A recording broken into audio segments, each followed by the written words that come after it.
Ready? Yeah. Okay. So, our special one-shot, The Secret of Fallowbrae.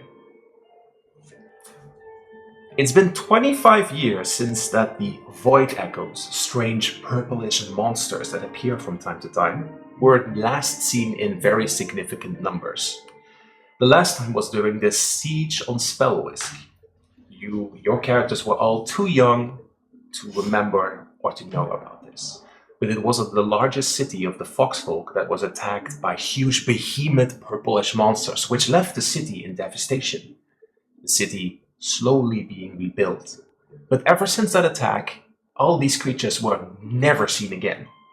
Just nothing. No explanation given why. But this has left the Voidbreakers, the faction that you are all a mercenary under, in a bit of a identity crisis. Because they were actively engaging in following after these strange creatures, following their patterns, learning their skills, and what they do. But for the last 25 years, nothing has been seen from them. Only rumors. And then eventually the Voidbreakers came up to those locations and found nothing. No evidence, completely nothing. So the Voidbreakers have technically been reduced to mercenaries for hire. Mercenaries that do assignments in all kinds of jobs. Carriage protection, escorts, just picking up deliveries, sometimes dealing with strange creatures in the forest, monsters, wild animal hunting, all kinds of jobs. And all you three have your own reasons for now being with the Voidbreakers.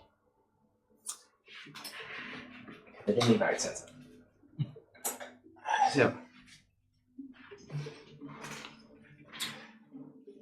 If I open the map in a moment, this takes place in a little town named Gentle Breeze. Gentle Breeze is the largest settlement of the Tau folk.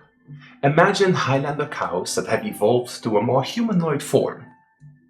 None of the three characters know how their race or how they actually came to be. But there is a story behind it, why there are now humanoid animals walking around. You three are all part of the Howlbreaker pack. It is a pack led by Kane of Howlstead. Kane of Howlstead has set up this camp and is, with the three of you and all their other members, part of the Adventurers camp nearby Gentle Breeze. Here, many Voidbreakers from all different kind of packs actually come together sometimes have a big campfire, to do training, to do sometimes a music performance with a very popular band, Harmonic Defiant.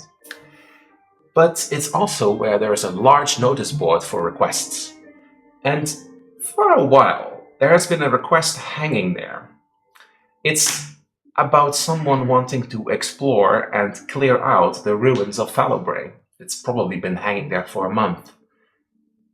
You two are initiates. Initiates do not have the option to just go do a random mission. That's too early for them. They're just there. They're still learning the ways of the Voidbreakers and still doing their necessary training. Even though that from your backgrounds you are quite capable, the both of you, it's still mandatory to at least stay a while under the guidance of a journeyman, one rank higher. Someone who completed the initial training and did at least one assignment.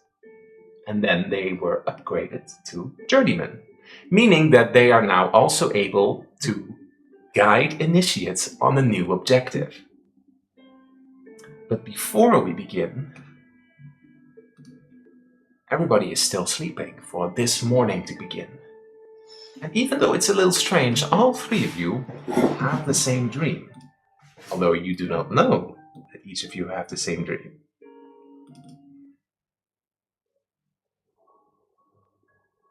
In your dream, there is a very fantastical library when you open your eyes. And it's kind of like skimming around the room. It is a very fantastical, beautiful place. In the distance, you see a very huge kind of like globe. And looking around the globe as it kind of like spins around, perhaps you recognize the layout of the land. It's your own opinion to think if the world is flat or if the world is round, but just know that this is a globe that represents the world. But then your perspective shifts a little bit, and you see a little young fox boy, white, wandering around, carrying a big book in his side, and it's just like, And he poofs a huge, like, cleaning duster in his hand. Aha! And he goes to one of the big bookcases and starts dusting them off. And all of you see this happening. But you're not able to respond, you're not able to do anything. Which is a little strange, because normally in a dream you would be able to do such a thing, but there's no interaction. How do I reach that? As he's kind of like looking up to a big staircase, to like a big bookcase. I could just climb. Or I could try the spell that Papa taught me. Yeah, I'll do that. And he goes over, he puts the book down, and he starts to do like a little incantation. And then on his feet, these kind of like little wings appear. And he just... He starts dusting. Come on, little higher. As he's kind of like concentrating on the spell. Dusting the books, one of the books. Ow! And as the book falls on his head, he loses concentration on his spell and drops down to the ground. Ow! And then another figure appears. This figure is a more hooded individual, white robes. And when you look underneath these white robes, there is no face. Nothing, just black. Are you all right, Fieldrick? I was just cleaning. What were you cleaning?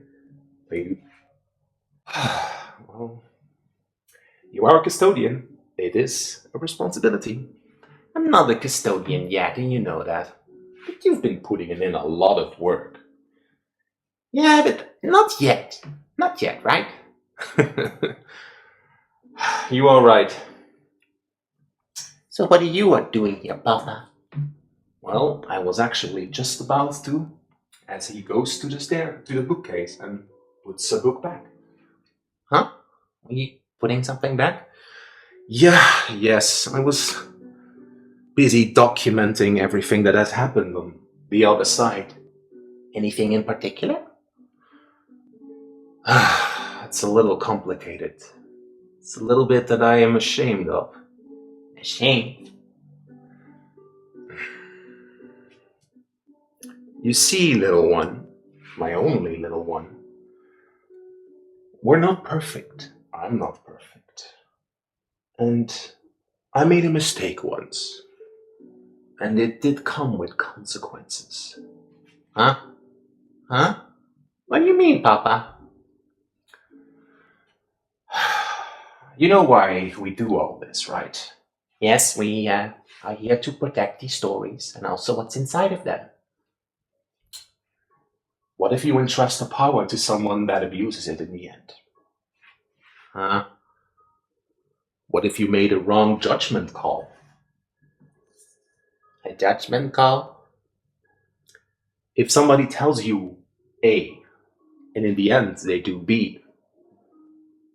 But can't you just solve it? And that is why I sometimes feel shame. Because I made a mistake. And I cannot reverse it. What do you mean you cannot? I don't get it. Maybe you're still a little too young to understand. But don't worry. Perhaps in time. Huh? Don't worry. You're still too young and too innocent.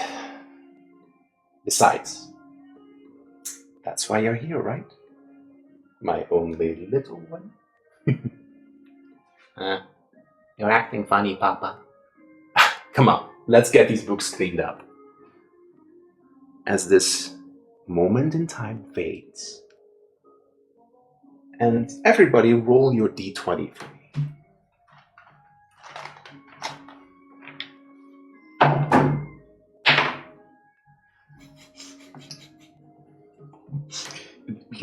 Dus beter om in bakjes te rollen is mijn ervaring.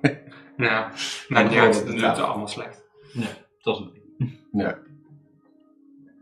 Oh, ik had een 18. 7. 18. Then we start with you. Oh dear. You woke up that morning feeling a little groggy, a little confused, a little strange dream about a little fox and a white hooded man. And you weren't really sure what they were talking about, but something about a mistake or a moment of something of shame. Ugh, you have things to do. Ugh.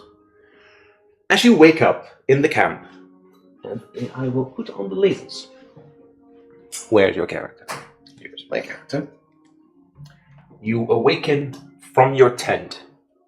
And your tent is where the other initiates are.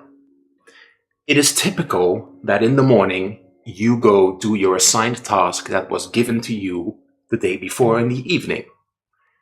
This evening, you were instructed to help out Ruby, one of your other camp members, to get weapon maintenance in order.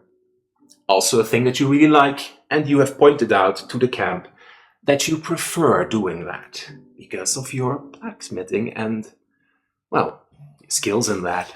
Good with a hammer. Exactly. The other two are either still awake, or either still asleep, or perhaps already gone. You can check their tents if you want to, but you do not feel the need right now. Although those two are kind of under your wing. Only in real assignments you need to do so. But first, as Alaric awakens from the tent, introduce yourself and describe yourself for me. Right. My character is Alaric, Timberheart. He's a grey wolf folk. He's rather big. If he would stand in front of you, most people would kind of need to look up. He wears some chainmail armor, and the mighty observer might notice that on his weapon and some parts of his armor, fancy runes are carved. He's relatively young, but as Max so dutifully pointed out before, I have already completed a few tasks for the Voidbreakers, for Commander Kane, Exemplar Kane. So they've promoted me just slightly above Initiate. Yeah, and I like blacksmithing. Mm-hmm. The runes that you have, as you every morning perhaps inspect them for a moment. And what you know is that you actually have a little chart with other runes that you have either seen before or perhaps saw back when you initially found those runes. You have identified two of them, cloud and fire. And you have learned... Not stone. Oh, stone. Have I can find you? Okay, stone rune, Stone and... armor, and fire rune. Oh, Stone and fire. I made perhaps a little mistake. It's stone and fire. Nothing to worry about. I'll get it fixed. But stone and fire. Those are the two that you have identified. And from your experience so far, you have learned that if you carve these runes, that they kind of like glow up. Something mystical happens. But you do not know why this happens to you. But it started happening when you heard that voice one day. Yes. But this morning, your task is to go to Ruby and help with the blacksmithing. Yeah, I'll leave my companions to figure out their own discipline in getting up in the morning. And Alaric decides to walk over towards the blacksmithing area. Make a perception check. Oh, I have to make a perception.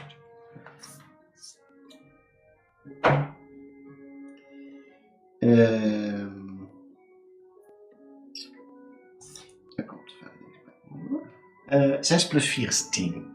With a 10, you won't miss this. There is now something new at the camp that wasn't there before yesterday. A big, very fancy caravan, beautifully enlaced with all these symbols of the sun and a few of the moon, blue, whitish, gorgeous.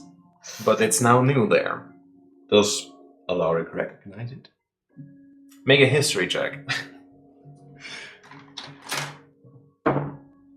Nat 20. With nat 20, then you recognize from your books, from sometimes reading through historic things, that caravan is definitely from south, from Concordia, the region of the catfolk.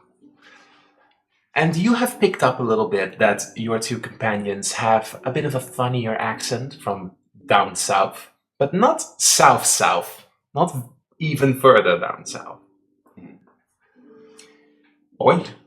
What you need to know is that you need to head over to that big tent. Well, Alaric would walk over to that big tent. I think I've got the right one, right? That one. Yep. Sorry. When you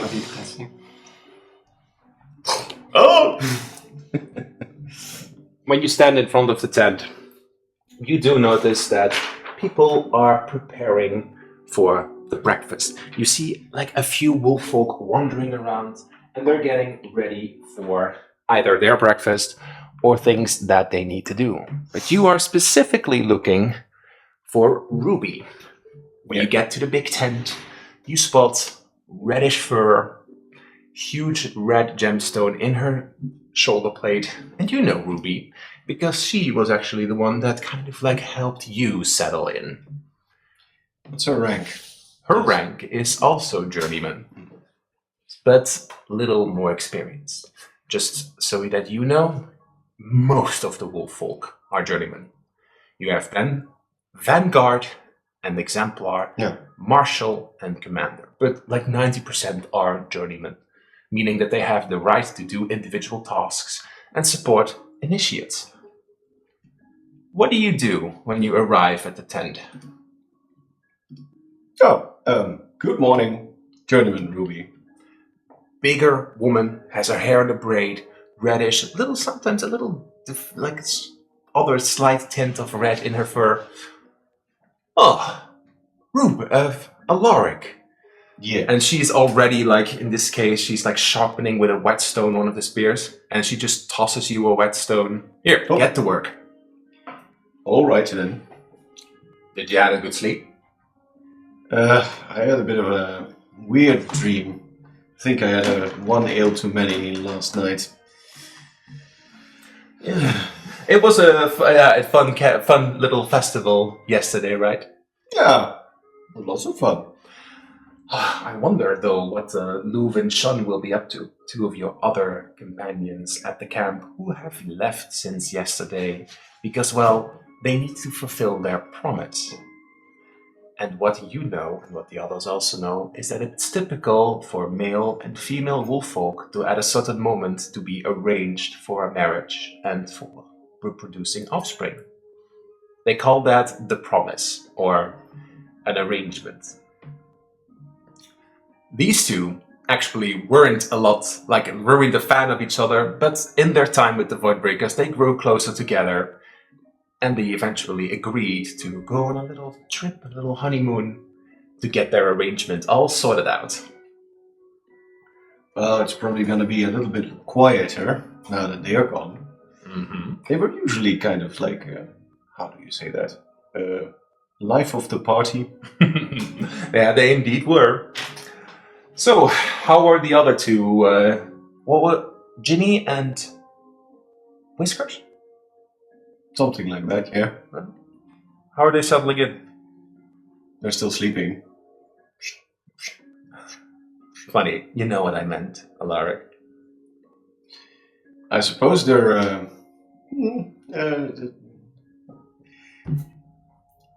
to be honest, I'm also having to adjust to this environment. But it's working fine, I think. do know that as journeyman, you are now also part of their responsibility towards them. Yes. I'm trusting in their self-discipline to work out well. Well, we don't have a lot of tasks nowadays, so it's nothing to worry about. Anything you want to ask her? Anything you want to do? I suppose Alaric would just be making a little bit of chit-chat and finishing off his task of sharpening blades. And Any idea what that big caravan is about that arrived this morning? no, but I think I recognize the style from like Concordia or something. Yeah, I think that Cedric said something about it. And Cedric said something about, well, I think he's leaving soon, actually. Probably going with them. Oh, well, then the camp is really going to get quiet. Mm-hmm. I better talk to him before he goes. Don't you have training this afternoon? Yes. Then you will see him there. Yes, of course, but that's in private. Yeah, that's true. Just to say goodbye. I saw him actually step into the caravan earlier this morning, and I haven't seen him leave, so it must be a very long talk. I suppose. He never mentioned he had family down there. I don't think that Cedric is a cat. Or at least, I don't know if... Well, they could be sireborns, of course, but... But there must be a reason why someone would be visiting him. That's true. I don't think they're arresting him, otherwise he wouldn't willingly get in the camp. Arrest? Well, what other reason could a traveler from so far away have to come all the way over here? Good point, that's why I'm kind of wondering about that. I mean, this is not the most exciting corner of the Commonwealth. Well, they do have some of the best ale here. Yeah, that's certainly true. And other recreational stuff. Doesn't say anything. Anyways, any tasks this morning? Or just this? Just this. They didn't have much to do. I'm going to have to talk to Example Kane about this. And she just snores for a moment. Well, don't do in the early morning. Yes, but, we're gonna have to do something. We're not, guardsmen. We're Voidbreakers. That's true. We're supposed to bash in the head of the void creatures and stuff. Yeah, but those haven't been seen for the last 25 years. Then we'll have to find them. Maybe we should just dig a hole. I'm sorry, what? Yeah, down into the ground. They must come from somewhere. They didn't fall from the sky, so they must come from below. That is true, but I don't know about you, but I don't... Have you ever dug very far into the ground, and have you ever encountered one? No. But it was an idea. Good luck with that idea, I suppose. I'm just a little bit bored. I mean, I like hammering out dents in armor, but eventually the blacksmithing gets boring. That is very true. No, I was checking out the notice board, and indeed there aren't many requests. But there was that one request in a little monster clean out for an owlbear camp, owlbear something. You should perhaps check it out. Well, that could be fun. Maybe grow some hair on their chests, referring to the initiate. Ruby is like you see just the cogs moving because she knows that one of them is a woman and one is a catfolk. So yeah, I'm sorry. It's just one of those old human idioms.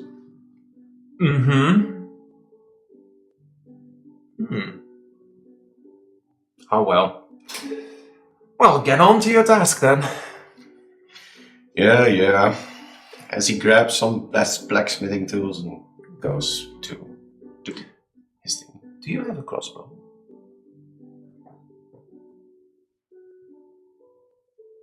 I have a light crossbow, yes. You have a light crossbow. All right.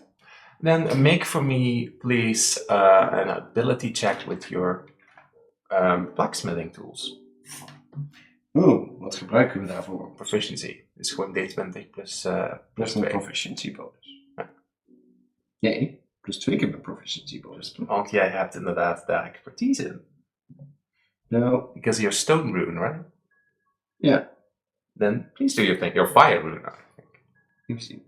Wat staat er? Proficiency bonus doubled for any ability check with proficient tools. Zo, dat is 19 plus 4. Oh, oké. 20. Goed. Rol 2 keer voor mij een 1d8. Een 1d8. Ik ga toch niet mezelf in de voet schieten? Hè? Nee. Dat is een 8. Dat is een 6. Dat is 4, 14. Nee, niet bij elkaar. Oh. Je krijgt, as you are doing your task, and you, for a moment then, Ruby points out, hey, why don't you go sharpen those crossbow bolts? During training yesterday, they were kind of screwed up.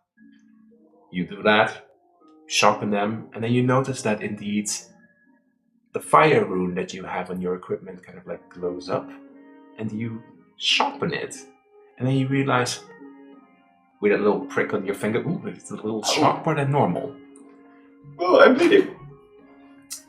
As a journeyman, you still need to ask permission to just take things, but, well, you have sharpened 8 arrows to basically +1. Ruby is in charge of this, so you'll need to ask her if you can just... Oh, these some fancy bolts here. Look.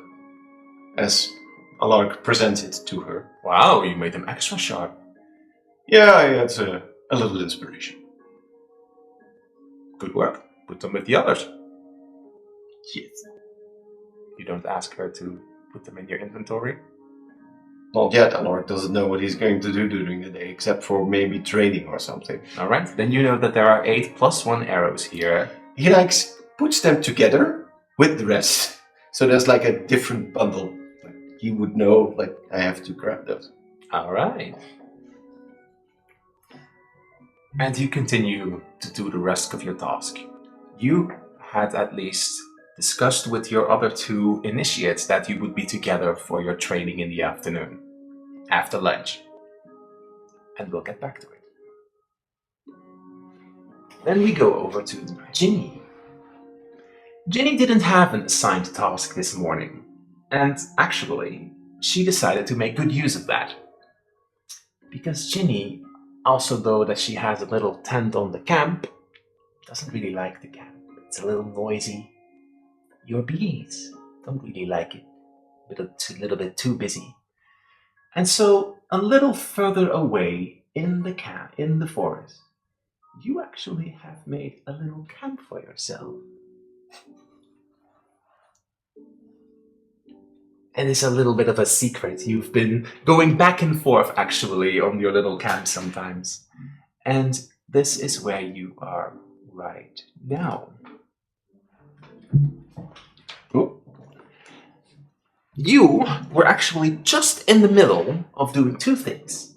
You were getting yourself ready in the morning, and you were preparing your spells and your little ritual from your book, in where you have laid out everything that you have. A book given to you by your father, Alden. And that is how you commune a little bit with nature. But you were actually also working on something else. You have a potion card over there, because you were brewing something with your herbalism talents. A potion of growth. You just finished it. Please introduce Ginny how she looks and what she's thinking about right now.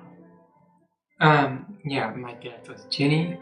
She's a young woman who's a little bit too excited to do mercenary tasks and is a little bit too eccentric and happy to be here. But she does need a little quiet time sometimes, especially with her bees because they need to be taken care of. She she and her bees are well bonded, and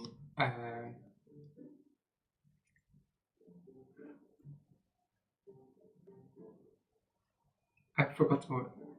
Never mind. So yeah, and she's basically doing her little morning routine, just having a chit chat with the bees, getting distracted by every animal that comes across because she's a little bit too wary of everything. Getting distracted by a bird that's just sitting on a tree branch. Hearing the noises indeed of the nature, and then seeing one of your little dreamy bees like float by, and just taking in the scenery. And actually, because of this little forest nearby, you actually were also able to collect a little bit of honey, a few other necessities from nature to prepare a potion that you were instructed and taught by your father. Your father, Alden, lives in the city now, Gentle Breeze, because you were forced to move from your original home after it was burned down. You also had that strange little dream about a little fox boy and a very strange white hooded man. Couldn't make sense of it. But all those books that you saw around there kind of like also like reminded you of the very big book collection that your father used to have that was burned to the ground. None of the books remain. But right now, it's a beautiful early morning, and you are preparing your potion, and you realize that you still have a little bit over in residue and other liquids. And you could actually make another healing potion, but for that, you would need a special ingredient from the forest. Are you going out right now, or do you think, nah? It's still early, so I think Jenny would take her chances and look for the supplies. Well, tell me which direction you want to head out. Being a little bit familiar with the forest, you know that the region nearby is laid out like this, and you know that, as I zoom out for a moment, that is the direction of the camp. But you are now in a position to just wander around. It's still early in the morning, so it's a little darker than right now. It's a little bit too dark, but like that. We get the picture. Tell me which direction you want to head out. I'll probably head in that direction, a bit more in the corner. Put your character Open, there and make a perception check. Open space. Alright, make a perception check. That is... that's a little bit better. That's 13. 13. With a 13, you try to see that strange little kind of like reddish flower, which you can dust into like a little bit of powder that gives your potions a little bit more of that vibrant color, but also amplifies the healing capabilities that it has. And even though that you don't immediately see it, one of the bees kind of like oh, over there! And then you spot one of the flowers. But in order to dig it out, I want you to make a sleight of hand check, because these little flowers can be very gentle, and if you do not properly get them out, then they lose their potency and instantly wilt. 13. Okay. Another 13. You carefully dig out the ground for a moment. One of the bees comes in to prevent you from too quickly, but like almost like a little sting, as they kind of guide you. You carefully remove the stem of the flower, and then you start to wander back to the camp. As you wander back, make another perception check for me, please. That is 8. Oh, okay. You suddenly hear, ah! But you do not know from which direction. What do you do? Hello? Hi? What's that? Somebody hurt? A big deer! Help! And it's coming from that direction as you were wandering all the way back here. I'll walk that direction, but I'm not running. Mm-hmm. I'm just gently walking there because it's a deer. I'm also just... It's a deer. What? They don't hurt. No. As you wander onto a kind of like a strange scene where this young man with kind of like fancy outfit, blonde hair, big glasses, your typical kind of nerd, like a little skinny, twinkish, and this big like moose deer just, you don't know why, it's still early in the morning, it's like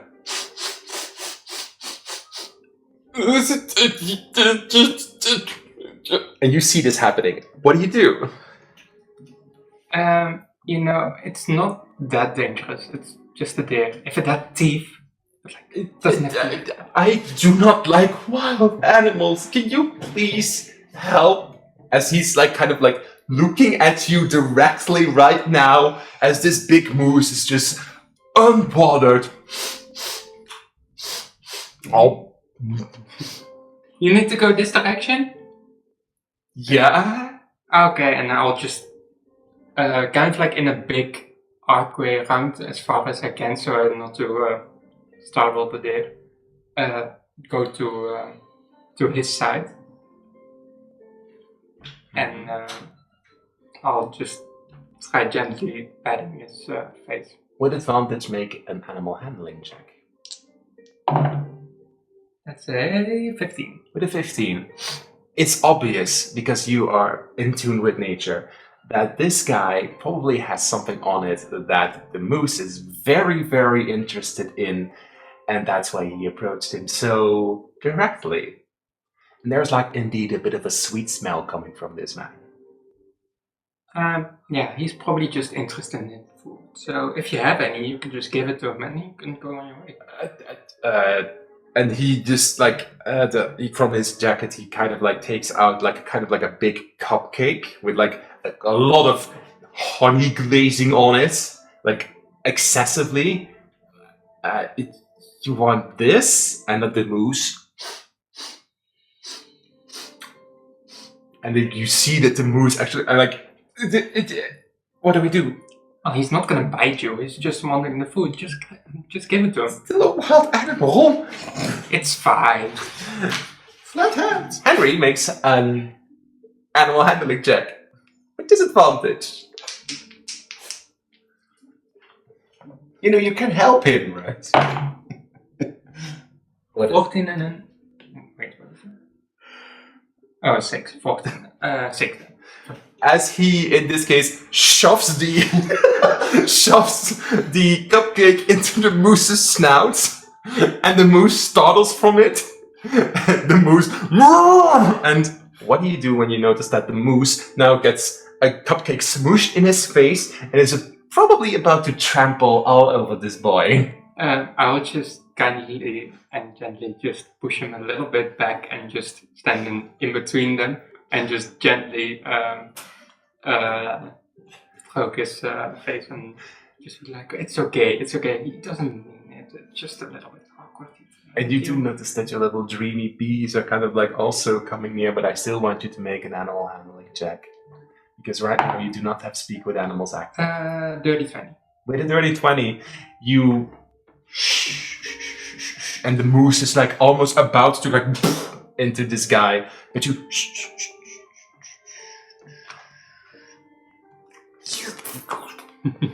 And it slightly calms down as it starts to eat the little bit of remains that were on the ground.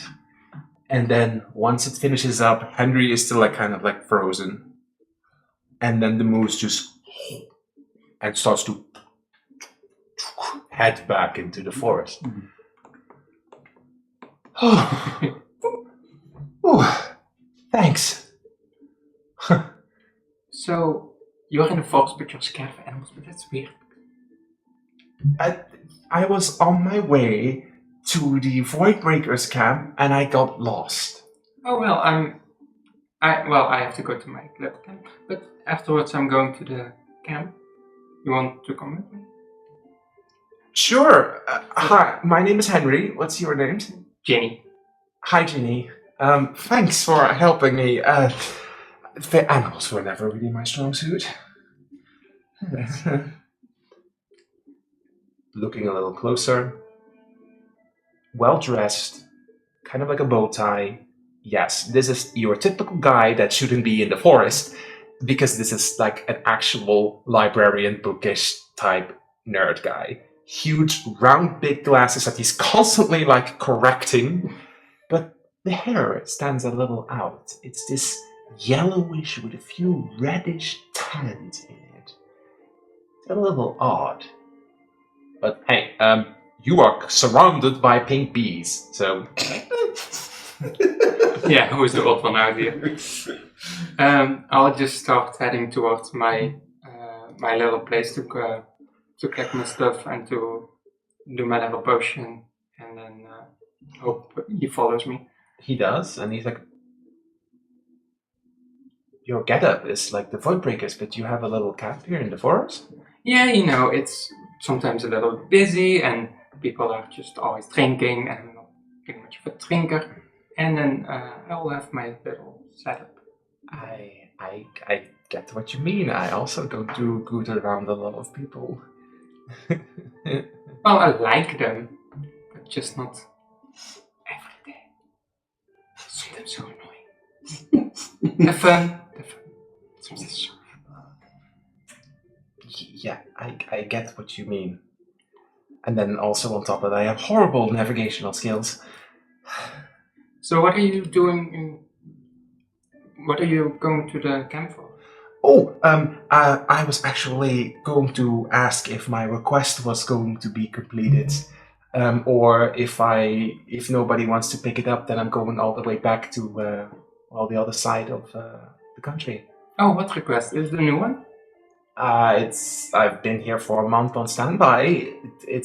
And then you realize there, as he starts talking, you realize, oh, it's that note. Actually, I needed some help with clearing out the ruins of the old town, like a few hours away from here, Fallowbrae. Yeah, it's been on that board for so long. So why is nobody picking it up? You're a Voidbreaker, right? You tell me. Well, I can't really just go ahead and pick it. Are you still new with that? Just a little bit. I'm experienced, but just a little. Alright. Could you perhaps put in a good word? Sure. Sure. Make a persuasion check, make a deception check, because you do not know if you actually can. 8. Okay, and he doesn't really buy it, but okay. So, Ginny, you like herbalism? Yeah, well, my father was a beekeeper, and I followed in his footsteps, and I always had a little affinity for the herbalism way. Ah, all right. Yeah. Oh, wait. Do you mean wait? What was his name? There is this indeed. There are 2 potion makers in Gentle Breeze, and then indeed your father has now moved in with a friend of him, Edith, and you were also invited to stay there, but you chose another path. What were their names again? They run that big shop in the city, and he's like, I'm just kind of looking at it. Oh, yeah. Who do you think of? nou, dan gaat hij een intelligence check maken. Holden Lee. I'm sorry, I don't remember the names, but there is this one very nice man and the towfolk. Edith? Yes, Edith. That was her name. What was his name? Oh, you mean my father? Oh, Yeah. he is indeed. Yeah. Okay. Yeah. Now Alden. now I remember. Thanks. But why are you here then? Well, you know, I'm just scrambling up a little money, just learning a little bit about fighting. Yeah. Just doing my thing. Okay. Great. Well, I'm a bit of a researcher, and I'm from all the way of Arnowin's Endure. And Oh, that's long. Yeah, and I've been really wanting to investigate those ruins, but the last time that I went there, I was almost mauled to death, so I had to make a run for it. Understandable. So why do you need to be cleared out? What do you need to research? Well, for my thesis on, and then he starts to like ramble as a nerd. For my thesis on Fallowbrae and like the history of the Schomburg family, I actually want to know what happened there so long ago during the theory anthropic convergence. Do you know about it? Yeah, of course. Laat je niet eens even een history check maken, want volgens mij weet je niet daar niks van. 14. With a 14. What you do know from basic understanding is that in the history of this world, 250 years ago, the race, the Therans, those characters, were kind of like born from animals that were being experimented on through technological advancements. And that is what you realize in your head. Oh, okay. Well, and indeed, there used to be a very big, small kingdom that was and he started to ramble, that was isolated, and they decided to go against it, but they still had a lot of technology and inventions, and I really want to research that place and all the ruins and all the strange markings everywhere. And, well, right now it's occupied by an owl bear nest. Yeah, when I went there, they almost ate me. Oh, that's unfortunate. They're really cute. Cute. I wish I could pet them. Cute. Yeah, they're cute. They're fluffy. Especially the small ones. Have you seen? There were indeed a few small ones, but the two big ones. Well, I mean, if you give them some food, maybe they will be nice enough to let you pet them and give them a big hug. Marcus had a nature check. She knows they're dangerous, but she just knows they're just so... Je bent een beetje zo'n hagere type. Yeah. Zo van, oh, giant fire-breathing lizard. So cute. 13. Okay, with a 13, you do recognize that you're kind of like... It's just a dream to pet one. Yeah, because although the young ones can be very adorable, the big mama and papa will literally tear your skin apart and eat it in front of their children. Yeah. Like, they're very terrifying creatures. But it's not difficult to perhaps get rid of them in another way. And he's like, cute, pet them. Well, if they are asleep, maybe you could just quickly go in for a hug and run. Why would I ever do that? They're so pretty. A pillow is also fluffy, according to my analysis. Well, that's not the same thing. I suppose it's not. Are you almost finished? No, almost. Okay. And then he will awkwardly stand there. Also, the same like with his skill.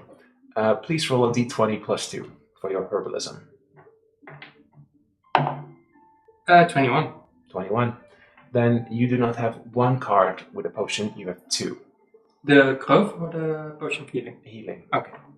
Also, just to clarify, in my normal campaign, it's an upgraded version of the potion. Here, it's just a standard one, which is the card. But you now have 2. I don't have a second card. You just have 2. Henry will then wait in a corner of your little camp, and he is just waiting for you to finish up what you were doing, kind of like looking on. And then eventually, because you were still busy for like at least 20 minutes, he eventually starts picking up a book and he starts reading into it. Feels a little awkward. Well, I'm all finished, so we can go to the camp. Oh, and then he takes out a map. You realize that he's actually holding the map upside down. Which direction is that? I'm just looking at the map, just What? It's this way.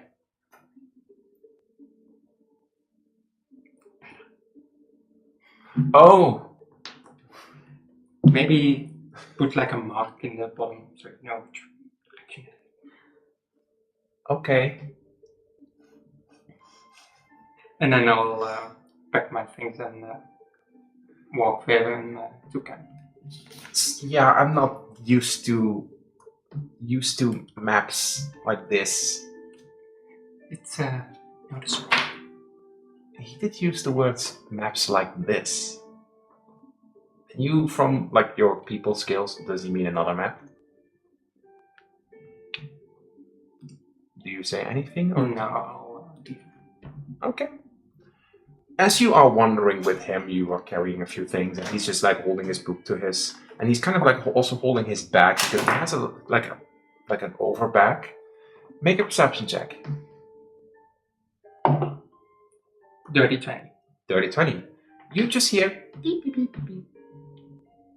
Not like from like beep beep beep beep beep. And for like an out of game explanation, like a ringtone. Do you have a mouse in your backpack? Because it sounds like what is happening? A mouse? No, I do not have a mouse. I just told you I don't like animals. Yeah, no, that's why I asked. Because I just beeping or whatever from behind you. I didn't hear any beeping. Beep, beep. I'm just trying to imitate. So. I didn't hear any beeping. I don't know. Must be another deer. Trying to. Where? Just kidding. All right. You take a little bit more time to eventually reach back to the camp. And when you arrive at the camp, you of course arrive from the big bridge and you enter the camp. Oh, thank you so much for guiding me here. Where is Exemplar Kane? Well, I'll just point right in the direction of the big tent. Oh, well, thank you so much, Ginny. I hope to see you again. There are no animals here. Isn't this a camp full of wolf people? Well, you know what I mean, like the animals without the talking thing. Yes. All right. Thank you, Ginny. Yes. And he kind of like awkwardly like puts his glasses up again and starts to head into the big tent's direction. You also spot a very beautiful, fancy cart that wasn't there yesterday. And it wasn't there when you left early that morning. I'll probably, well, not walk, but just a little bit faster, a little bit too excited to walk right at it. Okay. Beautifully intricate. You do not need to roll. You immediately recognize it. You are from a little further down south, the edge towards the Concordian region. But this is from at least some kind of royal family or royal cart from much further down south from the big city Leonopolis. So you immediately recognize it, immediately wonder, why are they here? What's going on? And you are really interested what's going on around here. But it's of course a caravan that is closed. If you want to take a peek, you would either have to knock on the caravan or look through a window. No, I'm not that kind of crazy. I'll probably sit like at the not existing campfire because it's not fire, but like do a little thing with my weapons or whatever, just to. All right. Do you decide to observe this until somebody arrives? Until something happening. All right. Then you still have around 2 hours until your training moment, and I will give this to you. What happens is that you sit down at the campfire and you actually start it up. Typical that this is where in the evening everybody comes together to share stories, to drink, to feast, And you actually take the same place that you took yesterday, because yesterday there was kind of a celebration for two of the wolf folk that actually left camp. Because, well, they had their arrangement. So you actually envision like how it was yesterday, because of course they danced and they did like kind of like an actual like huwelijksdans. And then eventually everybody threw around rice, and then they left the camp to head back into the city for their preparations. After around 30 minutes, eventually the carriage actually goes open, and from it, Cedric steps out. You know Cedric. Cedric is also the guy that helps you with magical training, where Riven helps you with physical training. Cedric is more responsible for your magical training. And he actually steps out of the caravan, closes the door, and he just like wanders out and would right bump into, in this case, Ginny. Ginny! What's this? Why are you here? Who's in that? Like, what's up? Make a persuasion check. The 13. Also, make a persuasion check, but also make a perception check. 19. Are Cedric's eyes greener than normal? But your persuasion... Ginny, calm down. How do I say this? Then, as he's kind of like searching for his words, the caravan just blasts open, and this very big, very fancy, like white lion folk steps out, and he immediately is just, this is my adopted brother. I didn't know that. That's awesome. And like Cedric, who is normally very well maintained and very, yes. And he's like awkward. This is Ramarito. Oh, come on, Cedric. We've known each other. Like, he immediately, like, this big man has makeup, piercing green eyes, these blue underlines. And of course, Ginny is, I'm not sure, is Ginny a makeup girl? Just a little bit, just not that much. Then you know that this man has just too much. Even his nails are like slightly different color than normal. He has these fancy rings, this kind of like golden white armor, and he's just. Cedric, will you not introduce me to this beautiful young lady? This is Guinevere. I also go with Ginny if that's too long, but your name's also a little bit long, but hi. And he immediately like reaches out for your hand, would you? And then he just, Guinevere, Ginny, it is a pleasure to meet you. Same.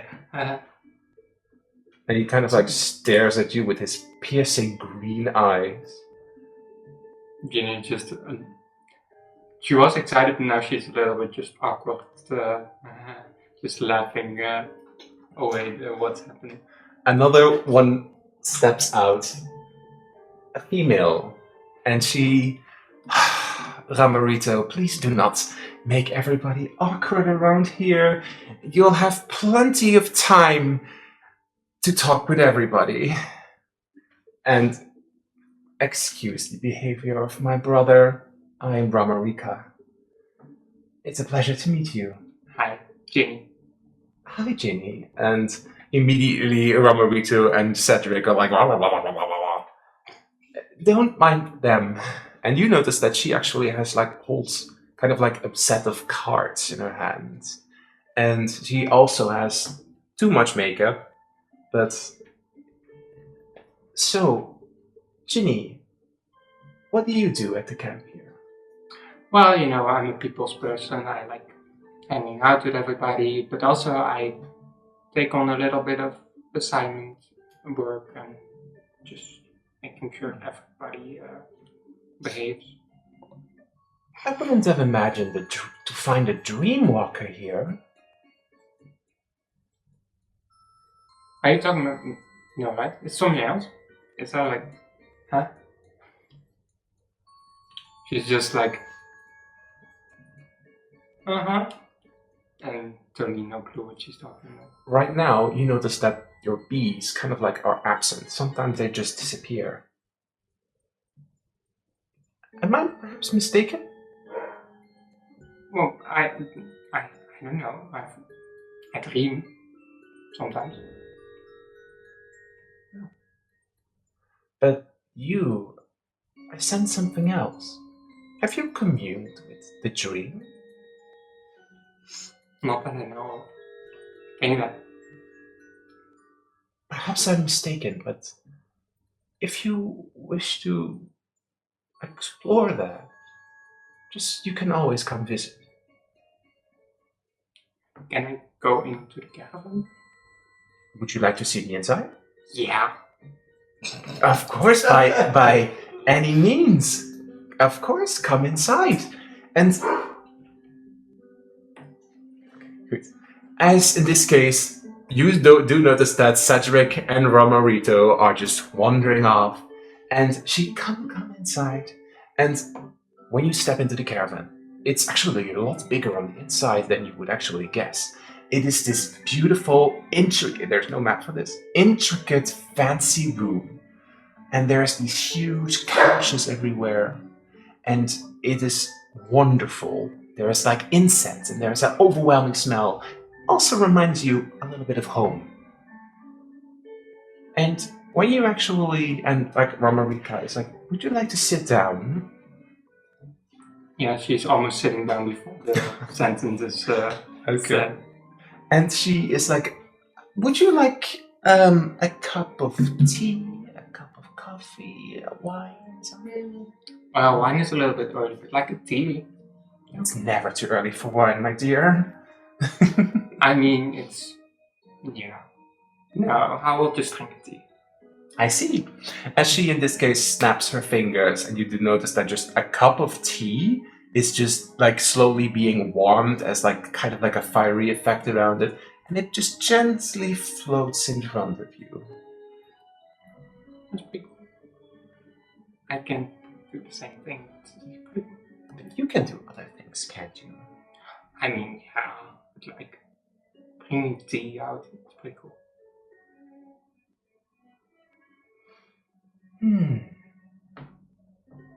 You're a curious one. Would you like a reading? Well, As she, in this case, before you even answer, is like laying out a bunch of cards. Would you like a reading? what a fancy cards, so probably, yeah. Would you like to think about your past, your present, or your future? The present is fine. The present. I see. But to do a reading, I would need to know a little bit about you. Well, my name is Ginny. I grew up in Leonardspay. Ah, My father was a beekeeper.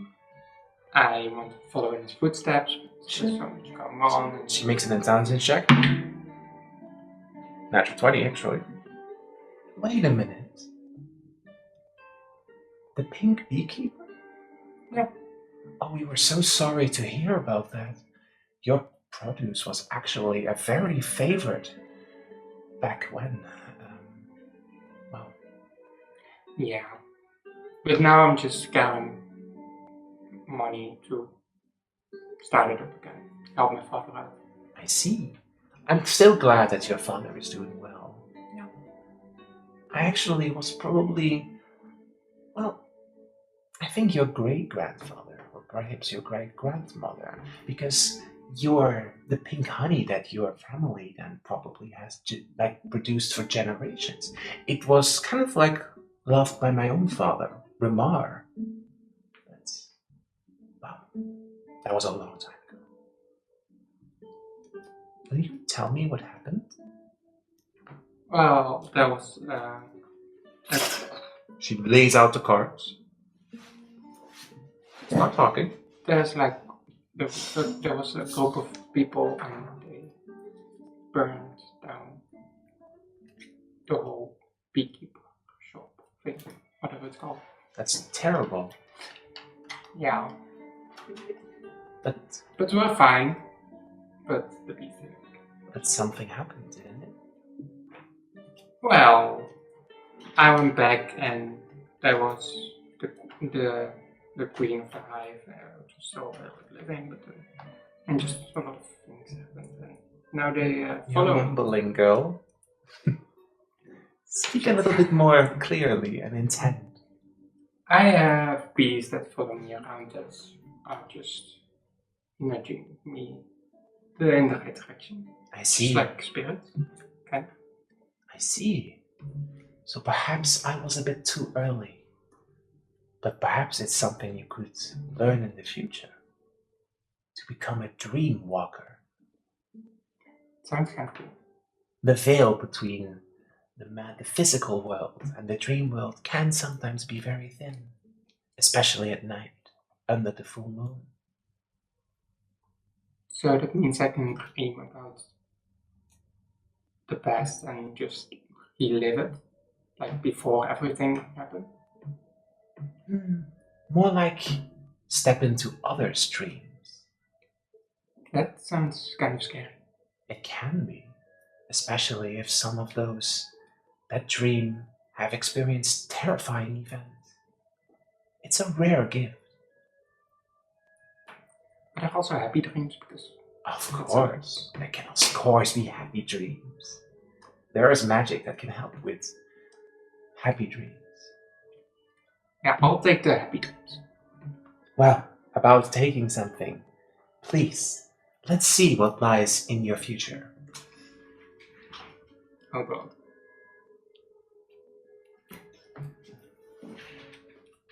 The sage. The sage. The sage. It's the card of knowledge, the card of the seer sometimes, where there is information that's sometimes not easily visible or accessible, but there is a way to reach it. All this mystical knowledge contained somewhere.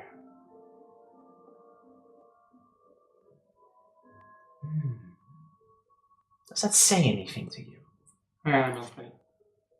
It's alright. Sometimes these cards can be, let's say, vague. However, could you please put your hand on the cards? And what is your goal in life? Well, to make enough money to rebuild the home, have the bees coming back, step in my father's footsteps. A noble goal. A very noble goal.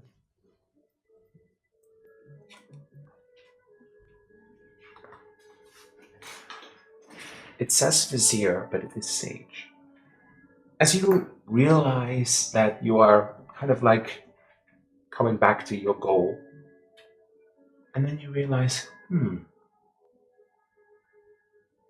perhaps I should just put more effort into it. And this is a card, and with a simple ability on it that you can just activate during the session. You can choose to kind of like rethink this moment with Ramarika, and then you can use this ability. Is it one time? One time.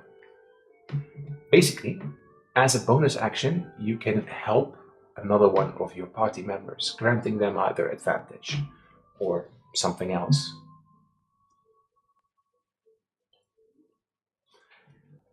I see.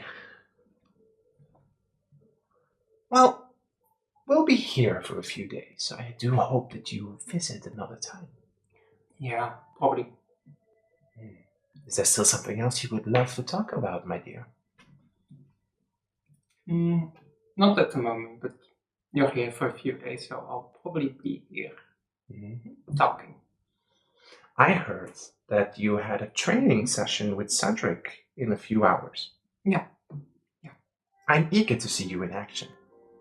You're gonna watch?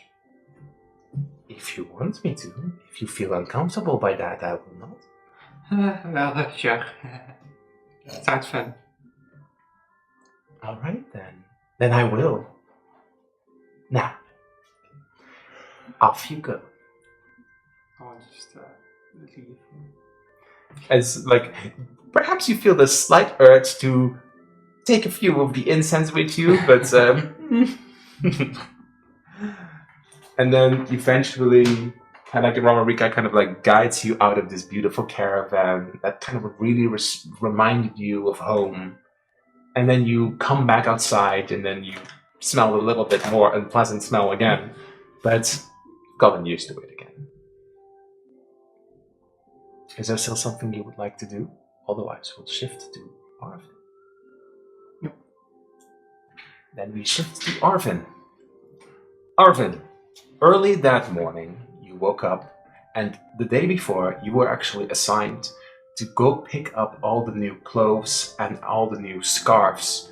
Because, well, from time to time, the whole camp gets new materials, and you were tasked to go pick them up. So you actually are heading into town. You can put yourself in the corner. Please remove everyone else.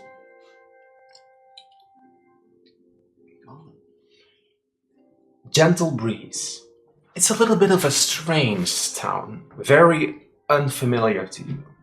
It's been a few months since that you have decided to make the decision to leave your home. Leaving your home came with a lot of shame because something happened and you're not sure if you're ready to yet forgive yourself. But for now, you have made the decision to put your skills to good use with the Voidbreakers.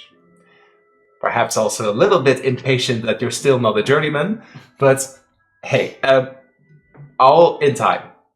So right now, you were assigned to go pick up some clothes and scarves.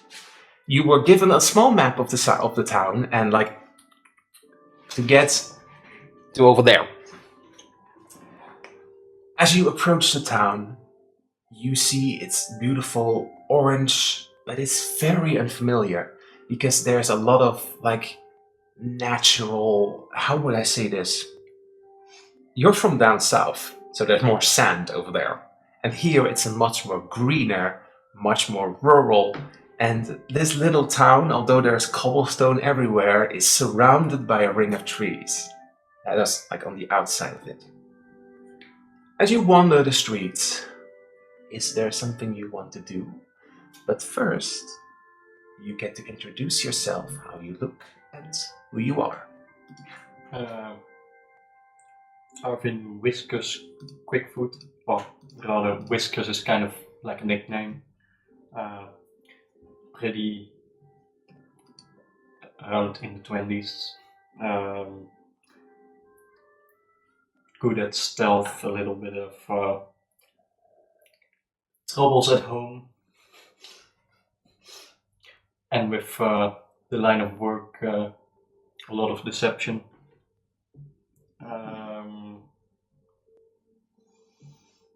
Very curious, but also a little bit of keeping my distance from everything. Observe first, then handle. You also feel a little, cat out of a bag here, because there are no other catfolk here.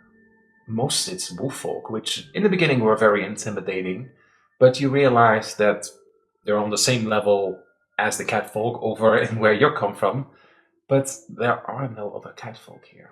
Zero. And you, as more like a leopard type, kind of like blend in with some of the wolves, but you do stand out. However, this settlement is filled with Tau folk, Highlander cows. So, even the wolves stand out here. And it's a very peaceful place, much less intimidating and much less, well, street criminals doesn't really appear here. Everybody kind of like works together as an actual community. And it feels very cozy to you, but foreign, because you are used to always being on guard, always kind of like holding the blade ready. But not here. Not at all. But that makes you also a little bit unsettled. You do know where to go, but what will you do? You have some time to wander the streets, perhaps visit another shop. What would you like to do? I'll walk towards the town square and look around what's happening about. Move yourself to the center. And let's have you make a perception check. So on your sheet, find perception. This one. Don't click the D12. Nee, dan doe je jezelf echt kort. Perception is, yeah. Plus 1. A 21. With a 21, cat's eye, you see everything happen. What you see is indeed that there's a big tent with all kinds of produce over there. Behind one of the counters, there is this like kind of like broad white horns, black long hair, this towfolk with like a huge basket, and she's kind of like putting all kinds of ingredients and fruits and potions, and everything is being laid out and like ready for sale. And you wander past, but what you do notice is a young kind of like little human, probably a kind of like a little orphan, and you spot it, but apparently this big woman doesn't. Comes up. You see that they steal an apple. Do you do anything with this? You quickly notice that once the apple is being shoved in the bag, in the pocket, he just wanders off. Do you do anything with this? As I see it, I felt a little shameful, so I walk forward. Like, I don't know if you noticed, but a boy took an apple from you, but I handed her a coin for the apple and buy one myself. Oh, as well. Oh, I did not know. Oh, thank you so much. You didn't have to. Can I help you with anything else? As she, in this case, takes the coin and indeed gives you another apple. Because you say this, she actually makes sure that it's like kind of like clean with like a little doekje and like, here you go. Thank you. No, I'm just new around here, and I'm kind of looking around and about what this town also has to offer. I see. Well, my name is Edith, and you are very welcome here. And I sell a lot of fruit and herbs and other kinds of materials for herbalists and potion makers. And I think Alden is still back at the shop. He should be arriving soon, but, what brings you to this town? And then she kind of like asks for your name. I'm Arvin. Arvin Quickfoot. Nice to meet you. I came from down south, but I joined up with the Voidbreakers recently. So I'm going to get the order of clothes and scarves and stuff. Then you probably need to head to Wallace. Wallace is all the way over there. And in this case, points to this big building. Yes, I looked at a map and I envisioned it, but it looks more beautiful here than I anticipated. Oh, you're so welcome. We do put in a lot of effort as a community. So yeah, I hope you have a lovely stay here, Arvin. And if you do need anything, Edith is always ready and always here for you. It's good to know. I'm sure to swing by sometime. Lovely. Goodbye, Arvin. Goodbye. What do you do? I slowly make my way.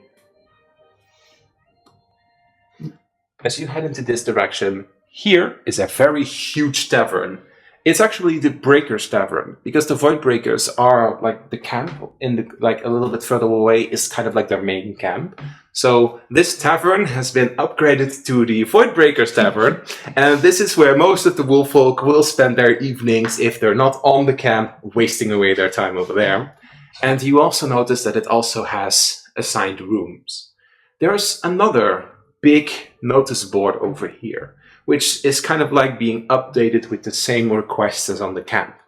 Passing it by, you do notice that there's almost nothing on the board, except one paper that has probably been hanging there as it has been rained on. The letters are kind of like faded out, and it does say something of Fallowbrae, but you can't read it any further. You could, if you want to, head into the tavern, but you have an assigned job, so perhaps later. I'll do it later. As you, in this case, head into what? It's A very big shop.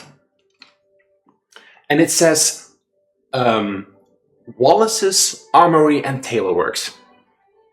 What do you do as you stand in front of the door?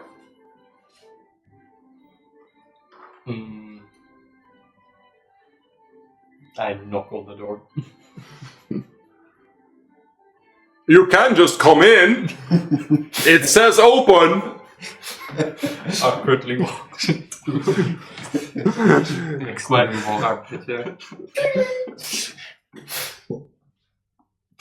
Good morning.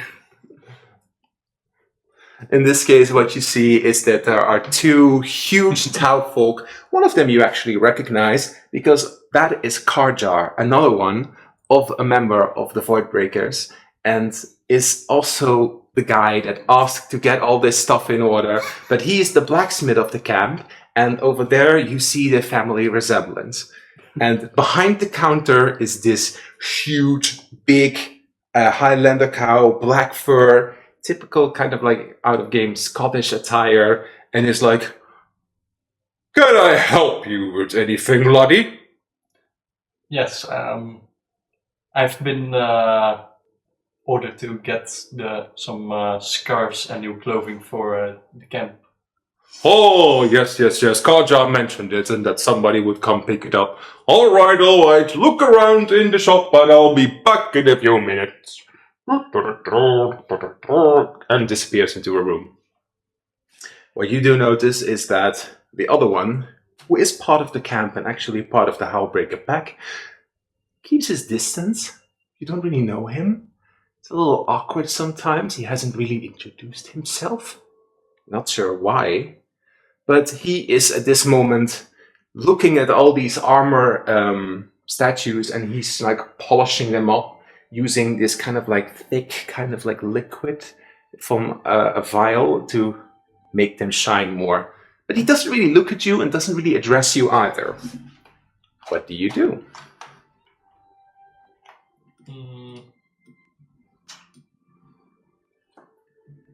I'm a little curious about what he's doing, so I'm going to introduce myself a little bit awkwardly, just like I walked in. Good morning, my name is Arvin. I'm curious about what are you applying to the armor? Kind of like, I am polishing them up.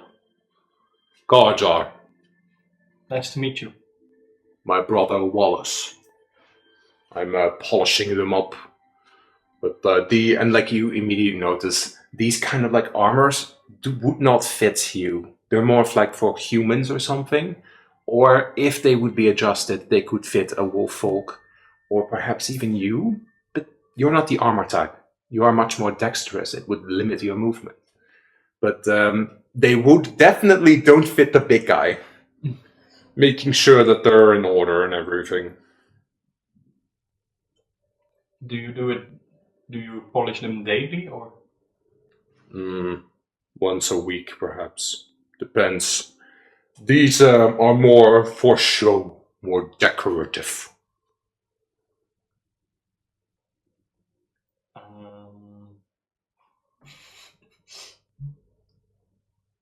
He kind of like stares at you and is very aware of how awkward this encounter is. Because you just introduced yourself, but this guy already knew you. He just has never really had a reason to talk to you. Because, well, he's not an initiate. He's actually also a vanguard, so a little higher rank, but more responsible of taking care of the camp and actually does not really go on actual assignments. He's more a maintenance guy, like with blacksmithing and tools, but he's more with armors, while you do know somebody else on the camp, Ruby, who's more responsible for weaponry and maintenance of that. But he's kind of like looking at you. Is there something you need of me, laddie? No, sorry to bother you. I was just really curious about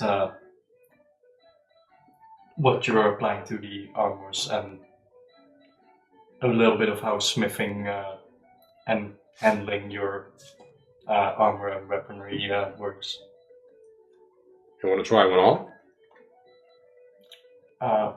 Sure. I don't know if they fit me, but He comes out, in this case, he goes to the corner, and he comes out with like this measuring tape, and he just approaches you, and he will do it unless you intervene, but he will just grab your arm and start measuring you. Do you say anything when this happens? no. As in this case, what he does is that he just grabs your arm with his firm, like, paw, and he just starts measuring you over here, measuring you up here, around your hip, then a little bit lower, and he, do you do anything, or do you just awkwardly stand there as he does his thing?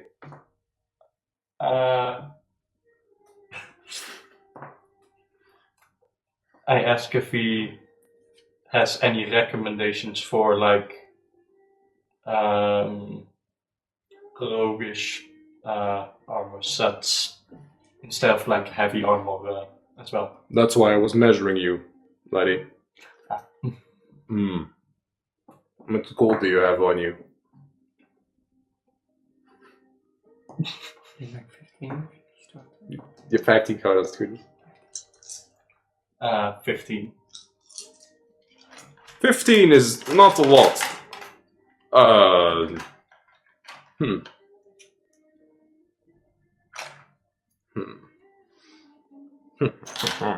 Well, you could still fit it on. Perhaps you could buy it later. And in this case, he goes around the corner, and he comes out with this kind of like studded leather. In this case, it's a lot more durable than your leather, but it also looks a lot more pricier. And in this case, he actually kind of like almost rips it apart.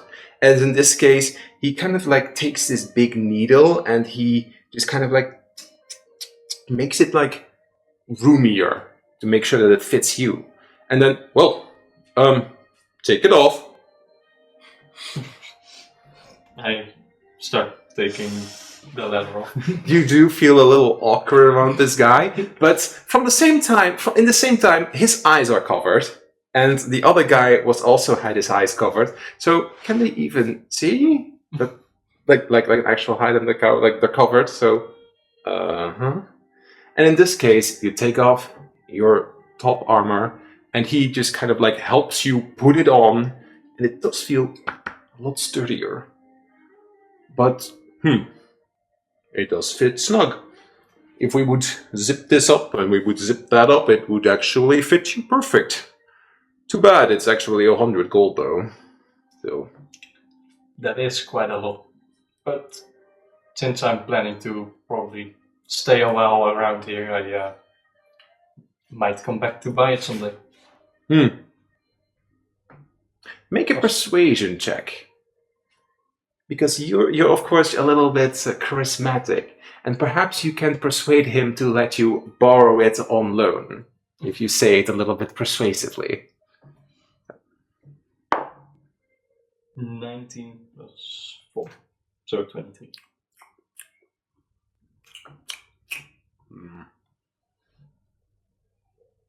Do you have any assignments coming up?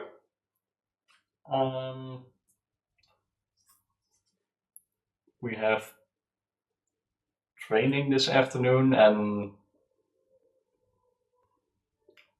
I don't know what Alaric has planned further. Since we can't take jobs ourselves yet. All right.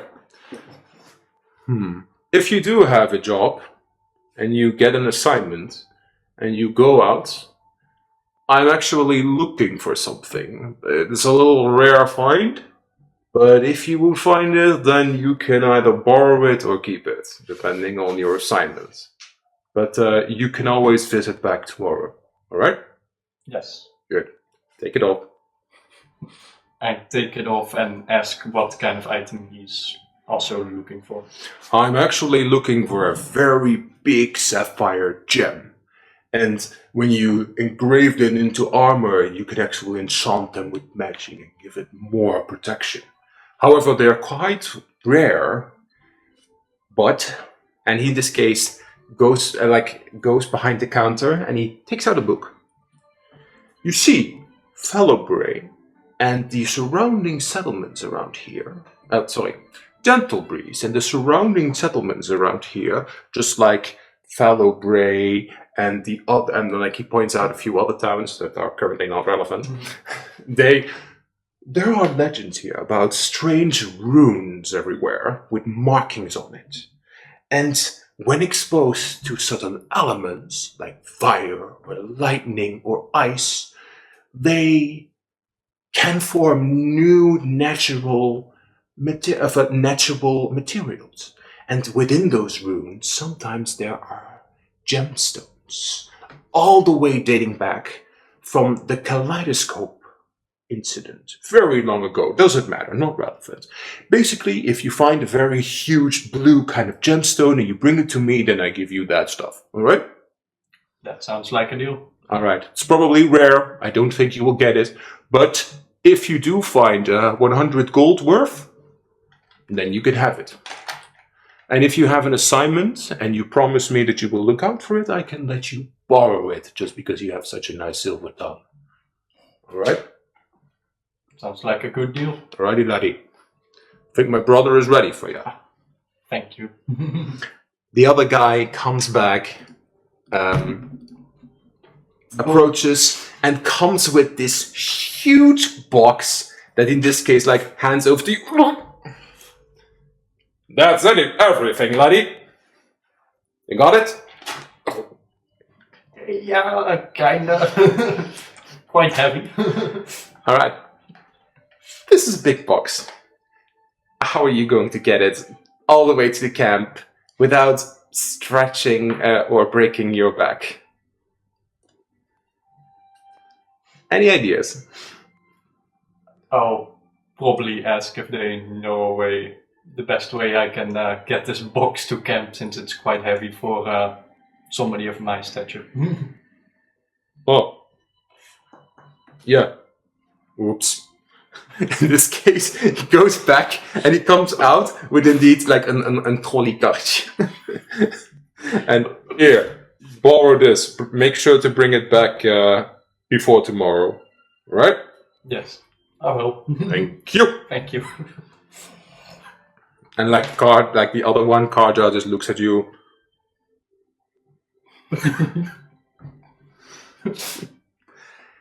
Anything else you want to do as you guide this trolley with a big box and you're not breaking your back out the door?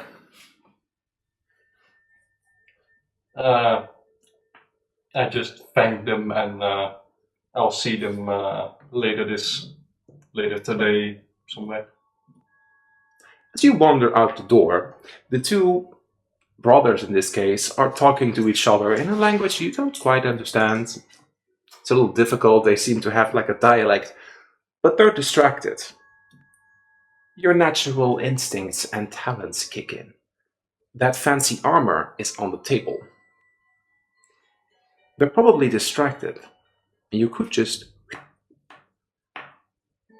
But that is your decision, not mine. I look at it, but kind of like no. That's not your life anymore, right? Yes. But those opportunities do sometimes stand out. Just like with the little boy who took an apple. You had to sometimes do things that you're not proud of. And these two brothers, they almost kind of remind you of also the perhaps slightly a little bit too direct but very kind old, well, shopkeeper whose life you ruined. And they ended up in jail, where they died.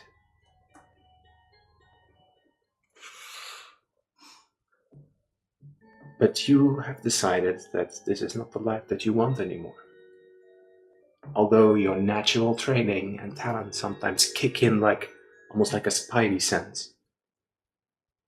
But now you have to make sure that you don't do it again. And you leave the shop.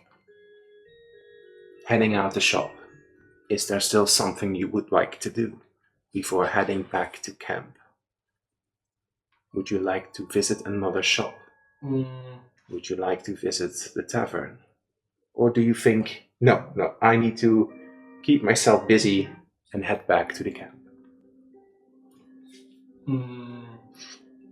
I'm thinking about going to the tavern, but my mood is kind of spoiled by my reaction to snag something, and I'm also like, I need to bring this card later. Maybe I should ask in the tavern afterwards about the gem a little bit more, about the surrounding area. Mm-hmm. You do know that whatever Karjar said, strange markings and strange carvings, Alaric has sometimes mentioned strange carvings and strange markings. He actually also has a book, and perhaps you sometimes snuck over, couldn't resist, and there are strange symbols. Maybe he knows something about it. But you head out the door and you will go back to camp. However, this is a cobblestone road and you have a trolley, so and then eventually you actually have gewoon grondgrindpad and make your way.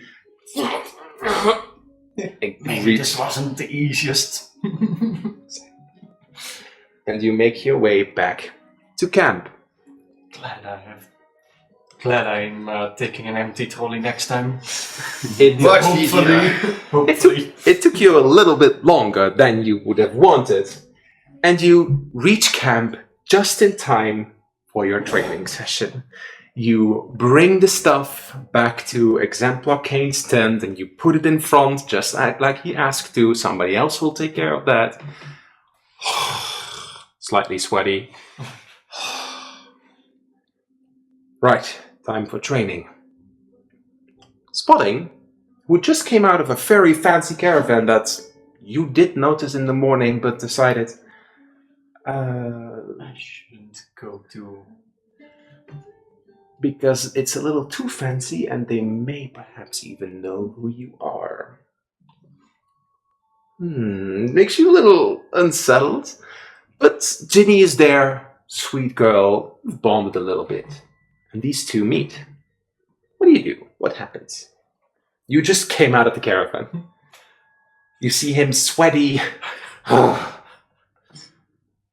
Did you dive in the pool or something? Why is you sweaty? Oh, I don't like swimming that much. But no. It was quite a heavy box, so I borrowed a trolley, but the road wasn't made for trolleys. Yeah, it's quite a bumpy road. Are you ready for training? Or are you too exhausted now? Quite exhausted. Glad I ate that apple on the way here. It was especially juicy. It was more tasteful than any of those other fruits that you saw, probably because she shined it up a little bit. And then as you two are just talking a little bit, on the other side, somebody else joins up to collect the two of you, and now it's just the three of you. As you do notice, other people are, of course, doing things, but... Alaric walks up. Since it's lunchtime, he has some bread and some sausage. Ah, morning, pups. Not the pups. So, have you completed your tasks this morning? Yes. Yes. No tasks, but yes. Oh, right. You had your morning off. All this blacksmithing. Very exhausting. You did pick up on the fact that sometimes she just disappears. And there's a very kind of like sweet honey smell coming from her. You would pick up on that. Has Alaric noticed the bees? Well, I think everybody kind of has noticed the bees. Sometimes they kind of disappear, but she just says it's just part of my... Well, would you explain the bees to other people? Because you can't really turn them off. Sometimes they just fade away, but... Yeah, I think you would have just explained that it's part of her, and that they're always there, but sometimes just actually show themselves. But yeah, mostly that she doesn't really 100% know how and why. So, do you produce honey? No, I don't produce honey. I'm a girl, human. Yes, Humans well, don't produce honey. I don't know. You have bees sometimes flying around. Well, the bees produce honey, but like bees a little less because they're... You look a little bit worse for wear. Yes. I got the ordered supplies, but it was a bigger box than expected. So I bought a nice trolley from Wallace's place, which I'm bringing back later. But the road isn't particularly made for it. No, I think next time you should do some more strength training. Alaric, you also notice that he is wearing his leather armor backwards. Did you go for like a swim or something? Oh, why does everybody say that I went for a swim or something? Oh, you're Well, sweating. you're drenched in sweat and you're wearing your armor the wrong way around. Am I? Yes. Look, I know we're not a very formal military type of thing. It's kind of useful if you wear your clothing the way they're supposed to be done. Just a little hint, initiate. I merely,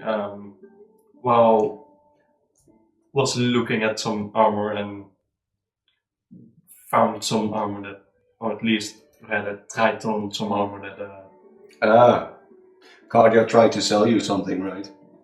yes, also with a weird kind of deal for finding like a blue gem or something with strange runes that you can enchant it with. Well, maybe we can get a new assignment, something other than just chores. But Oh, that would be fun. not sure where you would find it in the forest. Yeah, I wouldn't know either. I thought about putting the trolley back later today, like I said, and maybe asking the tavern where we would, or where I could find it someday in my spare time. I'm sure it'll be fine. Yeah. Right. Let's head over to the training field. And Before you say that, as you say that, hold on, Howlers. As in this case, your exemplar steps out of the tent and addresses the three of you. oh, exemplar. It is tradition to immediately, yeah, like not absolute, but at least stand at the ready. So, good morning. Yes, I did. Yeah, totally. Have you, and I looked at you too. Have you completed your? There is the big box. Have you made sure that everything is set up? Ruby was very satisfied with my arrows. Good, good.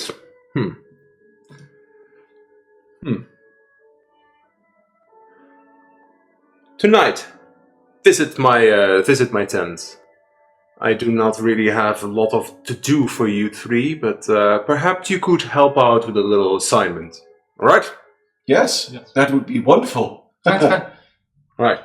After training, make sure that after dinner, make sure to visit my tent. Right? Sure. Good. Will do, sir. All right. Please be aware that if you complete this assignment, then you may become journeyman.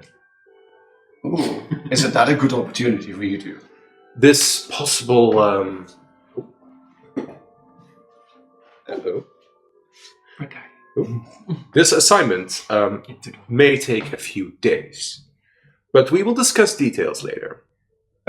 Just a quick question, sir. Is it about that, the only paper on the board? Yes. It's a little complicated, but we'll get into the details later, because as he says this, somebody else actually in armor arrives. Ah, I think your training is about to begin. And you, because you have good insights because of your stone rune, and you, as your wisdom, and of course picking up vibes. I think you would also pick up on it. You just kind of like notice him like wink, and then you turn around, and there stands Riven, the vanguard responsible for physical training, and like, you ready? Yes. Yes, always fun. Physicals. Yes, I thought I had my strength training today already. Not to worry, Cedric will be taking care of the assignment today, and you also have some, how would I say this? We're going to make it a performance. A performance. Yes, we have guests. Do I need to polish my wine? And you see Kane. And Riven, sure, whatever you feel comfortable with. I'm just there like, I still need to turn this the right way before everybody notices it on the training ground. I'll let them make perception checks. There's probably like a little changing room nearby. Kane is a little bit too distracted with the remark that was made, and in this case, Riven, who would pick up on such details.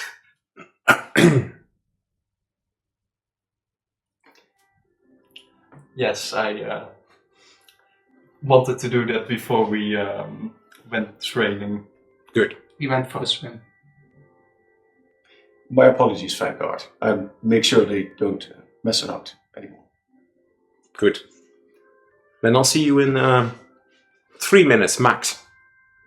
You'll need to hurry up because putting on your armor properly takes at least 2 minutes. As he in this case heads into this direction and Kane leaves back to the tent. Always coming everywhere sweating. That's right. This day stuff. Well, maybe they just assume you're not from the climate or something. Do you take off your armor right in front of them, or do you head quickly into your tent? I quickly head to my tent. 2 minutes later, comes out, and the two of you were waiting, or were you not waiting and you just already headed into your I tent? grabbed my warhammer and I started to polish it a little bit more. And what do you do to prepare yourself? I'll just look at the bees, look at the birds that fly by, just be totally distracted. Totally forgetting that Just- we're having a... Druid core vibes. In those 2 minutes, you do notice that when Kane actually came out to greet you, for a moment within the tent, you do notice that, like in this case, Henry popped out his head, like made eye contact with you, and waved to you, and in this case, then, as Kane came back, retreated back into the tent to talk about things. Alright, then we first are going to... Alrighty, then we are going to continue. The three of you arrive at the training grounds. As you approach the training grounds, you do notice that over there, a little bit further in the distance, are 5 quickly made kind of like scarecrows. And they're just right now standing like, they're just very sadly just... And you, in this case, notice that Riven is kind of like waiting until you approach him.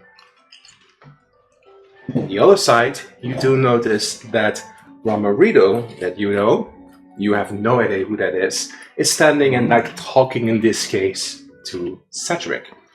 And at the stage is Corin with Garrico. Garrico, you all three know him. In this case, he's this kind of like grand performer, part of this kind of like also mercenary band, and apparently seems to be like getting ready to start drumming to make it a little bit more entertaining of this kind in this fight.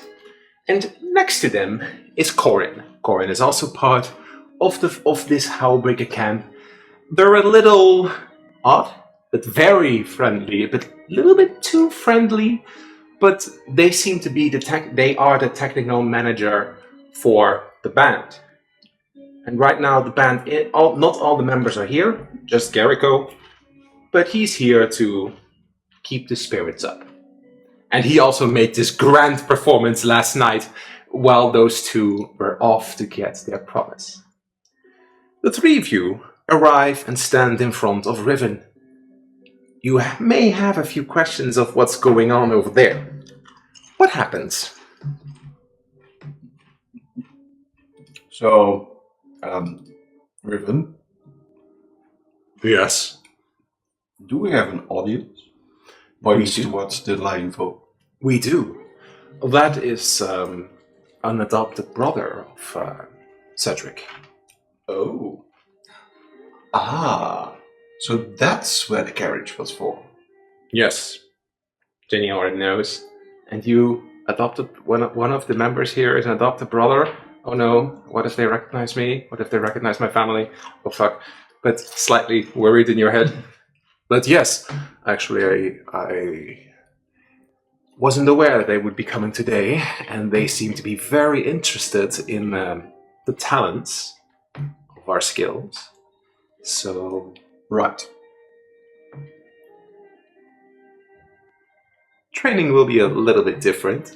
I'm not going to ask you to run 5 rounds around the camp. You're going to do a demonstration. Smash heads in. Got it. No pressure. I think in a little while, the scarecrows over there will be animated, and then you need to fight them. Ooh.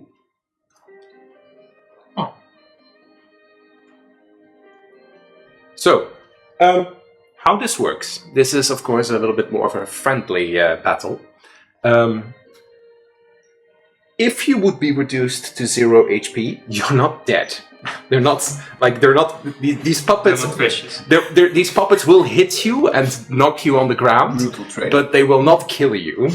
And hit points also aren't like, okay, if I hit you for 5 damage, it's not as if I'm actually like stabbing into you.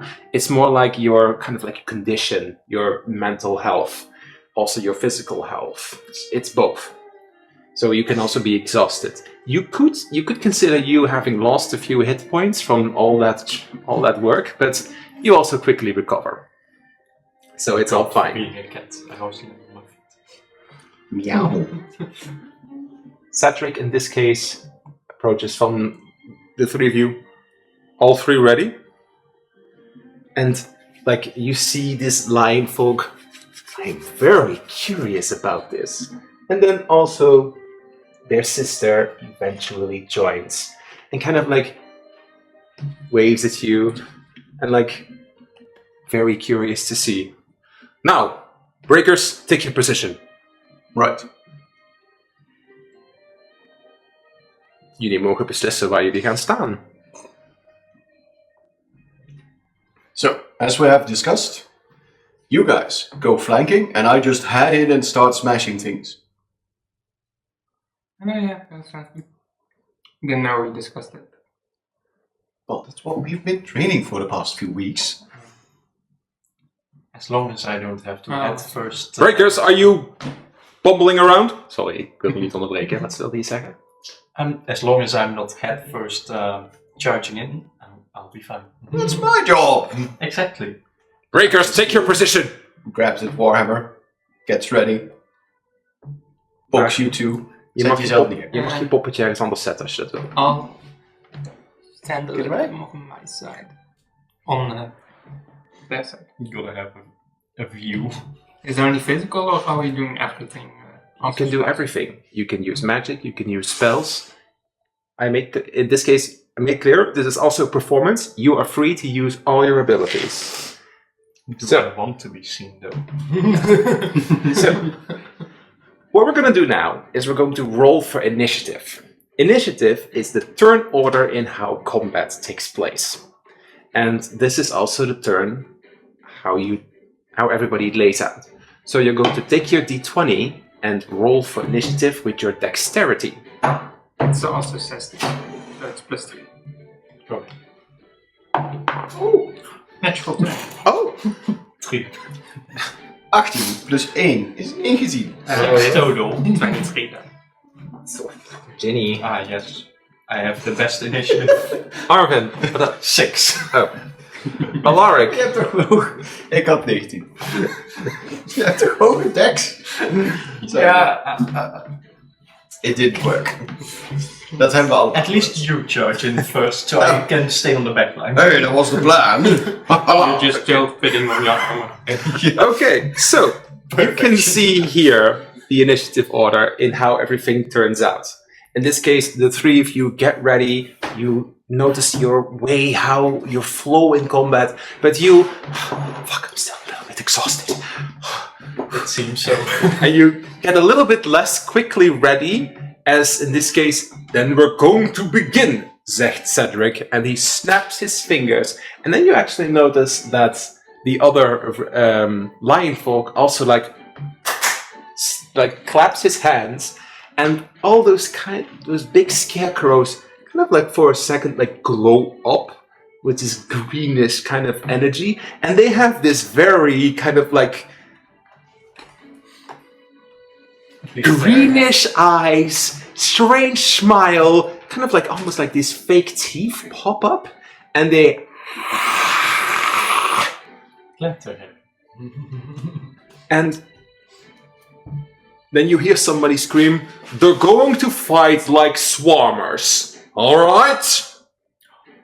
My moment is here. Very quickly you realize I can kill things. swarmers are a type of void echoes. Although for 25 years they haven't been seen and you've actually probably never actually encountered them in your lives, what you do know is that they rush at an enemy and try to topple over them and get them on the ground. So, a very effective tactic is to keep your distance or group up with your allies, especially Alaric, because Alaric has an ability to restrain them, but also if Alaric is within 5 feet next to you, he can give you a bonus dice on your attacks. Just be aware of that. Do you have a question before we begin? I believe I also have something when somebody's next to it, right? You have An enemy target sneak attack.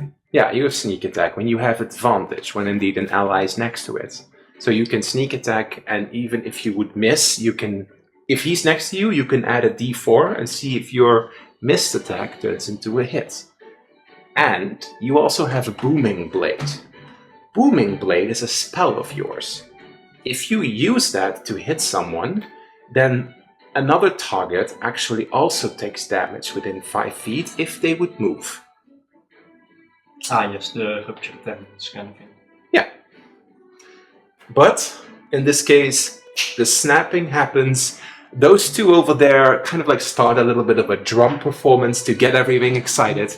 And Ginny, quickly realizing the entire situation, you get to make the first move. Want me to say my spells for the pairing? Oh, ik dacht dat je dat gedaan had. Nou, zeg maar, welke heb je geprobeerd? Nee.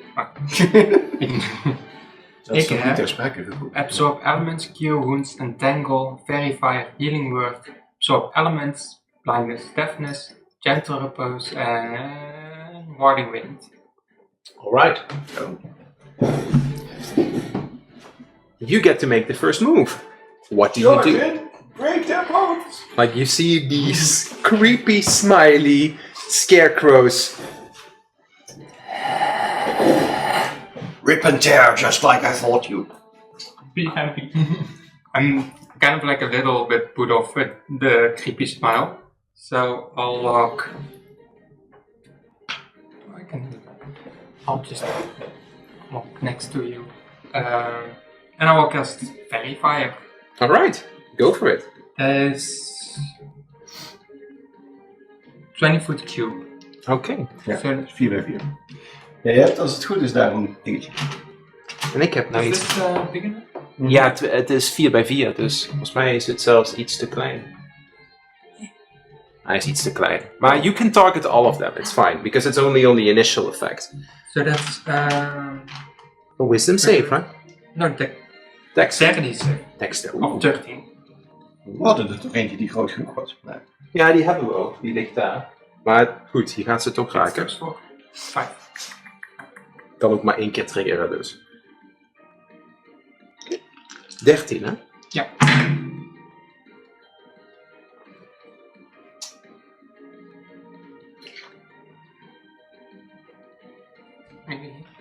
Ja, ik heb daar ringetjes voor.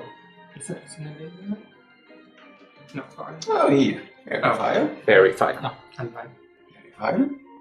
Hoeveel? The 3 front ones fail, and the 2 back ones, they succeed. So 3 of them start to glow up. What color do you want to make them? Pink. Pink? Okay. They start to glow up pink, mixing a little bit in with the green. But the 2 in the back kind of like quickly like scamper back, and they do not glow up. Fairy Fire means that you have advantage on the attacks, which is perfect for you because then you can sneak attack. And you get more damage. Is there still something else you want to do, Ginny? As a bonus action? I'm all good. Alright. Then Scarecrow 4 actually starts moving. Scarecrow 4 moves in between, and just immediately rushes right at Alaric. Like, Come at me! it gets on 4 legs and like an actual swarmer comes at you.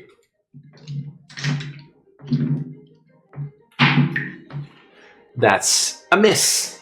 It tries to hit you, but you. I also use my reaction Oh. for Halo Spokes, which is Ja, Halo of the Dream I was Beast. like, which one? Kan dat binnen 10 feet? Yes, 10 feet. Oeh, en wat gebeurt er? It's a con save of 13, and if they fail, they get attacked by bees. Not the bees! Ja, dat is een 5. Dus wat doen je biertjes? 1d4. It's 3 damage. Alright, as what you notice is that you step back and it like, and then little bees from behind your head, like start to like poke into it. Oh, well, that's useful. And it takes 3 damage. He didn't like that. Then we have Scarecrow 1. Scarecrow 1 comes right at Alaric, because Alaric is the big one, and because these 2 swarmers are next to each other, he has advantage on his attack. So he's gonna roll with 2 dice. What is your AC? 19. Then it doesn't hit you. What happens is that it tries to like pummel at you, but you just and you do not get hit. Pure beasts. Alaric, it's your turn. Glad to have a ball. That's my job! He's your tank. That's literally my thing, so just make sure that I'm in the front. I start hitting the one that is glowing bright pink. Alright, make your attack Met with my advantage. Hammer! Met advantage. It is al net 20. Oké, ja, dan ga je gang. Wacht even. Want dan trekt er ook natuurlijk de Fire Rune. Ja, dat triggert ook. Oh, je triggert ook je Fire Rune. Ja, dat is dat... Dat is aan jou, hè? Oh, once per short or long rest? Ja. How does that work then? Dus elke short rest krijg je hem terug. Oh, zo. Oké. Dus 1 keer per short rest Nee, of dat long doe- rest. Ik doe nu gewoon mijn normale Warhammer. Alright. 1d8 plus 3. Bonk. Dat is dus 2d8. Want een net 20 is een critical hit, dus dat dubbelt. Zien? Dat is...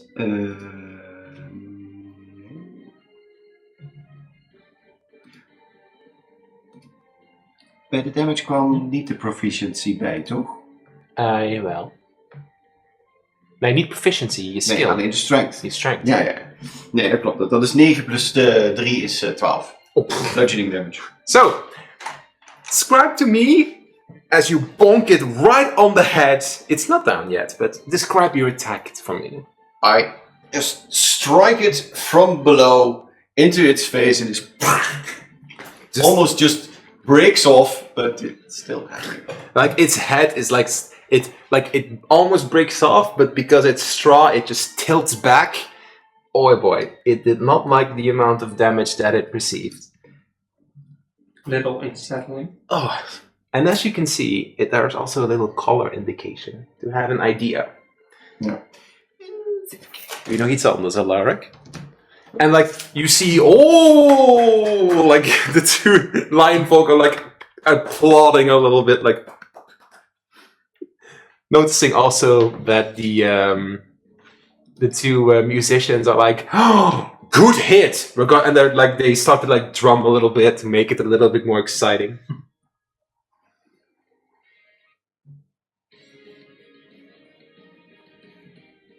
Doe je nog iets anders, Alaric? Ik zat er even na te denken. New characters. Nee, Alright, dat bewaar ik voor een andere keer. then we move on. 3 is in this case going to... God, I love being exhausted. You get to see what's happening. I shouldn't have ran this much. Riven takes a step back, because that one is coming straight at you. Because there is one next to him, he gets advantage. Does 13 hit you? Your armor class. Is 40. Then it doesn't hit you as you quickly... Missed me.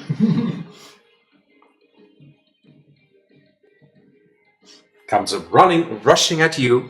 Also has advantage. Does 15 hit you? 16.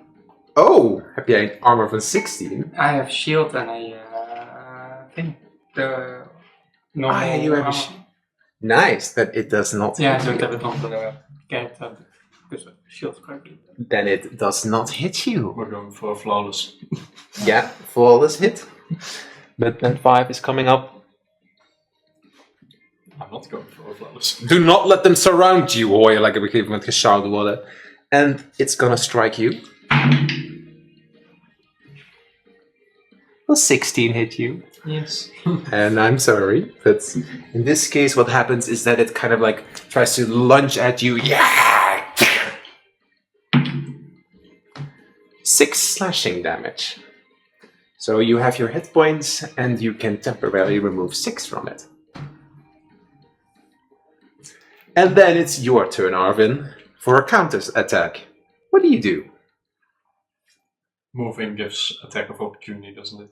If you move, then they get an attack of opportunity. But, for example, if you move one to this space, you would still be in range of everyone. Yeah. So you wouldn't trigger it. Here you wouldn't trigger it. Yeah. Here you would trigger it there. Basically.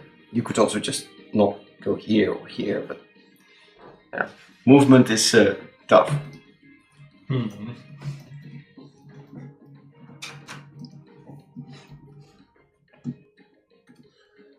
You do have advantage on that one. So that could be useful. Booming Blade doesn't give any benefit here. No, because Booming Blade is when that creature then moves.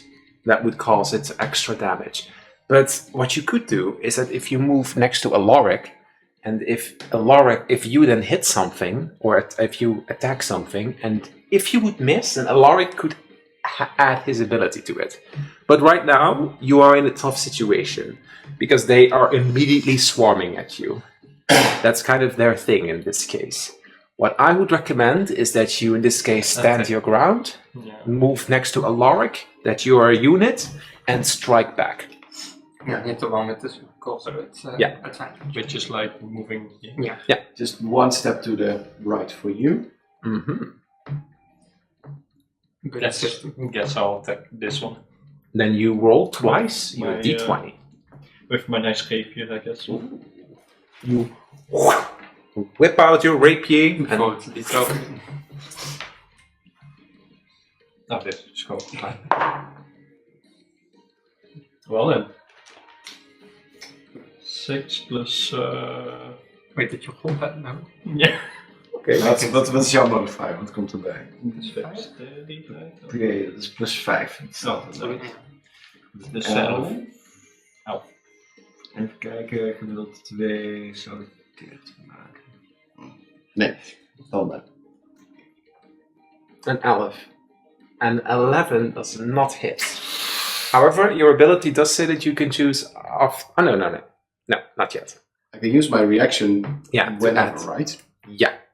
Maar niet nadat ik de uitkomst al gezegd heb. Nee, maar ik had zelf, daarom zei ik net van gemiddeld 2, want I can, in a reaction, give one of my allies who attack a 1d4 extra on their attack roll. But that's on average a 2. So you would, on average, end up with 13. That would probably be too low. But that's a little bit meta knowledge. What you now have learned is that 11 doesn't hit them. But Probably around 13. Probably. We continue in this case to the top of the initiative, and we are back at Ginny. Ginny indeed sees them surrounded by all these creatures. I will use a symbiote something because I've got a name. Symbiotic entity. Yeah, alright. So I get Bond of the Bees. Bond of the Beast. 12 temporary HP, and my Halo of Spores deals double damage, and my extra 1d6 additional radiant damage when I hit with a melee weapon attack. As you kind of like invoke and like you are surrounded by this ring of bees that kind of surround you, and then it stands out to you, you hear like two people like whisper, "See, I think she's a dream walker." And indeed, you'd also deal double damage with your Halo of the Bees. But that's your bonus action, right? No, it's an action. Oh, okay. Wild shape is action. Ah, okay. Do you do anything else? Can't do anything else. Alright, then the scarecrows will come in for their attacks. They will probably not move, so in this case, number 4 is going for Alaric. But, nope, 15 doesn't hit. No. Then number 1 is going for Ginny. Number 1 is going for Ginny. And... Jongens, ik hoor heel slecht. 6 doesn't hit. And then we have Alaric again. Alaric does what he does best. So he once again warhammers the one that he hit. So with advantage is 18 plus 5 is 23. Yeah, that's gonna hit. That's gonna hit. Op welke was het? 1? Oeh, yes. So dat is een D8 plus 3. Is dat nog? 7 damage. Ooh, 7 damage. As Alaric hits it from the other side. It is almost out. But as you notice is that you hit with your hammer, you kind of like swing an arm off and it just goes flying. Ooh, like the scarecrow. Oh, my arm. Anything else, Alaric?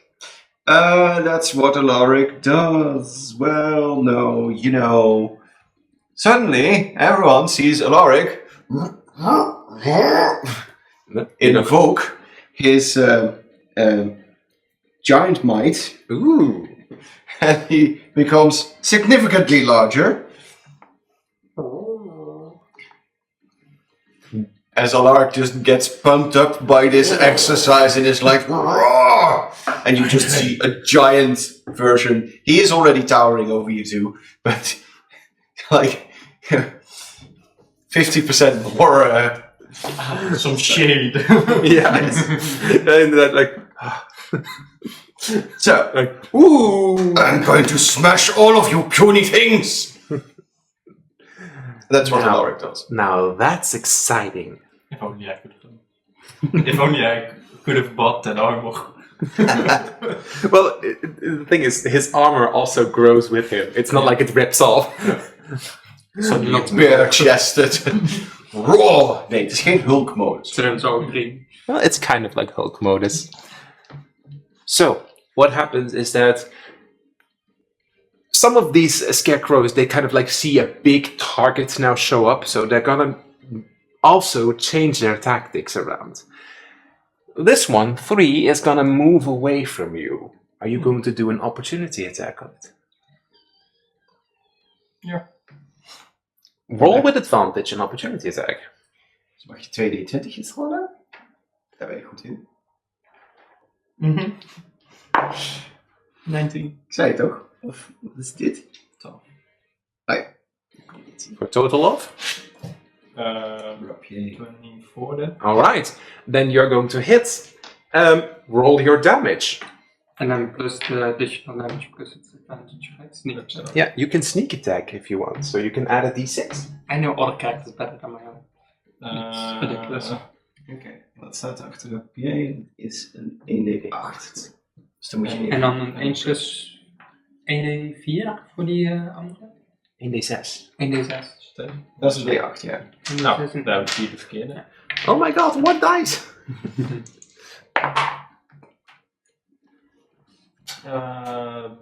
En dan plus 3 van dit. Van de regel. So a total Vijf plus of... twee plus- Oh nee, wacht. Is dit een 2 of een 7? Nee. Dus... Wacht. Dit is een 2. Dus dit is een 7. Plus 5 is 12. Plus 3 is... 15 damage. As you I'm in still this, processing how it looked. in this case, as you you see that it turns around to move to the big target, because now that's just like an obvious giant target. Must. You in this case, you just very skillfully just poke it in the head. In this case, like it comes out the other side, and then you quickly retract. You did a lot of damage, but it's not out yet. Not out yet. At least I'm doing useful things. You are very useful. It then moves up to Alaric, and well, big Hulk guy. It's gonna.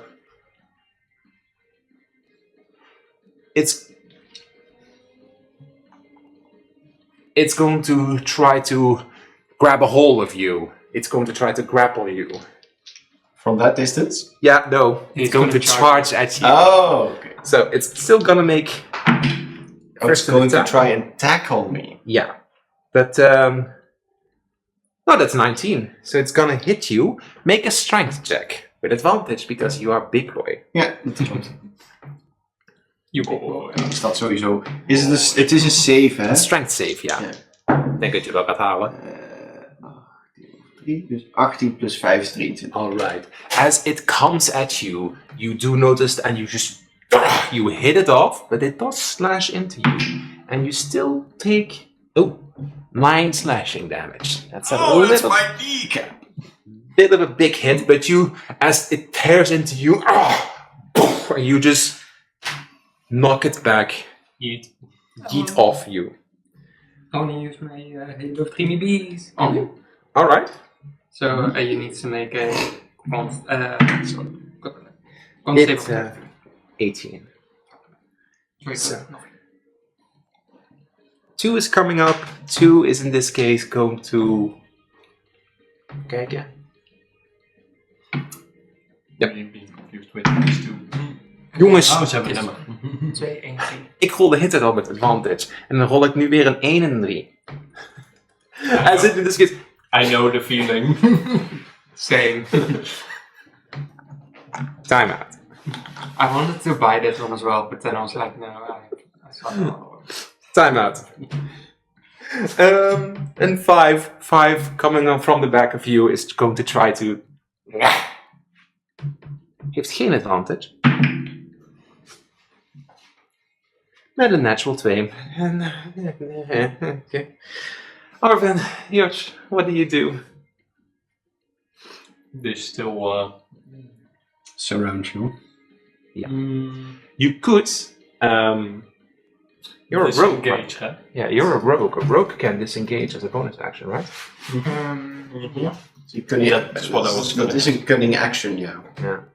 Yeah, you can use a cunning action to disengage as a bonus action. Then you can move without triggering an opportunity attack, and then make your rapier attack. So you can get out of this situation. So bonus action, disengage en afterwards attack. Om jou even uit te leggen. In een turn heb je eigenlijk 3 dingen die je kunt doen. Movement, een action en een bonus action. Bonus actions zijn kleine abilities. Een rogue kan met zijn bonus action disengagen. Dan kun je lopen zonder opportunity attacks te triggeren. Want als je nu zou weglopen, krijg je er 2 op je dak. En daarna Kun je nog een actie doen. kun je nog een actie doen. Yeah, I was thinking of using Booming Blade on this one. You could. Disengaging and like. Move so that he kind of is standing still there. So he has to Smart. Nou, make your booming blade. To the booming blade. Don't fail this time. It failed this time, I think. Hold on. Wat heb je gerold? Ah, Peace. for a total of 7. 7. Even kijken. Ja, dat kan nog steeds. Oké. En op een gegeven moment hoor je van het podium: "Come on, guy! You can do better than that!" And in this case, they use their reaction to give you an inspiration. Roll a d8. You need to get 6 or higher, otherwise it's still a miss. 7. 7. All right. As you notice that you were lunging at them with your, in this case, your rapier, and then you, I'm going to miss, and then you hear this screech from the podium, this inspirational tune, this, and then you quickly roll for damage. Hoeveel damage nu? Booming blade. Blooming Blade is just an attack. So So it's still 1d8. it's 1d8. Dat komt niet in D6 bij, want het is geen advantage. 5, that makes 10. Oh. 10? 8 8. plus 3. Oh, yeah. The pixel. Yeah, not that one. That's Yeah. plus. Confusion. Nice. 8 damage. 8 damage. A good hit. And what do you do now with your bonus action? Disengage. Alright, where do you want to move? You can move 7 squares.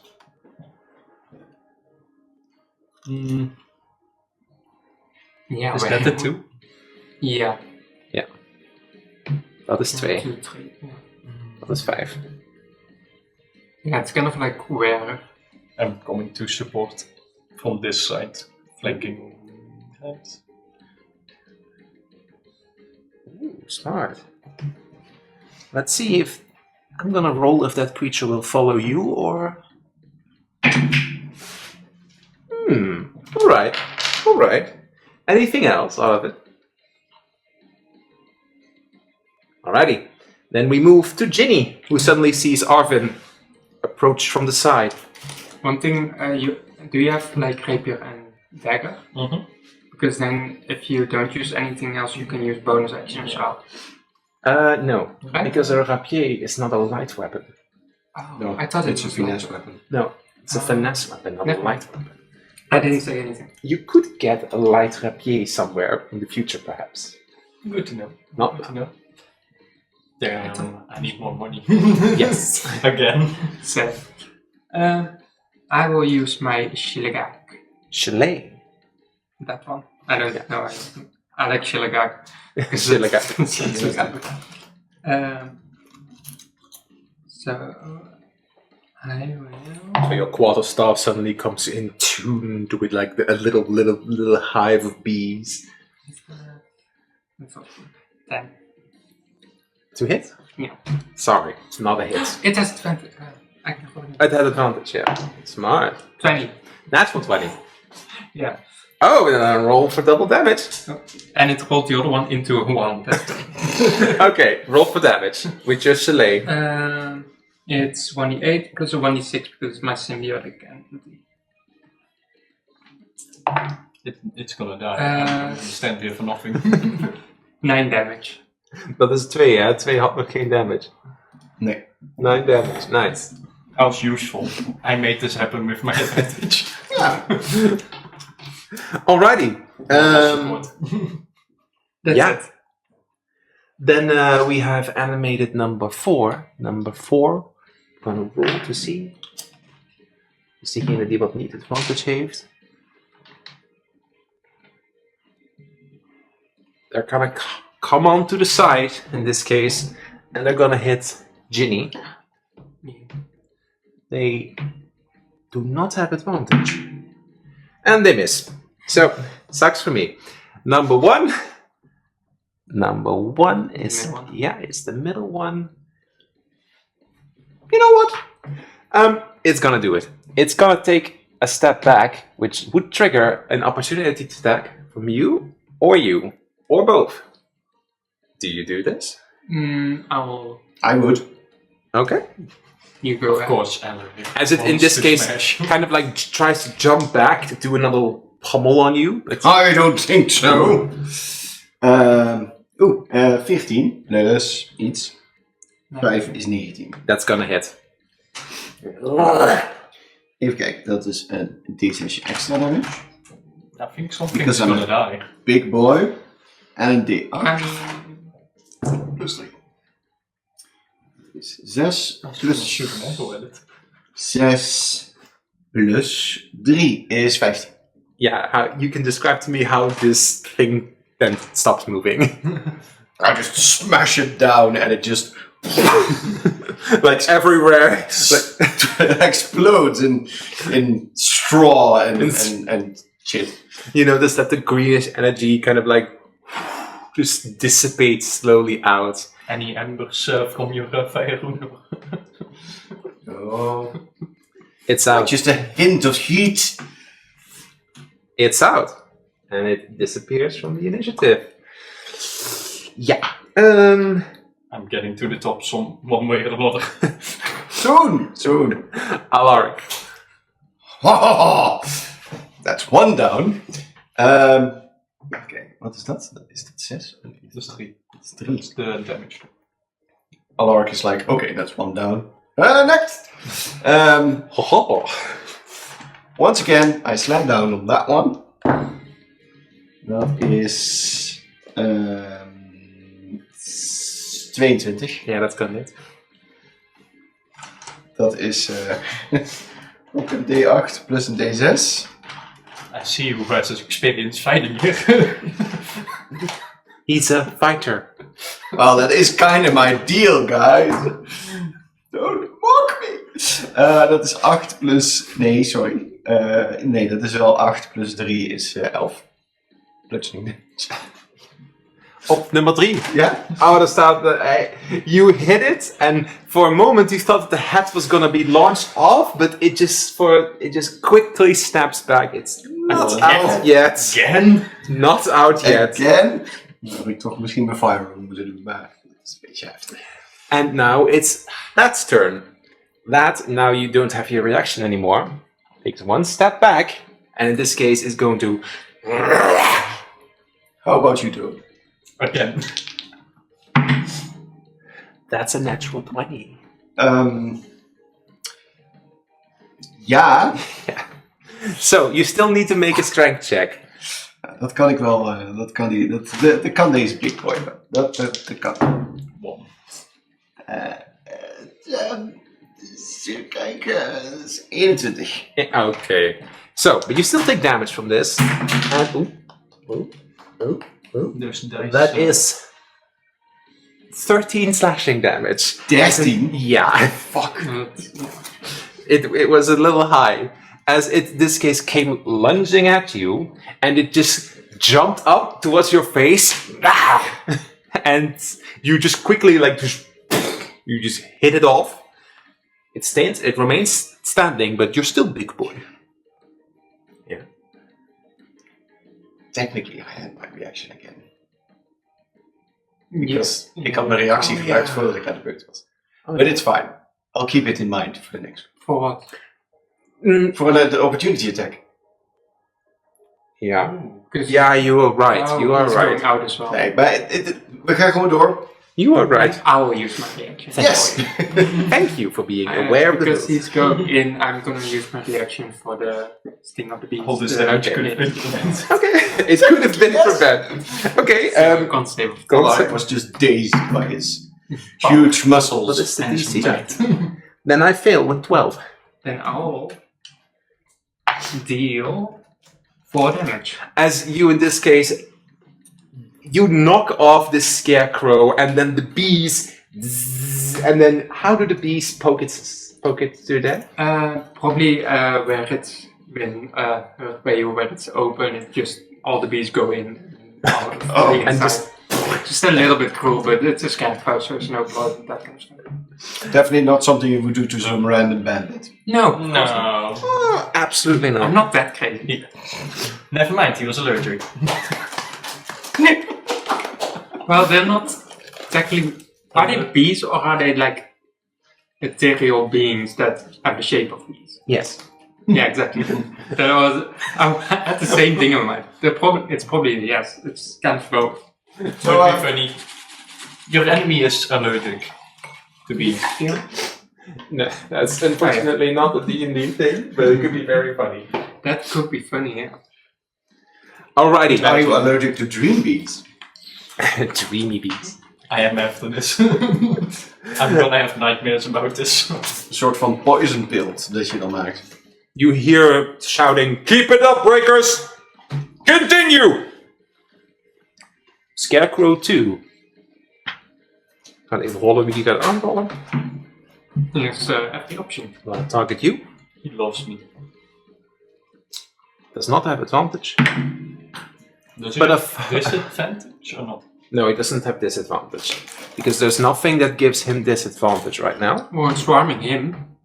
There's 3 people True. around him. But there's no rule in the game for that. But it wouldn't hit you anyways with a 4.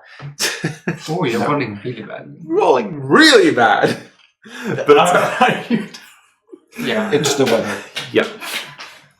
But it tries to like lunge at you, but it completely misses. Let's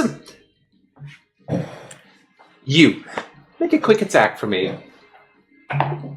7. Okay, now that wouldn't succeed. But for a moment, you use your stick to like perhaps even like try to trip it like very quickly, but it didn't succeed. It was too quick in combat. Moving on to number 5. Number 5 is going to move. Is going to trigger your booming blade. How much damage does that do? 1d8. I see. So I will roll the 1d8. Fuck, 8. Takes 8 damage, and is then in this case coming for Ginny. Now with the 2 of them. Oh no! Fuck. Okay. Toch maar andere dice gaan kopen. Toch maar andere dice gaan kopen. Mijn fancy dice rollen allemaal heel slecht nu. Nou, die van jou past gewoon bij je karakter, want ze zijn gewoon ook wat zwaar, dus ze vallen ook. There's really booming on the table. Yes. Arvin, it's your turn. They symbolize my huge warhammer. Weren't you gonna do something with the back one? No, because he missed. Oh. Again. Advantage. I've missed every time.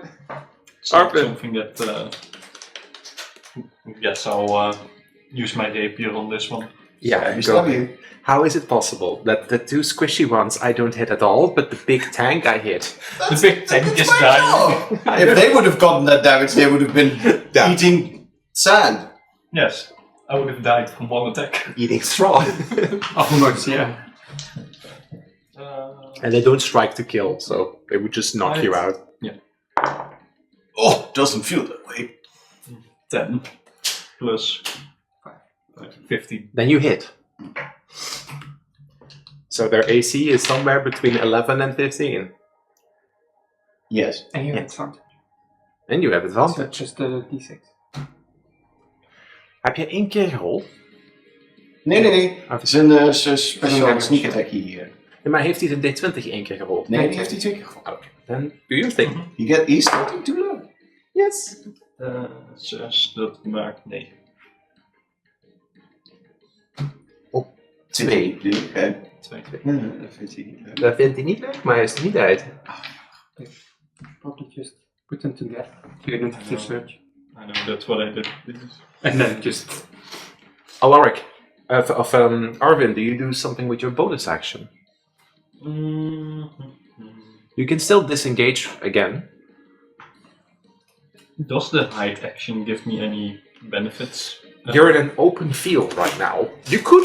You could hide behind Alaric, but that would only perhaps give you advantage on this one, because there's nothing else to hide. You're in an open field. Je kunt het met zand krijgen.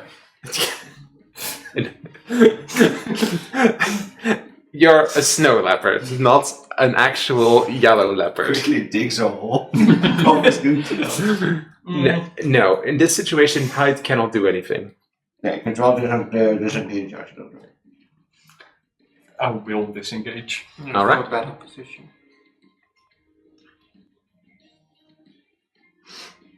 Let's see if it spots you and decides to follow after you. I should have used my booming blade, didn't I? No, that's actually... So, this is natuurlijk een beetje narrative, but you spot that as you... This one is looking at you. So if it moves away, those two get opportunities. Moving on to Ginny. Hey, Jenny! Alaric met gigantische pompoms. Go! I will use the Shilagag. I will continue saying them because I like that. Sure, you're a Shilligag. Okay, make your attack roll. 18 and 16, Yeah, that's good. so that's a lot. They also don't like this. No, they don't like bees. Imagine if Oh, we went that's out in the street. Very great. That's 3 damage plus 3, so 6. Then they probably cut the funding to the Voidbreakers. Because these are your initiates. That's And then I will use my bonus action to heal Alaric Alright. with healing word, because that's bonus action. Nice. 4 healing? En daar hoor je dan niet zo hoog op. No, At least there was some. Yeah. Oh, thank you, Jenny. That's very useful. Alrighty. At least I now probably need to crit to hit you. Nou ja, 19 AC is wel lekker. Maar dan had ik op een gegeven moment 21. Maar dan rolde Max wel goed. Number 4 is going to try to hit you with advantage. Just the sweet spot. Yeah, and then I have this again. I roll a 1 and a natural 20. So it's a 1. No. A disadvantage. No. Sorry. One of the only sides that I can actually hit him with. Yeah, that's actually kind of true. Yeah. Yeah. Zeker als het nog relatief low-level creatures zijn, dan hebben ze ook niet zo'n hoge modifier. Dus dan moet je al iets van een 17 of een 18 rollen. Dat is de kleine kant. 4 slashing damage. Oh, 1 plus 2. thanks, Ginny. That was precisely what I needed. You knew. Alaric. Oh, ik doe even als bonus action second wind. Dus ik adem even diep in. Om wat extra health erbij te krijgen. Is dat een 8 plus 3? Dus dat is 11. Dat is solide. I'm gonna need to learn that breathing exercise. Yeah, it's basic. It's literally just a breathing exercise that kind of like gives you a pumps up a little bit. Just take a level. This bird is catch. Alaric smash. Ja, ik ga 5 aanvallen. Alright. Heb ik geen advantage. Just behind Ginny. Just behind Ginny. Maar dat is... 13. That hits. 13 hits? Oh. Ja. You know it. Nog even rare shenanigans moest gaan uitvoeren. Nou, een D6'tje. Even double check. Raak jij 5 of 2? 5. Oké. 2 had ik het wel, dus dat is goed. Ja, maar die heb je niet geraakt. Dus. Dat is 13 damage. How? As if Alaric is golfing, he just smacks the head and it just flies off in the distance. And like for a moment, you spot this. Nice shot! Home run! And you hear suddenly, like, on the stage, the music, they get a little bit more intense. Yeah! Go, Alaric! And we remove 5 from the field. Alrighty. You should make a sport out of this. I have a small question with the reaction I have. Yeah. Is that because it also happens when somebody starts a turn within 10 feet? Does that happen after you did your whole action and movement and stuff, or is that before? You have to announce that to me. Because it just says during the... Can I read? Let me quickly read.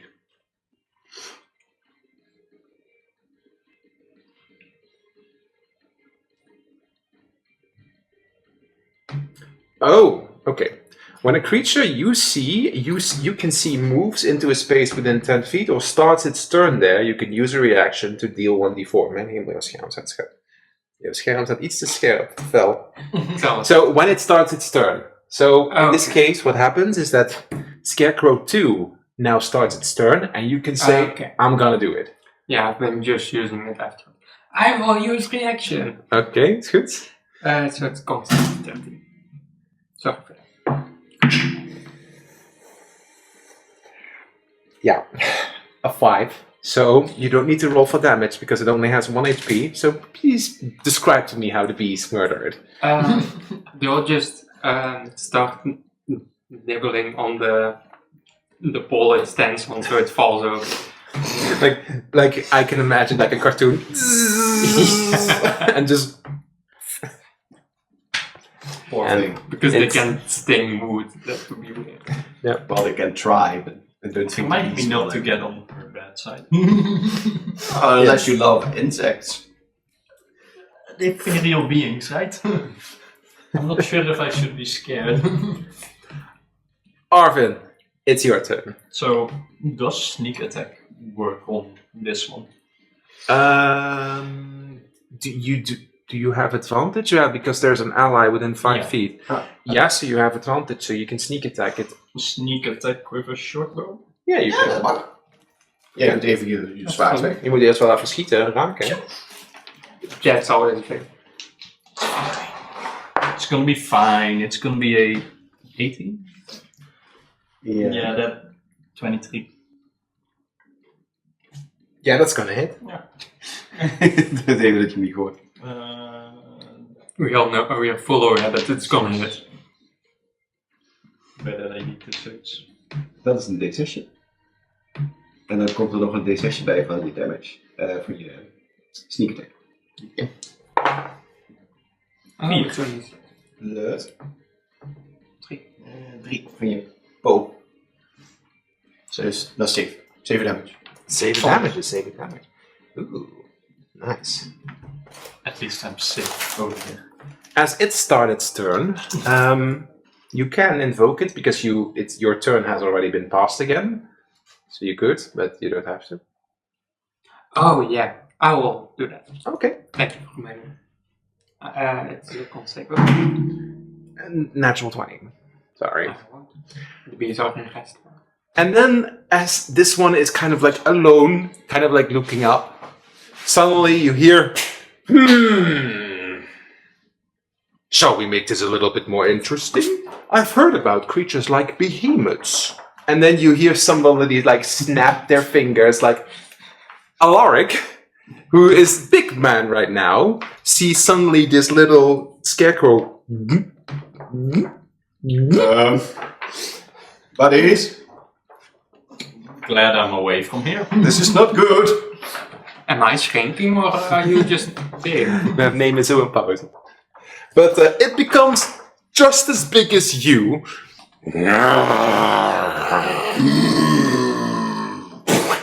Jealousy. Alark is a wolf, so he growls.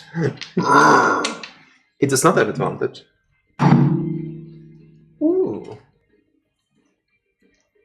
24. Ja. Helaas. You can also do it to yourself with the defense or something. Ik heb het al opgezocht. Ik wil dat al heel graag doen. Wat Ik mag niet mezelf, maar dat werkt ook niet. Want dat is op iemands attack. je mag niet iemand shielden. Nee, ik mag niet 1d4 ervan afhalen vanwege mijn pact mate. Nee. That's not fortunate. But, even though I rolled a 1d12 for damage, I deal 3 damage on you. Ooh. This big guy. Is that all you can do? Haha. No, it can because it has second attack. Now that it's big. Oh, fuck. 18, that doesn't hit you. Nee, 18 raakt niet. Maar ik realiseer me trouwens... Dit was 4, toch? Ja. Die komt toch na Ginny? Ja, Ginny is toch naar geweest? Wat heb je gedaan dan? Ginny heeft er dinges gedaan om die in uit te schakelen. Oh, heb ik dat gemist? Of heb ik een foutje gemaakt? No, just continue. Oké, ga maar door. I don't remember. Ik dacht even van... I don't do remembering. That's Okay, it's alright. Het is mijn beurt zo meteen. It's alright. It's now your turn because an 18 does not hit you. Because now 2 big behemoths are like you two are like This is just bonking of masculine energy to forward toward other masculine energy. Gotta love Godzilla. like the people like Godzilla versus Kong. Who's gonna win this? I do. 22. Yeah, that's gonna hit. That's good. That's gonna be brutal. Dat is... Deception. Is it a 4 space damage? Yeah. Technically speaking, Alaric also takes 4 spaces up right now, but it's fine. Oeh, dat is minder damage dan ik had gehoopt. Hij moet een strength save maken. Oh, I activate my fire rune. okay, strength save. DC 13.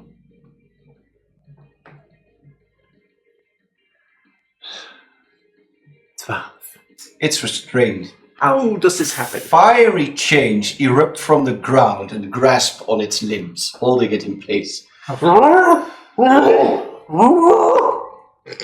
like suddenly. Ooh. And I do 2d6 fire damage extra. Oh fuck. Dat is 6. Oh fuck. 4d6. Oh, It's made of straw. okay. Effective damage. Yeah. Damn Yeah. you, Starby. Effective damage. Dat is... brein. Dat is 12 fire damage. En dit was 11 bludgeoning damage. Dus dat is in totaal 23 damage. Just tell me how you burn it. I just smashed my warhammer in the middle of this fucking scarecrow and just slice it basically in two by just breaking it apart. And then fire erupts. And there's a little explosion. People in the distance. What's that sound? Are we under attack? There's this ripple and for a moment everybody as there's wind coming from it. And there's smoke and everywhere. I was finally cooling down and letting out this heat. Yes. Just like we're all feeling right now. And combat. It falls over. The players stop playing. And in this case, that was a good exercise. You become smaller. Not even close, eh? And I didn't get hit once. And you even had bonus health. Yeah. Nice. You wander up to the other two, see there's no threat around you anymore. What do you three do as you see your victory in this case? Alaric puts away his warhammer, slaps you two on the back. These are big paws, bam. Haha, well done! Well, you did most of it, so. I couldn't have done it without you guys. In this case, Riven arrives first. A good job. Excellent work. And then Cedric and the two big lion folk. Those two, Me trying to hide again. like you maybe like feeling a little bit awkward. Make a perception check for me really quickly. Or insight, actually. Roll for insight. That one. Okay, you have no idea. No, But, no. Alaric, you have good insight. You would pick on naturally on this. You notice that the female lion folk is kind of eyeing at your companion, kind of like squinting their eyes while they are applauding, but you pick up on this because of your stone rune. Alaric would just like put his arm around your shoulders and like carries you towards Riven and like maybe overshadowing it like you're one of our group. Like, no need to question anything. He's clearly a Voidbreaker. Cedric and Ramarito approach. Excellent. Is that iets grappigs? Yeah, they No, I approach. just like the name Ramarito. Ramarito. Yeah. And they approach. Excellent work for your assignment and your training. I even put in a puppet extra, but seems you prevailed with this assignment. Now, Riven. And Riven looks right. The rest of the day you have off, and I heard that you may be speaking about an assignment with Kane this evening. Yes. Already. No worries, I'll take care of cleaning this up, Cedric. Alright then, you three, you're dismissed. You can head to town if you want to, but otherwise remain at camp, please. Remain on standby. Sure. Thank you. In this case, the three of you are dismissed, but you did pick up on the fact that the female lion folk is kind of like eyeing him. Are we like aware of his situation from the past, or are we just... Would you have shared that with those two? Probably not. Then you are not aware. You may pick up on social cues that he may be wanting to hide something, always with the hood up. Yeah. You're a little bit of a, not really a people person, more like an animal person, but he is a cat folk, so it's a little confusing. Close enough. Close enough. Pet. But as the three of you take a break, how do you take a break? Hey, you needed to go into town, right? For something. Yes. Why don't we head into the tavern? Have a nice drink. I could use something. Yeah, sounds good. Yes. All It's a right. good break. Ooit een keer gekregen. The three of you head out of the camp. Ah, what a lovely troll. You bring the trolley, yes, because you promised to bring it back. The three of you leave the camp, and in this case, head back to the town, to the Breakers Tavern. As you bring the trolley, of course, along, do you quickly return it? Probably, yes. Alright. You quickly return it, or did you want to say something to either one of those two? First, I want to thank him for lending the trolley and that we might get an assignment tonight. Oh, fascinating. Ooh. Any idea already where? It's probably that note that was on the bulletin board for a while. Ginny puts one and one together, so it's probably the guy, the boy, Henry, and he's not a child, and he did say something about Fallowbrae. You could bring it up. I mean, there was this guy Henry. He was in the tent of Cain. Right. Maybe he talked about Fallowbrae, but like, he could be something like that. Could be that indeed that it was no longer. Alaric, Fallowbrae is in the direction where you first encountered those strange ruins. It's not in the same direction, but it's towards that side. Because you actually uncovered those ruins somewhere on the Dragon Sage Plains. And Fallowbrae is on the way. It's at least a day's travel, so going there would require at least one night's camping outside. Fallowbrae? Hey, well then, if you find a gemstone attuned to like energy and you bring it back, then we can trade for that armor. We have a deal. All right, good.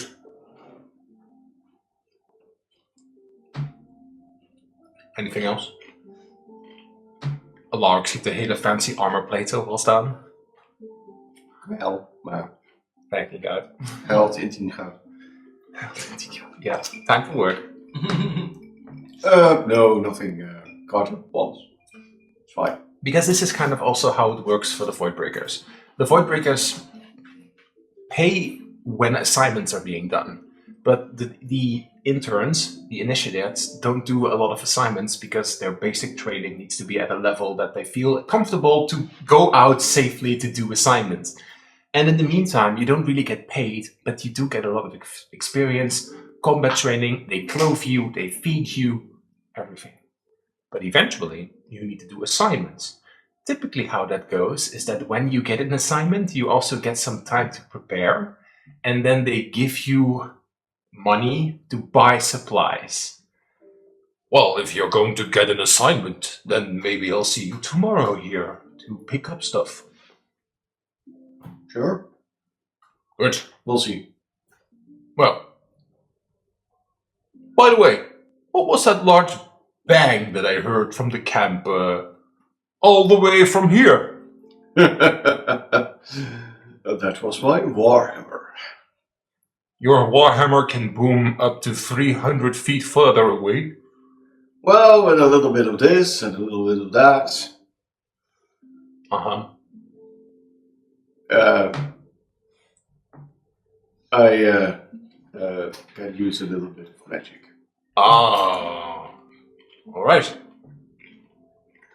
I smashed something into pieces. Quite a behemoth. Good, good. Wallace staat daar een beetje awkward. Well, can we do something for you? No, thank you. We'll come by tomorrow if you need any supplies. All right then. See ya. Bye. Bye. Kicks us out. You head out the door. Moo. Do you want to head to the tavern?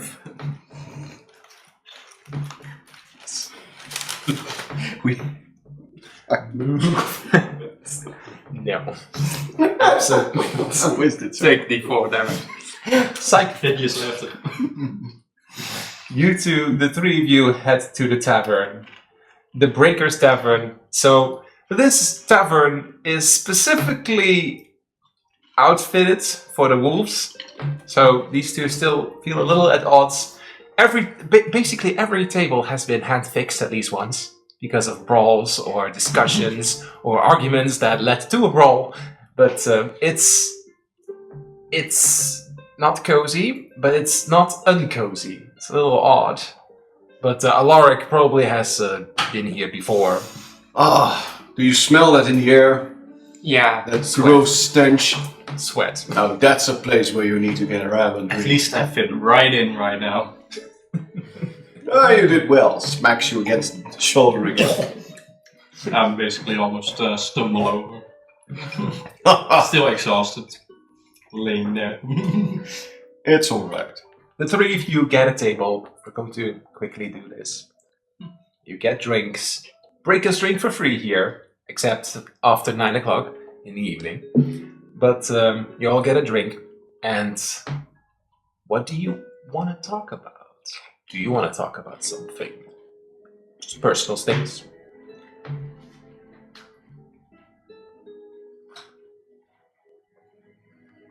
perhaps speculate about the assignment. Ginny knows a little bit. Yeah, there was some nuts on the table, so I'm still eating. Oh, yeah. You got a handful of crackers. You got a document crackers. But you said something about what was his name again? Henry. Yeah, the guy that poked his head out in the tent. He was at Kane's. How do you know him? Do they know about my little area that I made for myself? Did you tell them? Probably not. I just wanna. Then you don't. Then they don't know. Oh shit! Then they don't know. I know. I was going for my morning stroll through the forest, and he was kind of a little bit lost. So I helped him, and he talked a little bit about his quest that was hanging on the bulletin board for over a month. Ah, So it's probably something like that. You needed to wanted to explore the ruins in Fallowbrae. oh, that should be easy. Well, Alaric, you make a quick history check. I suppose I do.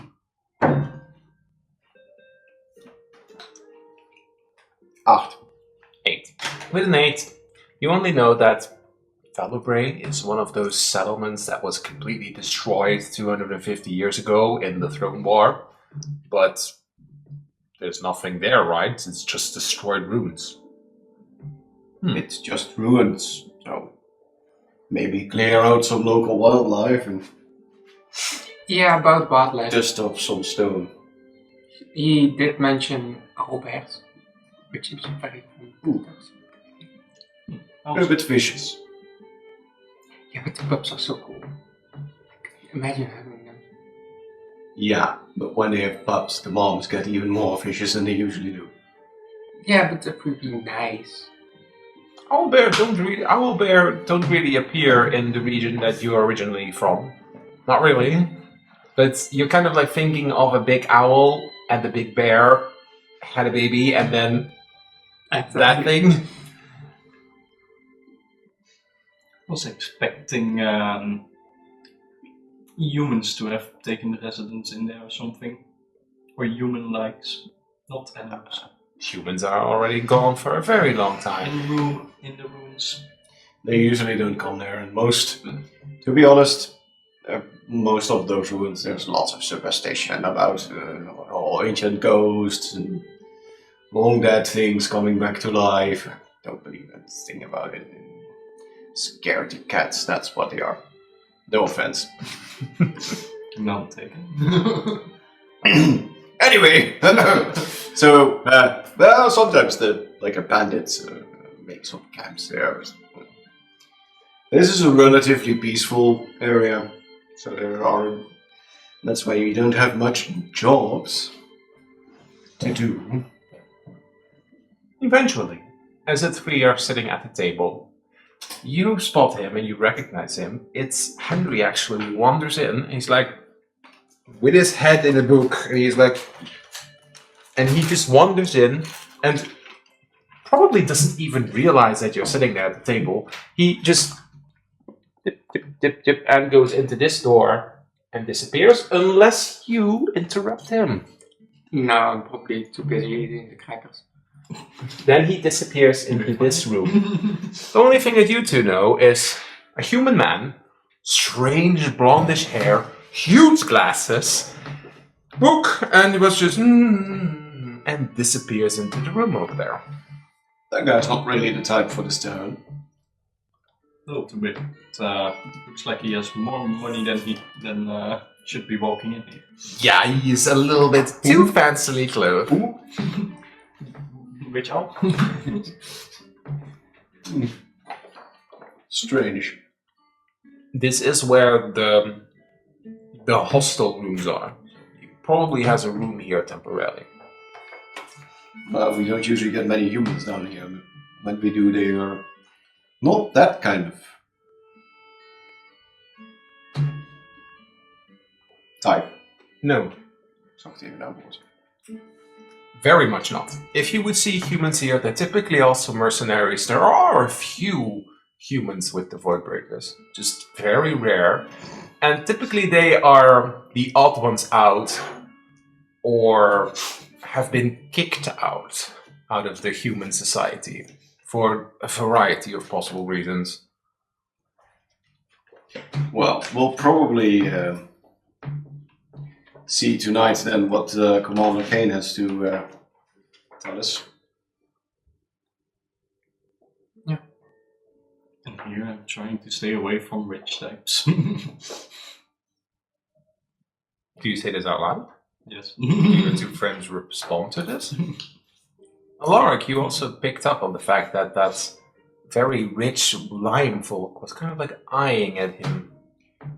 So, Robin, Yes. or Whiskers, where do you come from? Down south. From the deserts. Ah, so very far down south. Quite a bit. Roll for deception, because that's not true. Me not knowing where I came from. 19. Nou, Alaric is ook... Alaric, you Right, have that's advantage on insight. Dat is wel waar. Me I not think knowing. it says right in the front, the first. Leone Port Day. Same as me. I can show you where that is. I was gonna mention that, but I thought I was from the desert. 18. Oh, then you do not realize, actually. 18 does not beat 19. Just for clarification, let me quickly... Realms, Ignazar, world map. Zoom out a little bit. Hold on. That's a big map. Leona Port Bay is over here. And the desert is And the where? desert is over there. You have south. However, there and is... you have souther. There is deserty regions over here, of course, as well. But you are here, and this is where you're from. And the desert is the same distance, probably even souther. But it is kind of more tropical here. Well, tropical, more Mediterranean warm. So there are patches of like sand. These are the Savin Road, which is a big savanna. Not the same as an actual desert, but... Also different since you're a snow leopard. Yeah. That's indeed very interesting. Why is he a snow leopard? Nobody mentions it. Nobody mentions it. Nobody knows. Alaric is not very bright. He's insightful, but he's not very bright. He's also a grey wolf in the middle of a rural forest. Also a bit odd. We're all orcs. Yeah, we're all... She's the only one in the forest. That fits. Well, Ginny also stands out because in this region, of course, there aren't a lot of humans there. But most humans that live here were actually originally pushed out from this region all the way back to here. So she's also a bit of an odd one out. You're all three a little bit of an odd one out. Anyway, so from the desert. You probably didn't know those fancy people that arrived today and watched us fight. Not to my knowledge, no. But, no, I'm not from the desert. I'm more from I'm from a port city close to Concordia, is it that? At the border of Concordia, Ah, the savannah area. Yes. It's quite like a desert, just a little bit more a lot of vegetation. water. Yeah. Well, yeah, that woman was eyeing you up.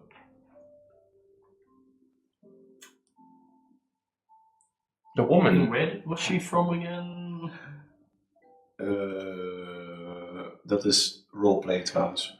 Pepijn weet het overigens ook niet meer. Ginny Alaric knows. Alaric heeft dat niet gehoord, hè? Nee. Nee. Alaric So could don't name- know, that's why I ask. Okay, Ginny let's knows. make Ginny you- doesn't. I know. let's make you have an intelligence check. So, just a general intelligence check. No. I'm 3.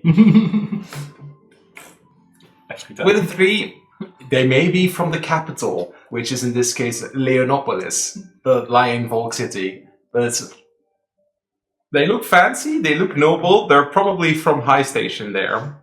And if they're from High Station, then they may know your original family. Which is slightly concerning because you are indeed a snow leopard in a desert area, in a Mediterranean area that stands out. That's why you came here, very far away. To stand out more. And then To they show up stand here. out, but for different reasons. Well, so a weird question, but do all feline folk know each other? The good kind don't. All wolf folk know each other. Well, all folk are quite tight knit with their community. So, With their community, and there are multiple communities. hey, we just explained that he's literal an anomaly. So, Alaric probably doesn't really, Get it? how do you work? How does it work? Well, usually most people aren't, let's say, infamous as catfolk. They usually just live their lives. Well, you don't have to tell whatever happened, but I suppose you did something infamous. My family might be a little bit known for it. Infamous. Might be known for Oh, right. They're known for it, and that's why I left for Better opportunities. better opportunities and further away. Well, avoid breaking out. So there might be a chance that things might have happened that my family instigated. Are they bad guys? Oop. Your Them or family. me? Yes. I would say very much so. Ooh. Well, it's strong of you to evade that. Death seems to somewhat looming around my family, to say the least. As long as you're good. And you seem to know your way around all your weaponry, so that's a plus in my book. Glad to be of service in a different way. Sipped quickly on his beer. As the group talks a little bit more about relatively unimportant things, the evening starts to come up. You do notice that the tavern, other wolf folk, other packs, other members from other packs are now starting to wander in. Also a few of the original town folk, perhaps even another human may wander in. But just normal people now start to show up as we indeed turn to more towards the evening. There's not really a curfew, but you are expected to be back within, just to make sure that nothing strange happens. None of you are on guard duty tonight, because sometimes there is guard duty, but that's more kind of like a busy work activity or a punishment if you don't show up to training or lack. We probably should slowly head back to get Yeah. dinner at the camp and then talk to the exemplar. Yes, don't want to make him wait.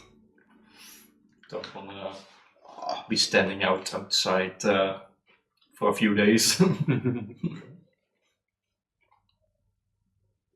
You head back to the camp. You wander out the door. You wander out the streets. And you indeed return to the camp in the evening. Is it though?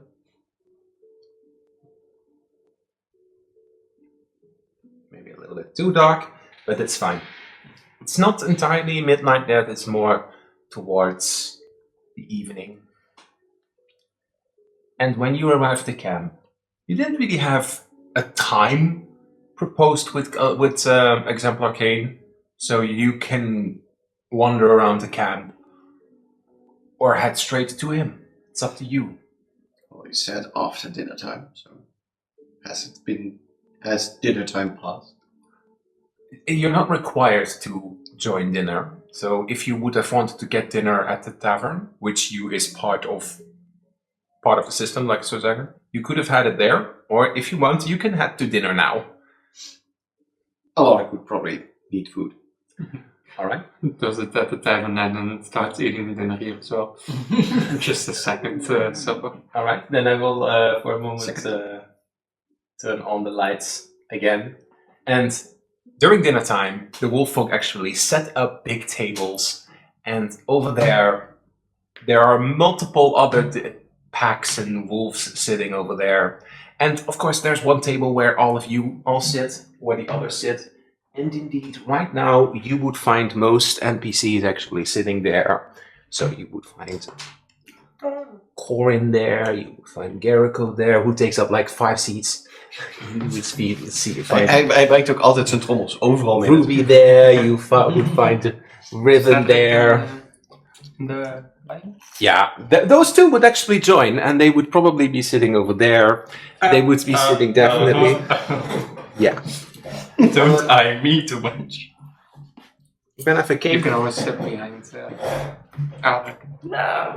Ik ben, Kane, die hebben we hier niet. ik ben even Kane kwijt. Yeah, well, Kane would sit next to Riven, of course. But, yeah, you have your dinner. You have your typical food. That's hungry. You hear a lot of laughter from the other tables. You hear a lot of drumming. And if you want, you could address any of the NPCs. Or, in this case, wait until Exemplar Kane would return back to his tent. It's up to you what you would want to do. Oh, here you are. Alaric would probably do that and just eat. What did you get? What food did you get? You'd assume that there's probably some roasted meat or something. Just the catch of the day. With some vegetables and potatoes, because his mom's voice rings in his ear. You do have to eat your greens. Turkey and broccoli. Sure. Is Ginny vegetarian? Yeah, I was thinking about that. She's probably just enjoying a salad or something. Mm-hmm. Broccoli with a few cucumbers and some waffle. Carrots. And what about carrots? And what about Arvin? Probably meat, but wishing it had some fish, because it's been a while since it's pretty secluded away from the ocean cat. There's no fish. But do you have prestidigitation? No. Do you have the spell prestidigitation? Do you have the spell prestidigitation? Well, not prepared. That's No, cantrip, dus die heb je sowieso niet. Alright, then you have to deal with turkey, unfortunately. It's alright. It's not fish. One of the few annoying things about having moved so far from a port. Less good fish. Exactly. Cats love fish. Get far away from fish. Unfortunate. You eat dinner. Nothing special. But eventually you do notice that the Exemplar and the Vanguard, Riven and Kane, get up and head towards, in this case, the Exemplar tent. Other people start to, in this case, get up their stuff and do their own thing. Cedric and the 2 wolf lion folk, they seem to stay stationary, but other wolf folk are cleaning up. But, well, in this case, those lion folk brought fancy wine, and they seem to be enjoying their time with Cedric, getting to know and talking a bit about the past that you can hear from snippets of conversation. But that female lion folk is still sometimes... And now you have picked up on it.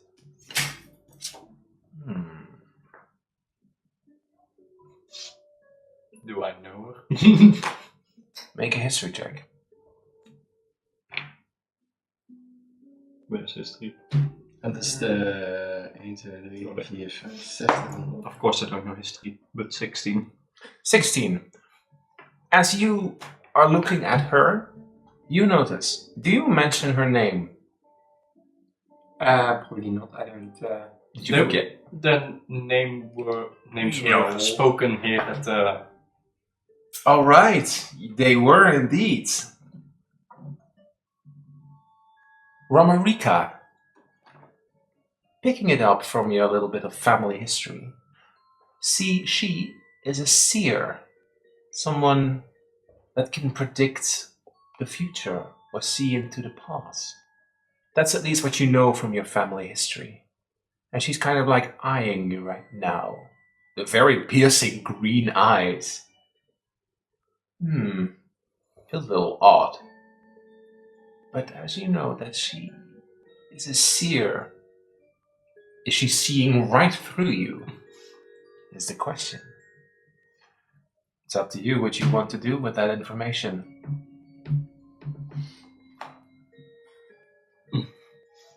You don't have to do anything with it.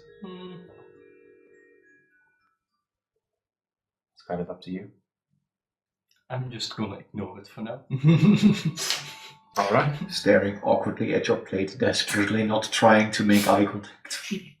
Just, kind of. Typically, you would return to your tents right now, and there is usually a campfire later in the evening to spend some time. But for now, you return to your tents until you meet up at Kane's tent. Well, Or head right now. I suppose we should head there right now, right? All right. Yeah. That's what he said.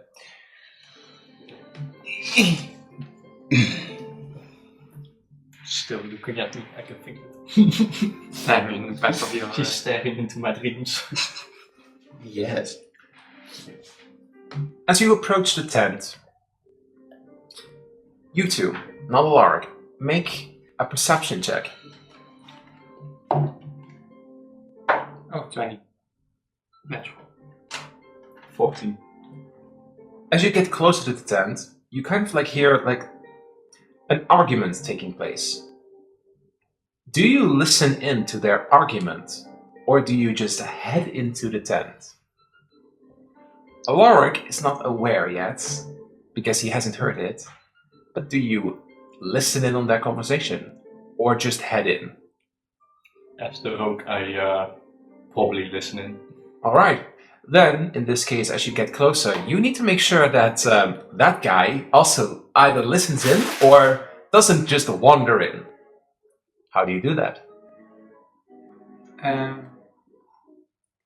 I will ask about if it's food. Well, I'm just gonna distract him while he. Oh, the food was great. What did you have, by the way? I was sitting next to you, but I was not Oh, paying attention. roast turkey. It's that's quite good. good. Yeah. Yeah. I know you're not much into the meat stuff, but No. It was just a salad, pretty nice. Just, yes. yeah, maybe some mushrooms next time. That's always the. I don't know who had kitchen duty today, but as a sneaky macaron. You listen in and you hear a private conversation. Kane, we need to talk about it. I don't want to talk about it right now. If you're gonna go, what do I do? What about us? I wanted to avoid this, but you know that I have an arrangement and I can't get out of it. You can, just make it. I don't want to. This is important to me. This is the legacy in my bloodline. You and your bloodline, I can't understand. And and he just, in this case, wanders out and he would bump right into you. How do you pretend not to have heard that? I'm basically stumbling onto the ground. Oh, Just falling backwards, acting like he... You were about to walk in and he goes in. in this case, okay, roll for deception with advantage. With? Advantage, roll 2 keer. Deception. 19 en dus dat is waarschijnlijk 23. Okay, now Right? Yeah. I'll roll for insight, but nah. You pretend to fall backwards, and like Riven almost like actually bumps into you. Whoa, sorry, and he reaches out his hand to you. Do you pick it? Yes. Okay. He gets your feet. You all right? Yes, we just we're coming for what's his name? Exemplar Kane for an assignment he might have. All right. Head on in. To you, it's very easy to read that he's really angry or at least frustrated, and he just quickly head on in, and he just passes by you and wanders away. You face those two. You know that they were talking about, well, the worst kept secret of the camp, that they actually have a relationship, but they keep it private. However, he is betrothed, meaning that he has also a promise to fulfill eventually, making this entire situation very awkward. And in this case, he leaves. What do you say or do to those two? Or do you keep it for yourself? Oh, are you all right, Harvey? Yes, I think I just heard something that shouldn't be spoken out. Ah, were they having a little bit of a lover's quarrel? It's the worst kept secret. And here I was thinking it might have been a secret. You've not been around here for very long, right? No. It's too bad. Don't know the details exactly. Never really had the courage to ask any of those two about the details. None actually have, and even if you would, they would probably dismiss it anyways. Here and there, some rumors, some talk around the campfire when they're not there.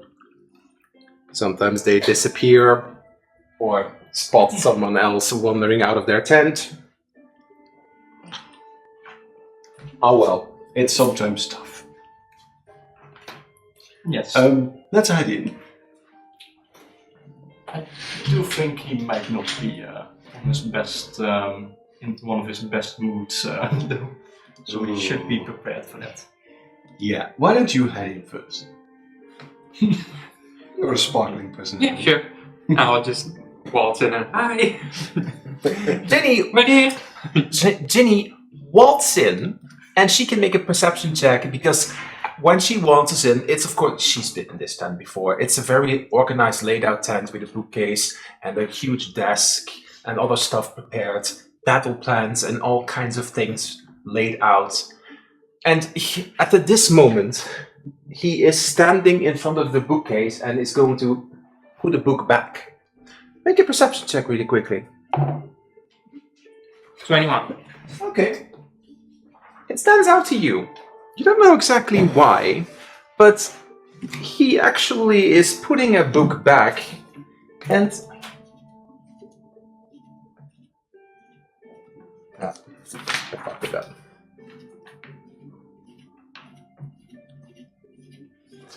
On the cover, there's a symbol with 8 rings, and he puts it back into the drawer. Then those other two wander in. So here, and you had an assignment for Sophie. Hello, Ginny. Hi. Ah. Example, okay? Journeyman. Initiate. Alright. Yeah, I asked you three to come here because I don't really have a lot of work for you three. And well, you've been putting in a lot of work. You've been doing excellent in your training, so it's time for your first real assignment. So, perhaps you've seen him at the camp, but there's a human male, and he is from Arwen's Endur, a scholar, and he wishes to explore the ruins of Fallowbrae. It's now evening, so he's headed back to the Breakers Tavern, where he has a room. But he has been here for the last month, sometimes kind of like begging to get his task in order, but yeah. Now, it's one of the only few tasks that remain, and I think it's an excellent one for you three. It's a Sounds simple. about right. It's fun. well fun. I'm going to get into the details. So, it's a very simple task. You escort him. You bring 2 carriages. You get him over there. You clear out the ruins. You clear out the castle where there's an owlbear nest, according to him. And then you get him a little camp set up where he can be safely doing his research, and then you return back. That's it. All right. Just be aware that the road towards Fallowbrae, there is no reason to go there, so I do not know what you may encounter there, so keep an eye out. If there's anything too dangerous on the road, you are expected to return. Alright? According to Henry himself, he traveled there alone, and when he went there, he was almost mauled to death by that owlbear. According to him, he also had to evade something else, but he was a little vague. So, keep your eyes and ears open. But they're just ruins, right? They're just ruins, as far as I know. But Fallowbrae is a touchy subject to a lot of humans. Do you ask more questions? Does Alaric know why? Mm-mm. Do I know why? Absolutely not. You're from an entirely different region. You never know. So, Wealthy why family, you never know. has the human told anyone about why he wants to go there? Digging up some human secrets, perhaps? Well, that's illegal, and you know that as well. Any relation to anything related to the Throne War is definitely illegal. But this is a settlement that actually was destroyed indeed during the Throne War. And, well, he wants to do his thesis on it. And, well, there's nothing illegal about digging around the ruins, but if he would find something, that would be problematic. But hey, he can dig around all the Chambé's old ruins if he wants to. So, any funny human business, and I whack him with my hammer. Well, if he would do that, then you deliver him back to me as a criminal. After I whacked him with my hammer. As long as you don't crush his skull in. Well, it's not like my name is Skullcrusher.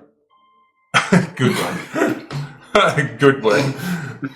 Sorry. It was That's funny. But to be more specific, he has a very strong interest in the original family that lived there, the Chambé.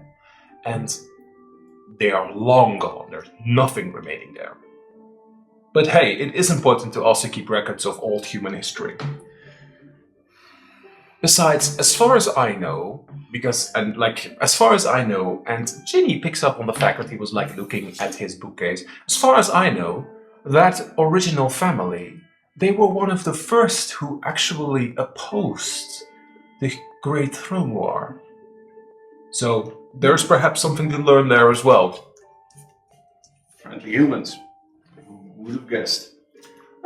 Friendly. According to the history books, the Chambé were still tyrants. But at least they didn't... it's complicated. Above game, Alaric probably by now considers you more like I'm one of the other wolf folk than anything else, so... Yeah, of course, it's complicated because Ginny is a human. Yeah. But there isn't a tone of voice in bad humans. He wouldn't say that. And, well, you're a catfolk, so that doesn't really affect you. And it's so far away. There are humans where you come from, but they're very different. Every human you've encountered here is either very stiff or rude or very condescending. But over back where you come from, they're That's I should have stolen from. Yes, but they're open-minded, they're friendly. It's strange. Yeah, like Ginny. Right. Perhaps Henry could tell you himself a little more. Like I said, he was blabbering an entire thesis about it to me. But yeah, I don't really have anything else for you to do. So? Any other details that might be of an issue? Like I said, if there would be any kind of trouble or illegal technology, then you would, of course, report that back to me and take Henry into custody, but I don't think that is the case. So when are we going? Well, you can actually head the day after tomorrow. Tomorrow you will have all this time to prepare stuff, and the day after tomorrow, very early in the morning, you are free to go. You can discuss the details with Henry if you want to. All right. So, as standard procedure, in this case, he puts a bag with 150 gold on the table, and he kind of like looks at you to take it. So, as part of this assignment, you get 150 gold, and you can prepare tomorrow whatever you want. We will arrange a carriage, or technically speaking, 2 carriages for you, after each other. Your assignment is to get him over there, get his camp set up, and then return back. Please be aware that you do need to spend out 1 night because the horses need to rest. It is rocky terrain. You also need to pass through a little bit of a natural ravine, so keep your eyes up. Any dangers on the road? Possibly. Hyenakin, I am... bandits, humans. No offense. I'm taking. No, it's Cat people. it's a very peaceful area. There's not much activity actually within that region because there's nothing to find there, according to other notes. However, keep an eye out that when there is not much activity happening in those regions, that of course wildlife takes over. It's not uncommon that there perhaps could be a troll or a giant. Just keep your eyes out. Something for you. Yeah, you're a giant. Oh, Both go wrong. Yeah. Just typical things. Yeah, that is it in short. When you return back, there will be a payment. As standard regulation, if you find anything, always make sure that it comes back to the camp first so we can get it checked out. If you find a magical artifact, do not just attune to it. Always make sure that it gets checked out. You will not have a magical guide with you. Henry has told me that he is capable of some magic, but your assignment is to escort him. Do not rely on him. all right. That's good. Also, just to confirm, if Henry's dead, we do not get paid. So, keep an eye out. Sounds good. Alright. Alright. So, you have the day tomorrow to prepare. And the day after tomorrow, early morning, you will leave. Any questions? No, sounds about right. Alright. Alright. Off with you three. Bye. Have a good evening, Xapla. Good evening. Alright. Okay. He will kind of like sure. Can't be angry about that, Tommy. Totally anime girl vibes. Yeah. I do be getting Harry Potter vibes from this. Just 3 people. Why is it always you 3? Why is it always you three? Alrighty. The 3 of you are just outside of his tent. Well, off to bed then, I suppose. We'll head into town tomorrow to get some supplies. But Sounds like a plan. And you now also know where Henry is. So. lock him in a suit of armor. Try not to get him killed. It'll be fine, right? Sure it will be. Do you do anything before you head to bed? As of course it now is turning to the actual night, in this case. Other wolf folk are getting the campfire set up, There's probably already a few sitting there. Or do you decide to head to bed early? I will probably go to bed and then after 10 minutes sneak out and go to the small camp that I made for myself. As you wish. You can do that perfectly on your own. You will feel a little unsettled, especially with that big fancy caravan still there. It's your choice if you choose to approach it, or decide to... I was gonna say, I'm probably gonna sit somewhere with a vantage point of it for a moment before going to sleep. Near the stairs. Does Alaric see Ruby anywhere? Ruby is one of the ones who is sitting at the campfire, and she's probably tending to it and just sitting there with probably right now Riven has joined up. Kane has not Kane has not joined up, and you see that Riven and Ruby are kind of like talking to each other, and Kane still Riven looks still very frustrated. Do you join them? Just for a moment, I approach Ruby. Alright. Hi, Ruby. Quick question. Do you mind if I grab a few bolts? We'll be heading out on an expedition soon. Sure, go ahead. Cool, thank you. As Alaric walks past the place where he put those specially sharpened bolts and just yoink. They now have a bow tie around it. A red, cute bow tie. Yoink. Takes them. So that's, wat zei je? Dat was... 8 +1 arrows. Yeah. Please be aware that your allies can also use them, so it's up to you how you handle that. The crossbow bolts. Yeah. Just for your confirmation, we do not keep track of standard ammo. You always have that.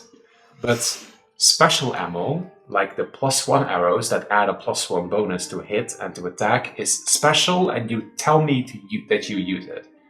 But we do not keep track of standard ammo. Eventually, it may be possible that you get a rust monster and then you could lose your normal weapons and then you have a problem.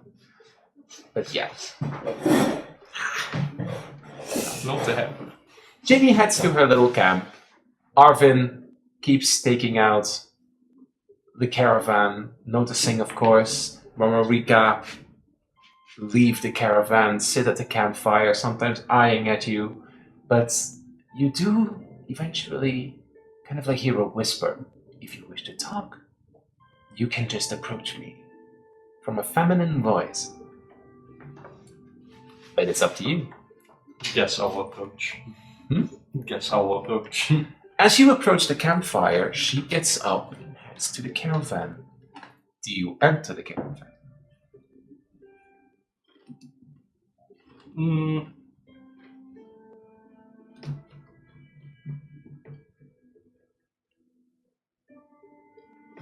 I think I just knock on the caravan door. As the door kind of like creeps open, do you step in?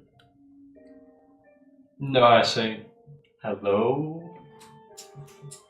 Come on in. I walk in. Alright. Slowly. Once again, a very, very fancy room. Beautifully, but there's all these kinds of like little candles everywhere. And behind the table is sitting this intricate lion folk. And thus she has these cards laid out.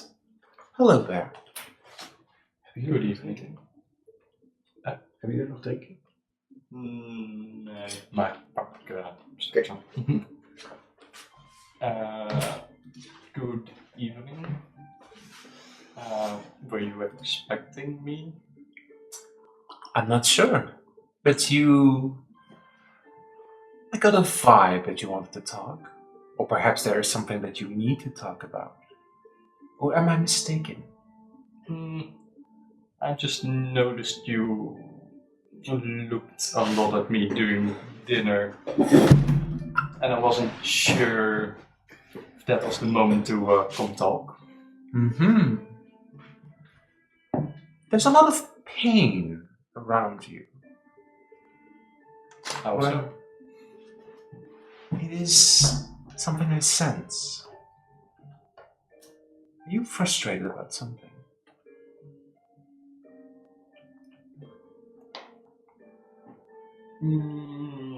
It's unusual to see someone of your heritage, our heritage, in this direction. What brings you here? With heritage meaning catfolk. Yeah. What brings you here? Different kind of work than I'm used to.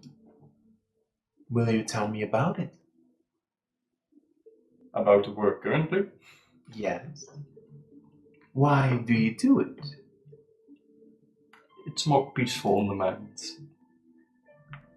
It's more peaceful in the mind, so I was in the right direction.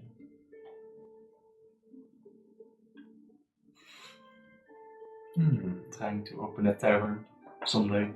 I see. Are you running away from your problems?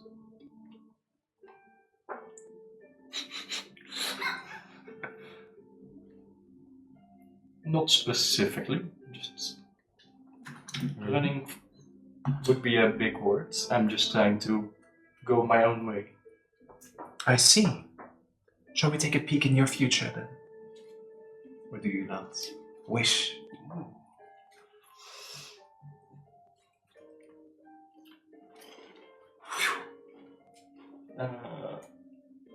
Yes, Yes. I see. I see. These strange women just randomly giving out fortunes. What could go wrong? Oh, you don't Misfortune. It's beter dan bekend. Let us see into your future.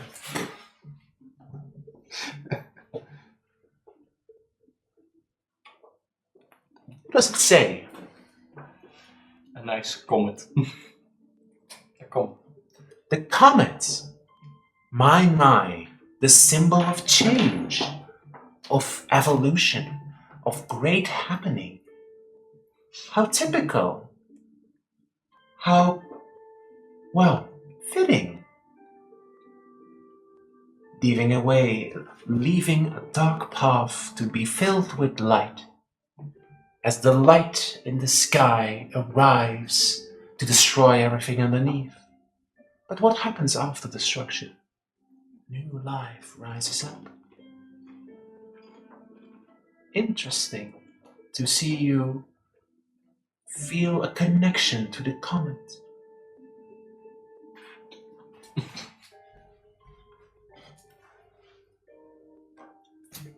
That is the ability that you get, that you can trigger at any moment. It's a little complicated one, so make sure to read it properly.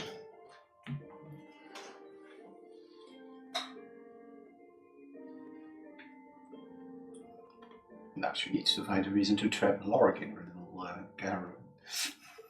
It's kind of up to you. There is a strange sense of kind of like confidence when she said this. Because you are indeed on a different path. But how does she know? But how does she know? You could call her out on this. That's kind of up to you. Or do you just accept what she says? I'm asking, have we met before? I don't think we have met before. But perhaps someone in your family may have met my father. But this was probably a very long time ago. Yet, some people have dark clouds just hanging over them. And it's not very hard to see.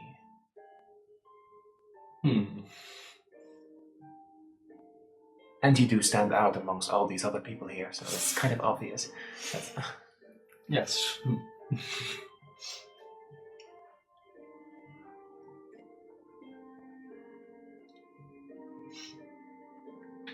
Then I should have probably introduced myself if we haven't met yet. I'm Arvin Quickfoot. Nighttail, wasn't it?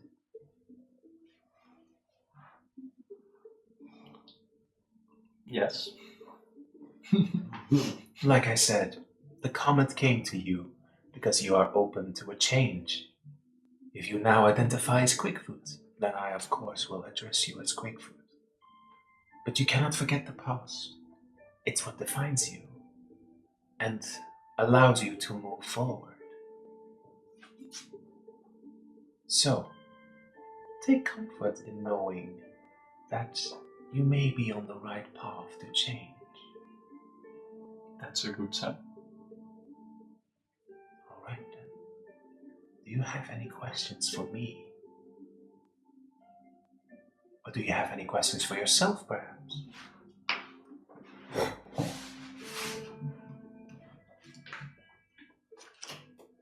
No. Of course. You are free to come talk to me anytime. We will probably be here for just a few days. One of your other friends visited me earlier, and yet another friend has not yet. But they are free to do so if they wish. But there's nothing that requires it. Now, I wish you very good fortune. And just know that great change is awaiting. Have a good night. And maybe we'll see you again. Each other again. Good night, Arvin Quickfoot. As you awkwardly wander out. Oh fuck, how does she know my name? Yes. How does She she know? knows many things. Me just going to sit outside and think a little bit more about what just happened before going off to bed. You do notice that, of course, there's a little campfire taking place, and Alaric is coming back with something of a red bow around it that he's now kind of like putting in his bag. Do you address that? Do you address him, or what do you decide to do? Do I see him as well, by the way? Yeah, he comes out of the caravan. And he's kind of like, with your natural insight, because you have your rune, you just notice... Mind blown right now. You just see the cloud explosion. Yeah. Alaric wouldn't approach you necessarily. Do you approach him? Yes. Then, you walk up to him in this case, what happens?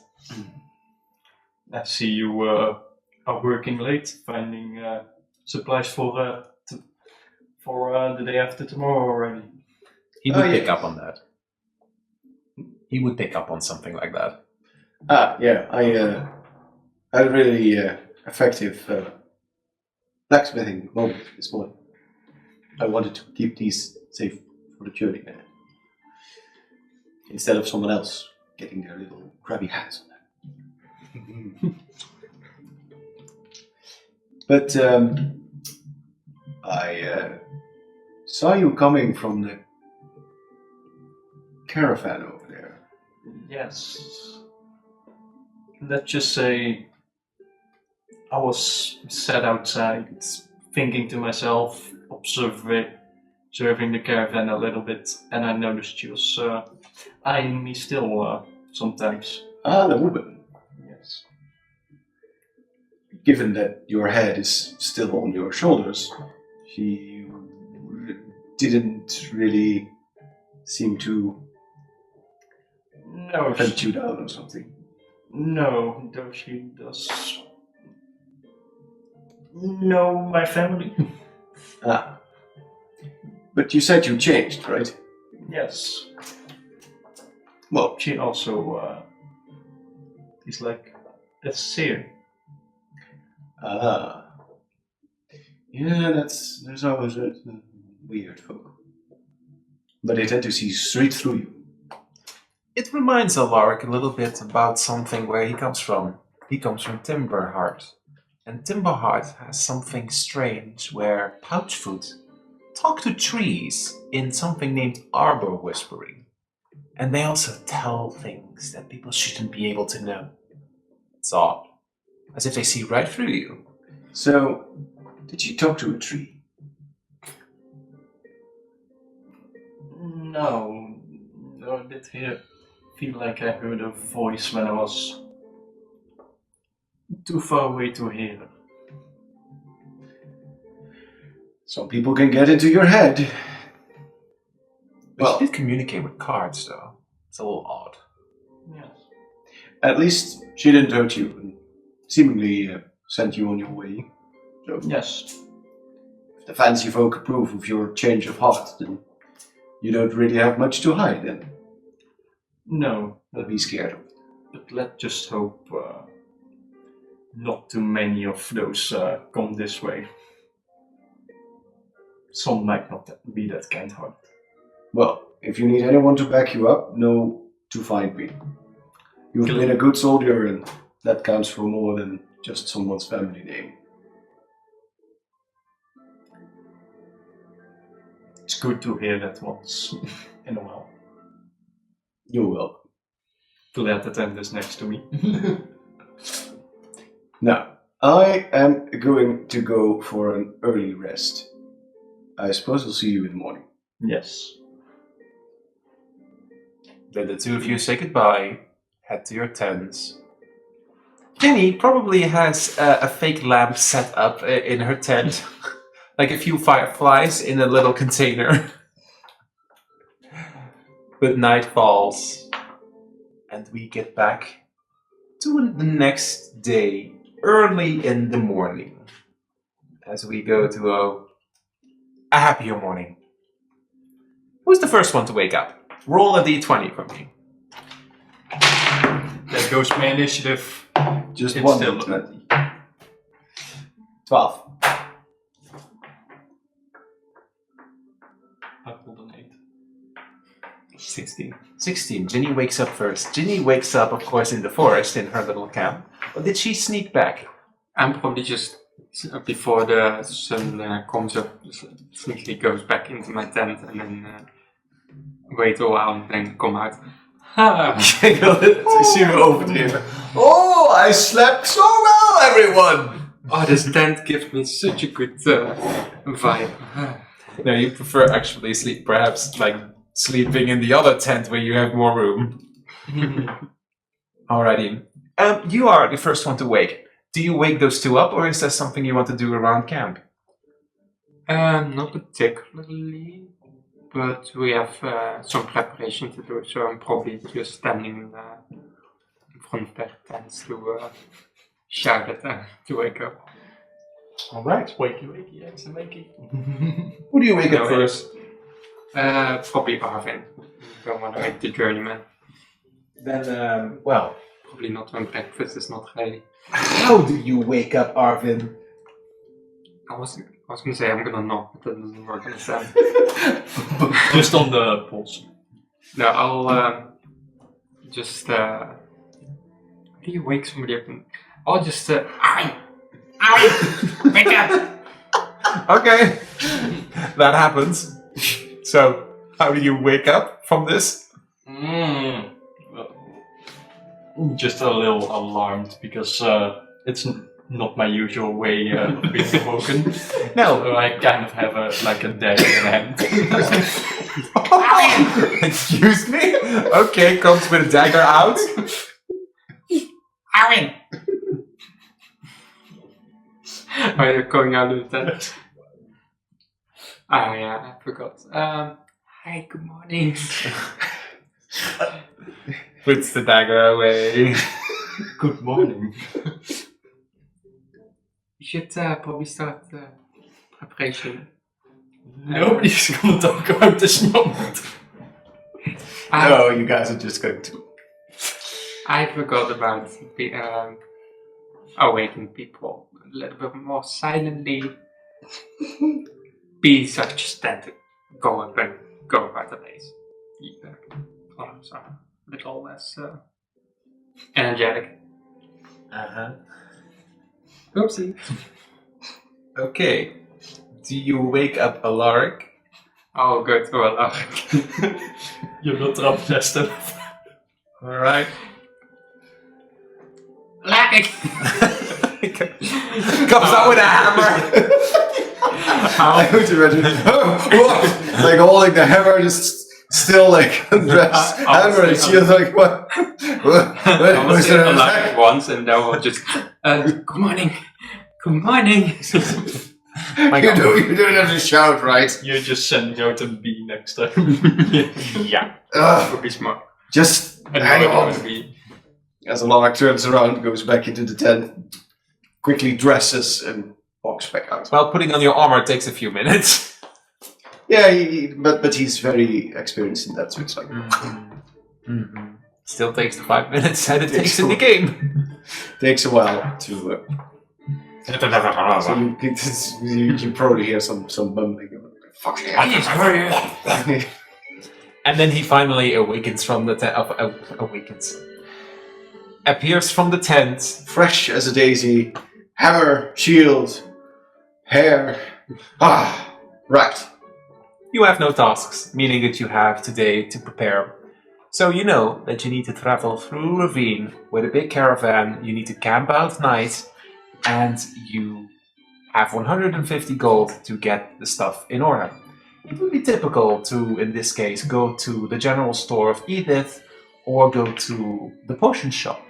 That's also run, as in this case, run by Alden, your father, or head for other types of supplies to Wallace and Karjar, his brother. Also, I prepared to speak with animals instead of warding women. Alright. Don't capture the owlbear. Don't get an owlbear pet. There is in this case, one big caravan placed next to the tent with 2 horses, and there's a little note on it for your assignment. Cool. That's cool. That works. Do you guys need anything? I got the goal to stack up on stuff. Maybe grab a few potions. I've got a few potions myself. Yeah, I got some as well. You can always look at something else. I think we're fine on potions. Yeah.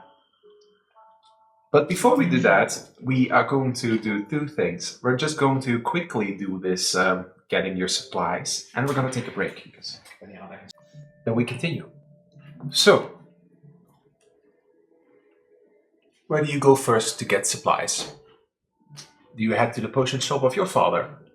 Do you head to the armory for general supplies like rope or metal plating or something? Or do you head to the general store for perhaps hooks or other things? You don't have to. You can also skip on it. I don't have anything necessarily that I need. Do you guys need anything? Because if you don't need anything and we have the money spare, then we can use it for potions. But I would suggest saving a few gold coins and spend the rest on possibly potions. There is a potion shop in town, I believe. yeah. It's technically owned by Edith, but, well, your father, of course, moved in. So. Yeah, and I know her Alrighty. a little. Do you head there? I suppose we do. No die. Ginny takes the charge in this case. And the 3 of you don't head to the tavern. You head to, in this I'm case... going to drink my sorrows away. No, You, we're in this just case- talking to, what's its name again? Oh ja, Hendrik moeten we misschien even vinden. Ja. En voorkomen dat hij in een locker wordt geduwd door police.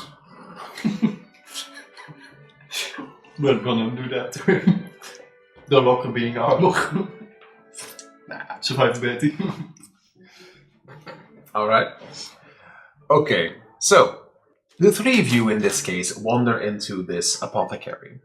And right now, as you have passed, of course, over the market, Edith, she is still at the stall. But the shop, behind the counter, there's no design for him because you get to describe how he looks. Stands Alden, your father. Yeah, this is my father. He's white. Huh? He's white. He is. Hey, Daddy. He's kind of on the older side. He has the hair on the side with the bald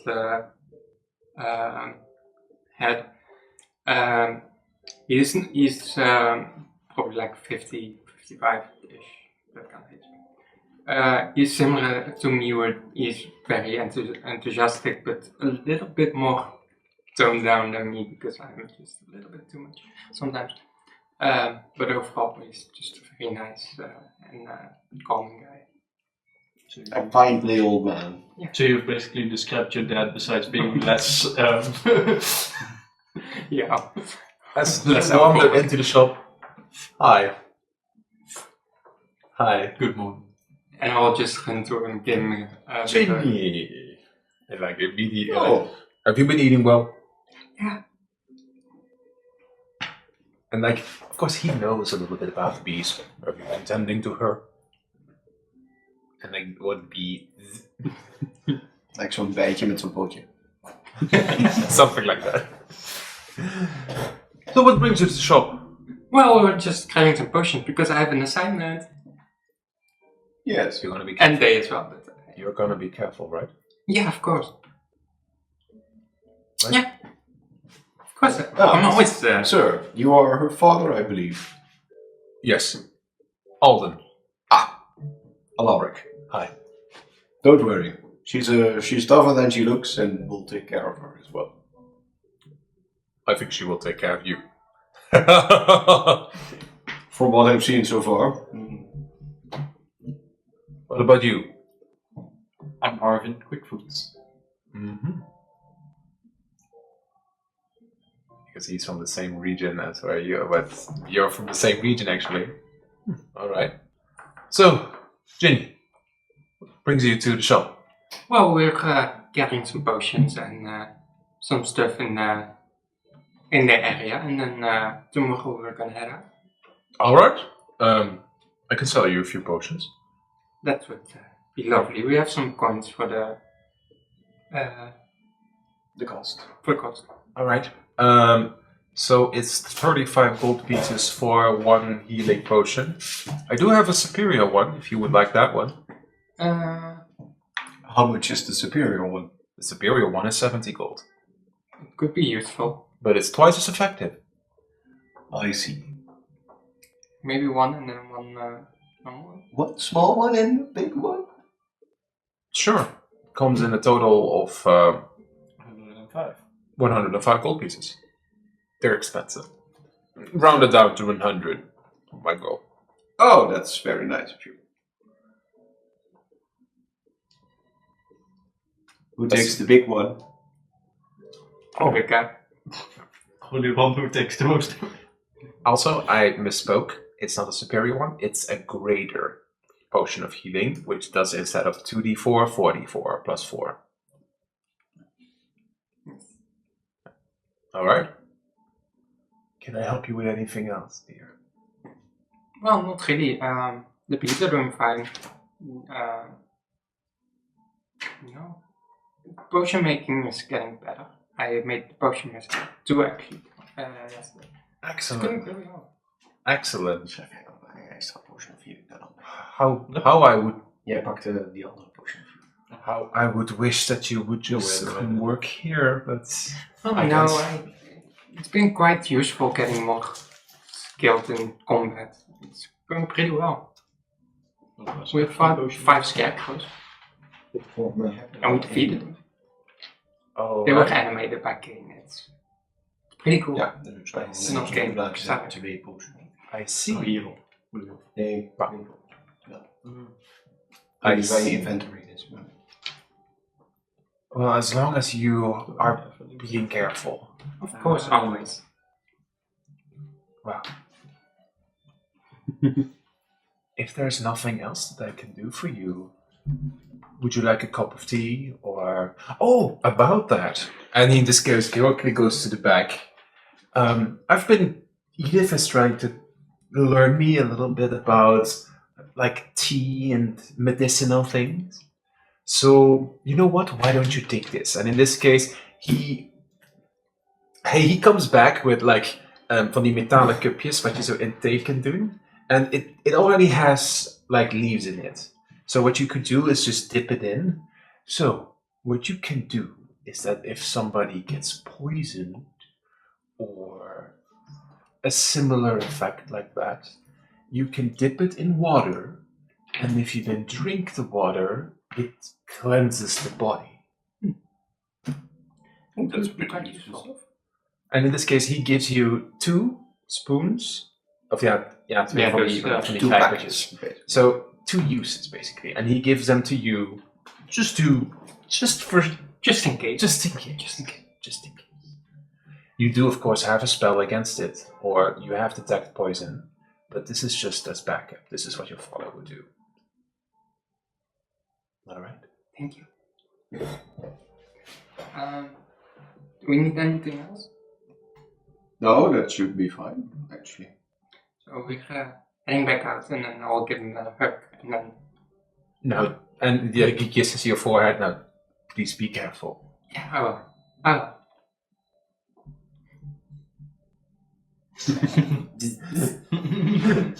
Kind of like the Penguins of Madagascar vibes.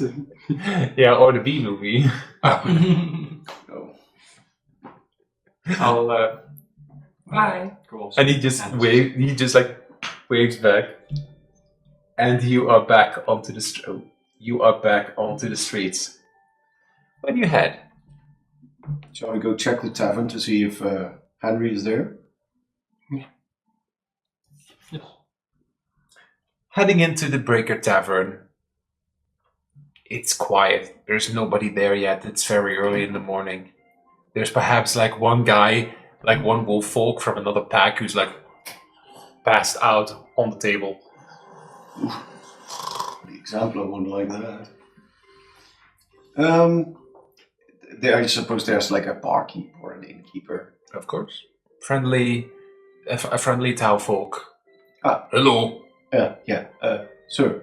Yes, laddie. I suppose there's human staying here. Small, glasses, bookish.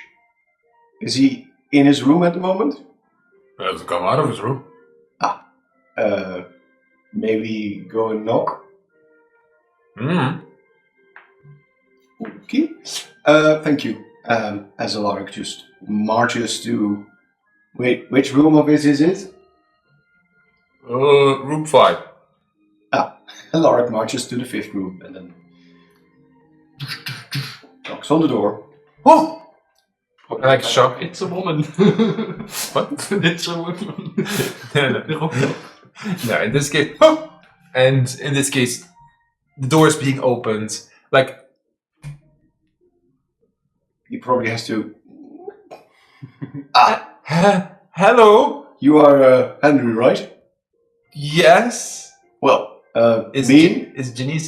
Ginny visible in line of sight? Yeah, I'm just a little bit. I imagine like Ginny looks so like kind of. We're your escort to the ruins. We talked with Exemplar Kane. Okay, sure. Would you like to come in? Well, we thought it would be nice, since we're heading out tomorrow morning, to inform you of that and to discuss any preparations of the mission. Of course. Would you like to come in? Sure. Okay, so you enter this room. This room is... It's not a mess, as in like all his clothes and everything is neatly ordered, but on the desk, like papers everywhere, ripping out, like papers everywhere, scrolls, parchments. There's like a huge map of the entire area and like all kinds of like points of interest and very fancy. Ja, maar moet je je voorstellen dat je like een maand lang in een kleine hotelkamer opgeschikt zit. Yes, that's exactly what happened to this guy. And he is like you see like dropjes op de grond and notes everywhere. And can Alaric make a perception check? I will perceive probably very little. 9. With a 9. Okay, so what you do notice is you don't recognize it, but there are markings on his map. And when you come close to it and you just take a peek, you have no idea what it means. But where is your sheet? That rune is marked on the map. On the map. Yeah, that rune is marked on the map.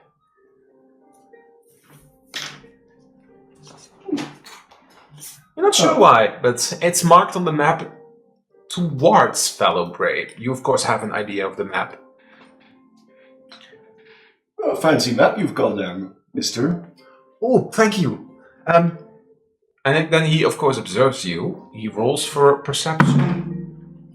Rolls 17. They're not hidden, like... No, they're not hidden.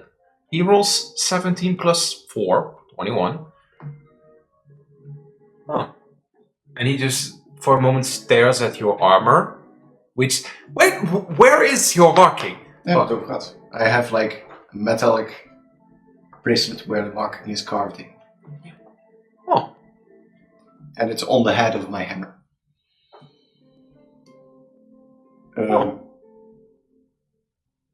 Something fancy about my gloves? It's fine. It's obvious, of course, that he's fastened that. So you will be my escort? Yeah. And you will be taking care of the owl nest? Yeah. That's the idea. We're gonna cut off some owlbear. What she meant to say is we're going to cut them to pieces. And then he looks at you because neither answer satisfies him. Yes, we're clearing out the owlbear nest. Right. Right.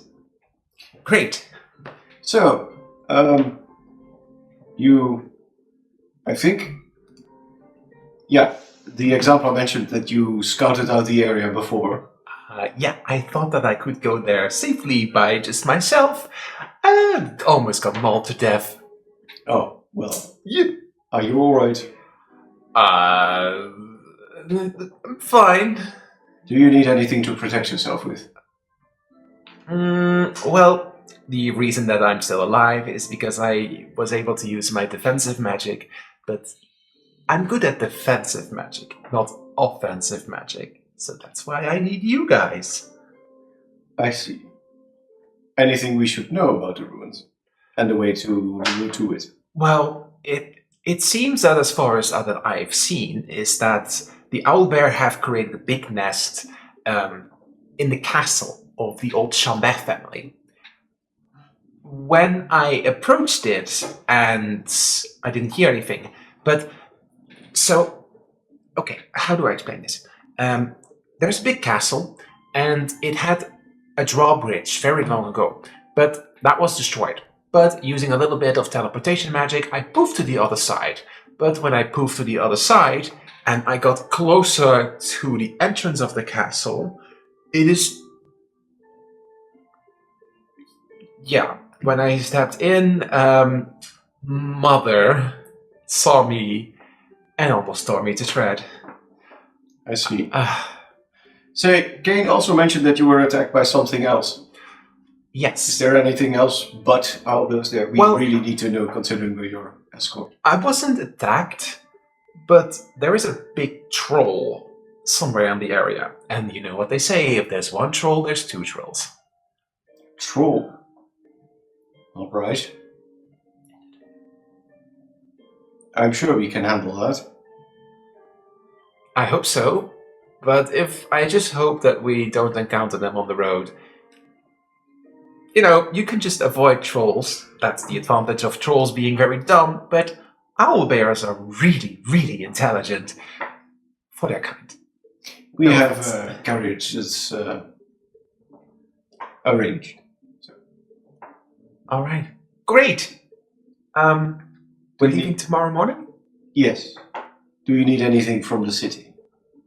And I've got 2 potions, but I rely on your skills. And of course, and in this case, I also got a carriage, but that's for personal supplies for the camp.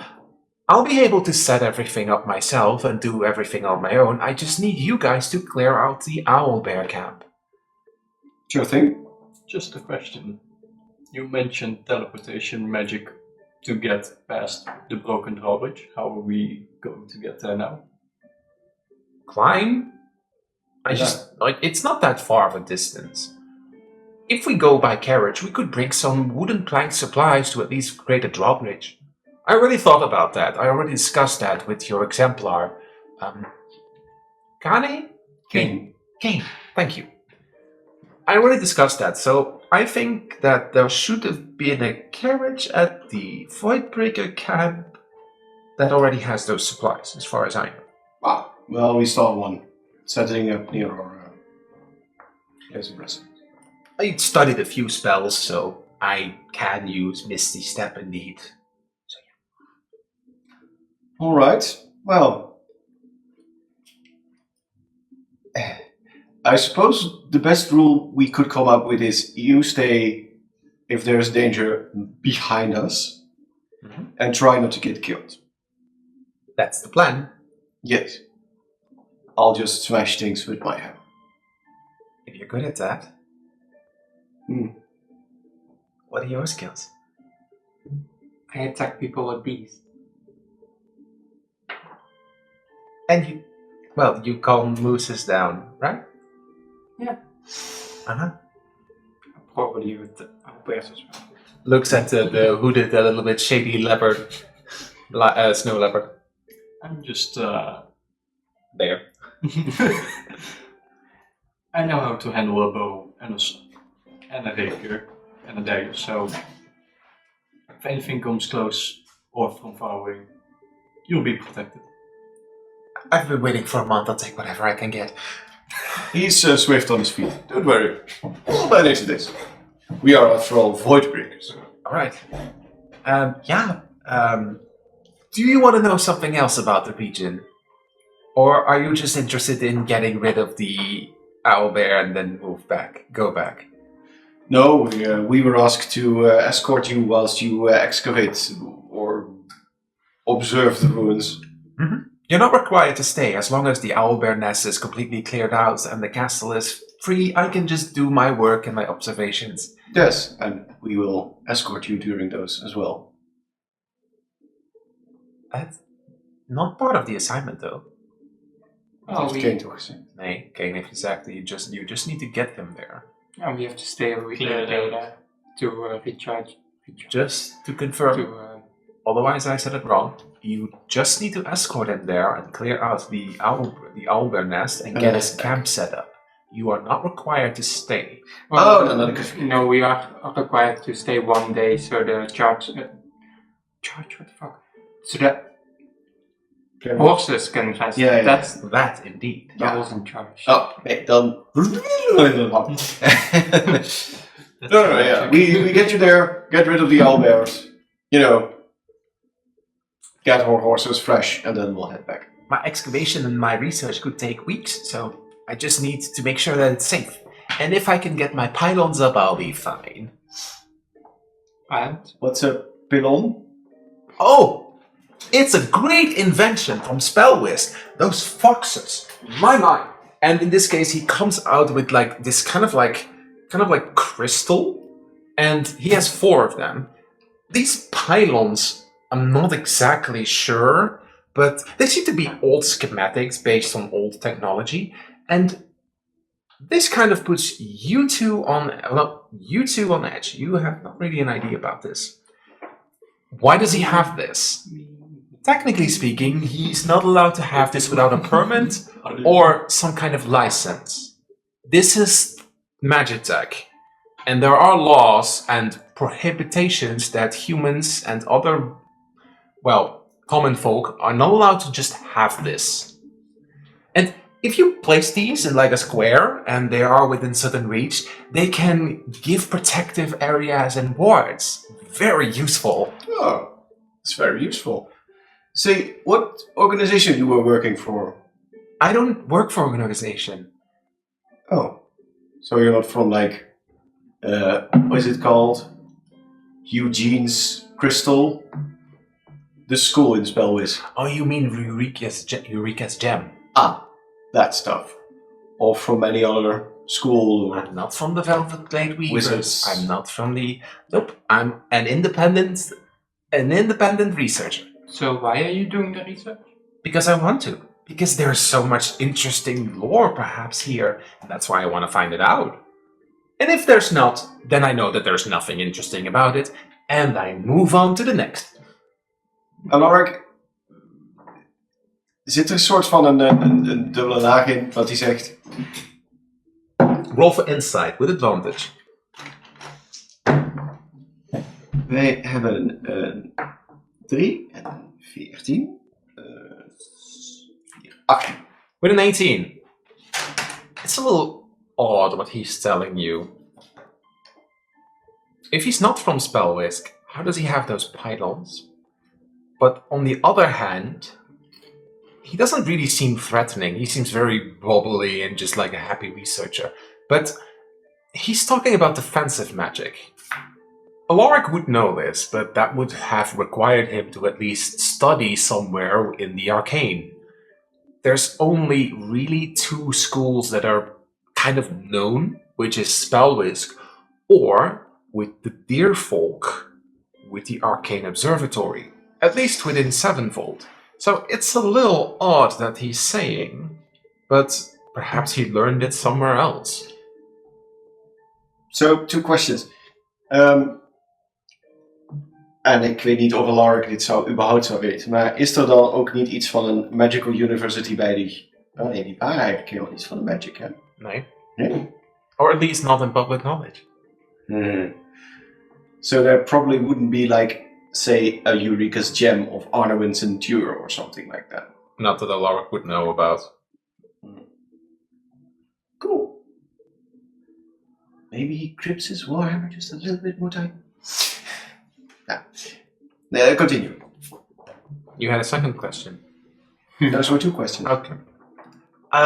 In one. Yeah, you're just kind of squinting your eyes a little bit. Yeah. Maybe my ears peak. But I'm very interested about the Chambes old ruins. So, what kind of family was that then? Oh, they were terrible. Do you want a little history lesson? If my brain can handle it. Go sit down. And he like makes room on the bed in this case. Go sit down. He literally takes a book and he has like this little wand. And like, you see this over here? And he points to the map. And this is where we are. These are Gentle Breeze. And this is Fallowbrae. So Fallowbrae was once governed by the Chambes family. And according to, well, history and what I've learned so far, they had 3 seers visit them one day. And they spoke of these kind of like creations, and their allies would turn against them, and then they would destroy all of them. And that kind of prophecy made that royal family, the Chambes of Fallowbrae, kind of like paranoid and turned against supporting, I'm sorry if this offends anyone, the kingdom of Arnowin back during the Throne War.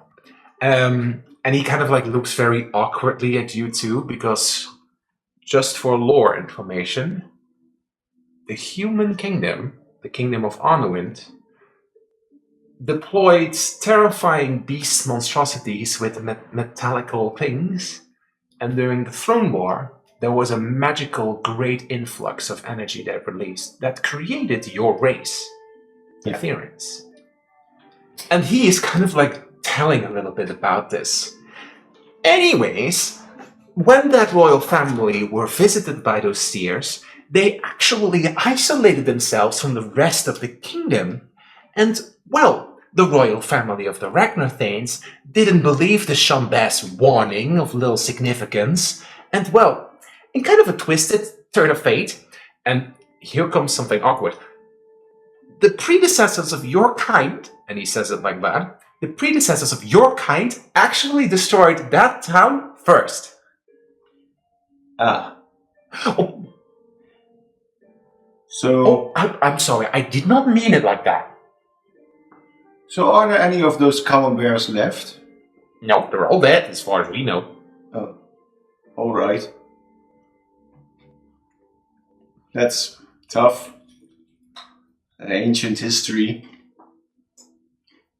And that's why I'm so interested in it. Imagine if there's perhaps something still there in the ruins. Well, we really need to report that to the authorities, of course. Exactly, and that's why it's important to get that research up and running. However, I've of course asked around, but nobody seems really interested to look into it. So that's why I'm just doing it on my own. Perhaps I would find a great discovery! Suppose most Thyrans would not like digging into the past. I asked around about that as well, and most Thyrans, because he almost wanted to say your kind, most Thyrans feel a little bit of shame, especially the more higher ups, about what happened there. It's complicated. I know. That's why I love researching it. Not to be offensive, but I suppose the humans kind of got it going.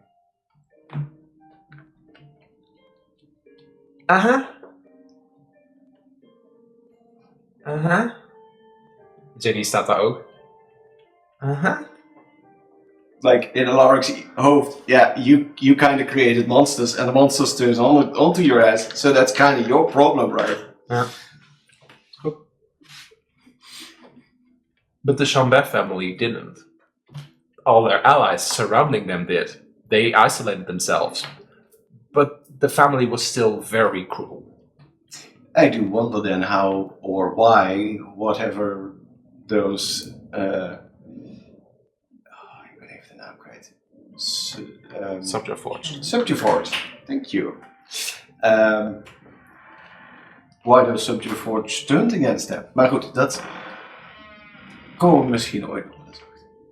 Oh, die vraag stel je niet. Nee, dit is Pepijn die aan game aan het nadenken is. Achter. Ik hoorde het kraken. Ja, dat waren mijn paar breincellen die nog niet zich hebben overgegeven aan dit. It's all very curious. A very ancient history thing, yeah. Wrinkles my brain.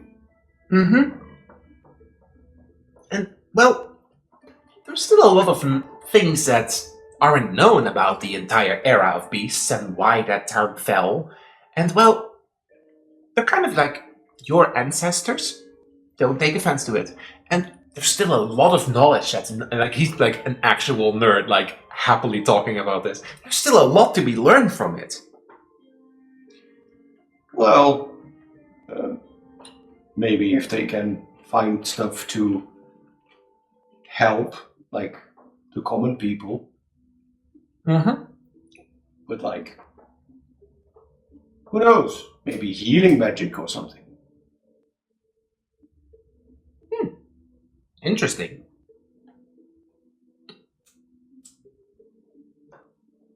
Right.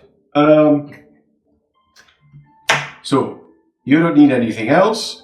We'll see you tomorrow morning at dawn at the edge of camp, and then we'll head, looks at the map he has, that road all the way to Fallowbrae.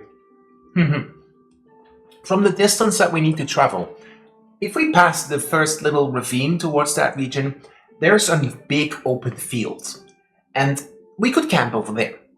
And then the next day we could move on to the other side. We'll have to take care of them, because that's of course a little bit exposed, but that'll be fine. On the edge of the ravine. Like, Howlbreak could be the type that doesn't, set up camp in the middle of an open field. With anything knowing that you're there. However, in open field, you do have a very clear, wide view from every direction. And so does the enemy. And so does the enemy. And who knows, maybe a flock of harpies just strikes down and kills them. Yeah, that is, who knows? Maybe a dead Or wolf falls from the sky. Or we kill. Yeah, what do we do now? Or do we just chill out the rest of the day and wake up in the next morning? I'm gonna look to borrow the leather vest, the leather armor at Wallace. Alaric has no other place to go, so he probably just taxi on. Alright, then I'll see you tomorrow at the camp. I'm Yes. so excited. Well, excited to do my research. You murdering an owlbear nest, I will stay away from that. We'll see about murder. Yeah. As long as you get rid of them and they will not appear inside of the pylons, I am entirely fine with how you solve this. He never gets to leave because the owlbears are just Standing outside the pylons. Serves him right. best guarded. Stealing ancient technologies. As you wander out the door, those two head out. You leave last because, well, you need to perhaps duck a little bit.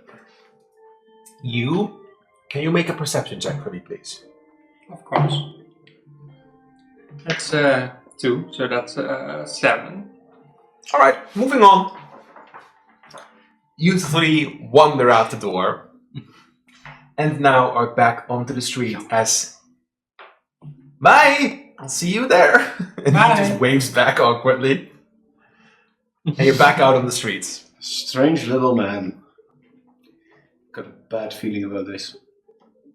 Why? Mm-hmm. Why? I don't know. All these things he said about those common bear people, and the ruins and technology. Come on, bear! Okay, love it. Zei ik net ook al. I know. Shady Really humans. confusing. Shady humans. No. Dat moet je erbij zeggen. Otherwise you would take offense. I'm not taking offense.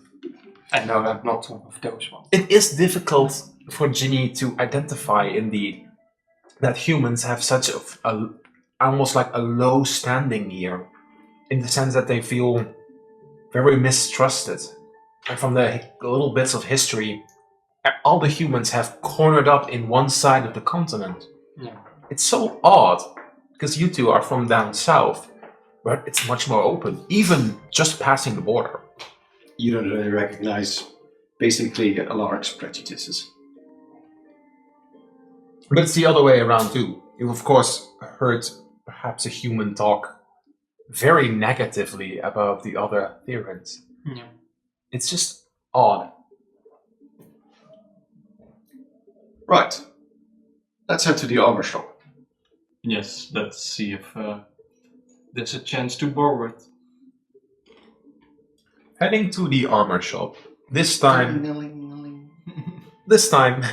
you only find Wallace there. Karjar is back at the camp, probably. But, well, he can also help. Hello! Good morning. Hey, ladies and lads. Hey, Wallace. So, this one. Zo slaat even op die schouders. Jij bent een stuk kleiner dan mij. No touch? Apparently, he was talking to your brother yesterday about that fancy little armor that's on that mannequin over there. Oh, that's the one that Karjar set up, yeah. What about it? Well, I was told that if I had an assignment, I could borrow it and later buy it for 100 gold. My brother said that. I'll roll for persuasion. Don't tell me this time. Helpt iemand hem? You know, 15, we could do 25. 17. We could do 17. 25 gold pieces deposit.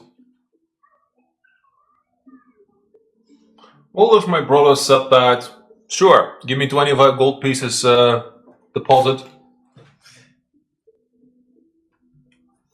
In this case, he removes it from the...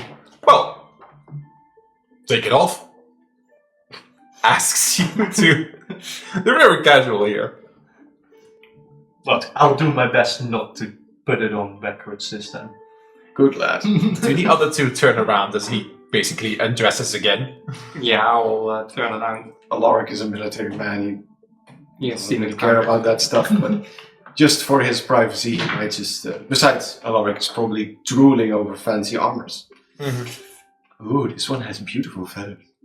1,000 gold pieces. Ooh, this is going to set me back. But it is very fancy plate armor that would probably increase your AC to like 23 or something. I need to pay him. I need to set up a mortgage for this. Wallace quickly helps you put it on, and like he quickly like apparently in the meantime this leather armor has been adjusted. Het heeft nu ritjes with wat knopjes. So what Wallace does is that he approaches you and he helps you fit it on and just tightens like a corset. Your chest puffs out a little bit, and you can now add +1 to your AC.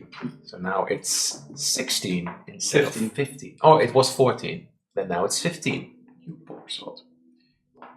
Indeed. I'm poor. Huh, fits you like a glove. Indeed. Excellent. Well, Oh, The armor! Wat denk jij dan? I was like, a glove, it's armor. It's like A glove is also armor. well, I if didn't you get it's the same. if you made a deal with my brother, then he will probably have told you whatever you would need to do for him. So, Yes. and besides, if you don't return it, then you'll be fired from the Voidbreakers. Huh. And he kind of like, huh! And he just like makes that as a joke. And you're like, I was planning to buy it regardless, so oh, okay. Well, just getting accustomed to it is always nice. that is true. A good luck charm for the first adventure. Yeah, it's Consider it a trial period. their first assignment. Their Big day. Their first assignment. Yeah. I see. What is your assignment?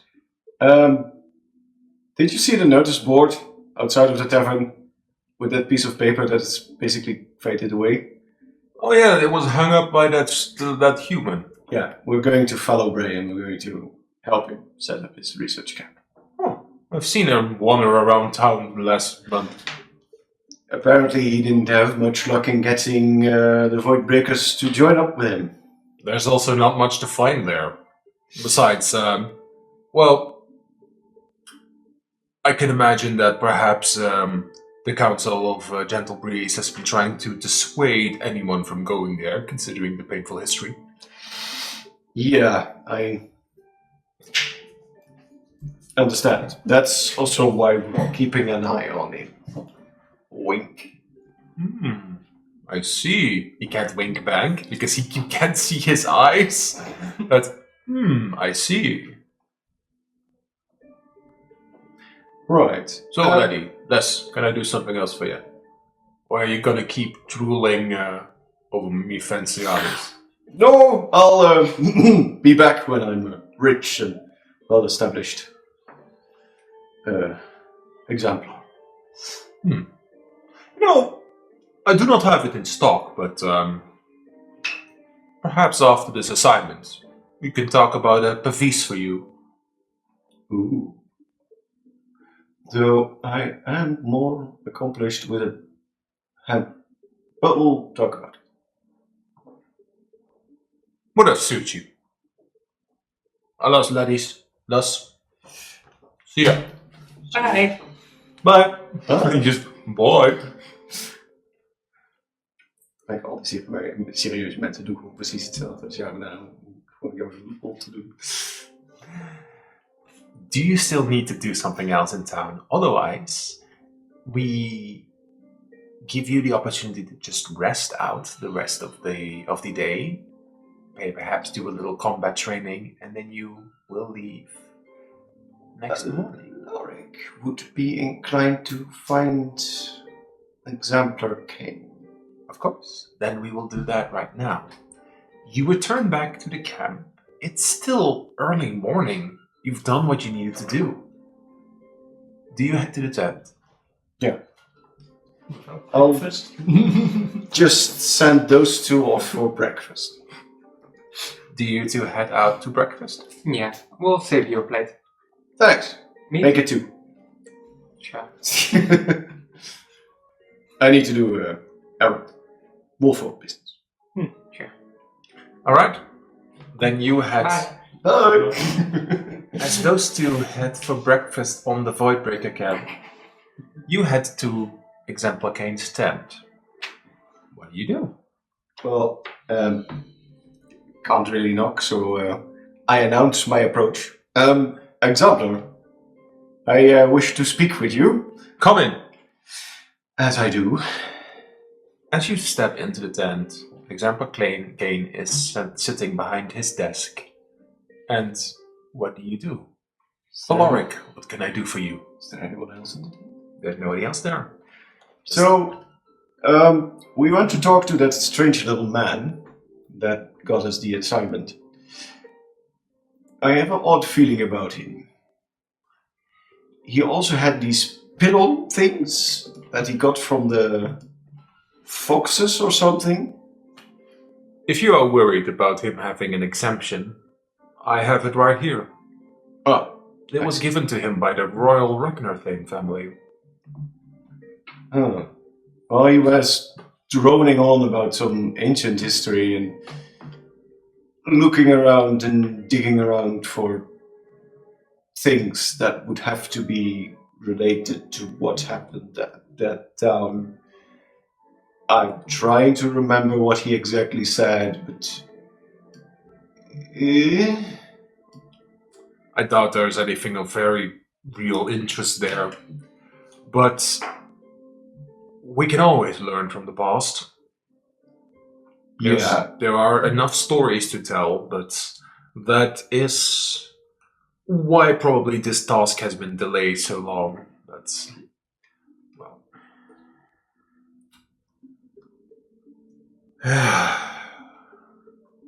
There's nothing against the law digging around in old ruins.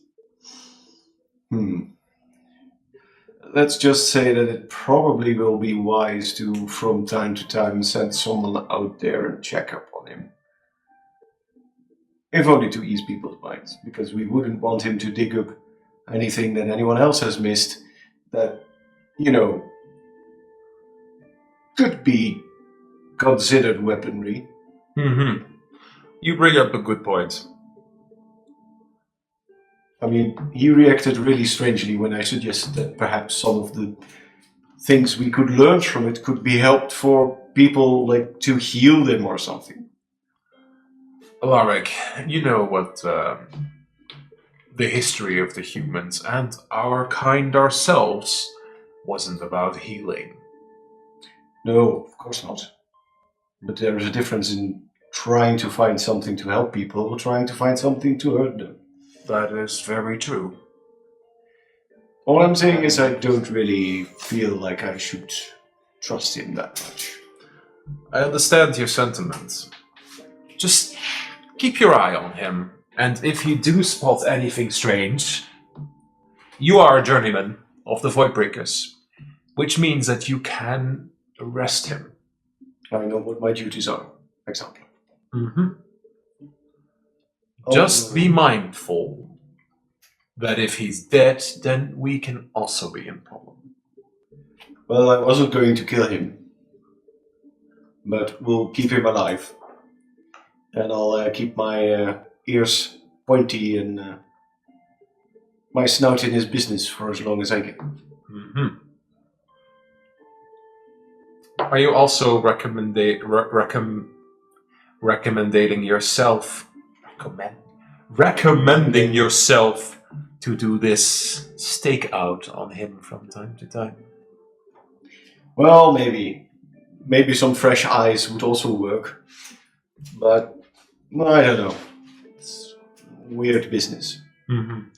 He says he's not affiliated with any institution or group, and that's strange. That is indeed something that I worried about myself. But he has an exemption from the royal family of the humans. And well, it is signed by, in this case, the Council of Seven. So, he has the exemption, and how he got it, I cannot say. But this goes beyond our jurisdiction. Only if he does something illegal, we can do something about it. But indeed, I agree that it's a little shady. I'll just be your eyes and ears, sir. Appreciate it, journeyman. That is why you're here and why we kept an eye out on you. Thanks. There was something of note, though. I know that you've kept this private. That's none of our business.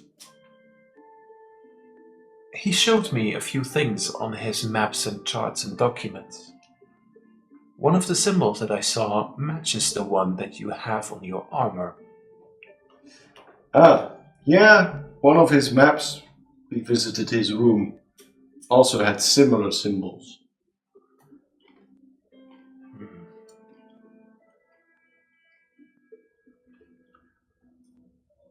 I wonder, have you ever heard of the idol Julius? Why, yes. Have you now?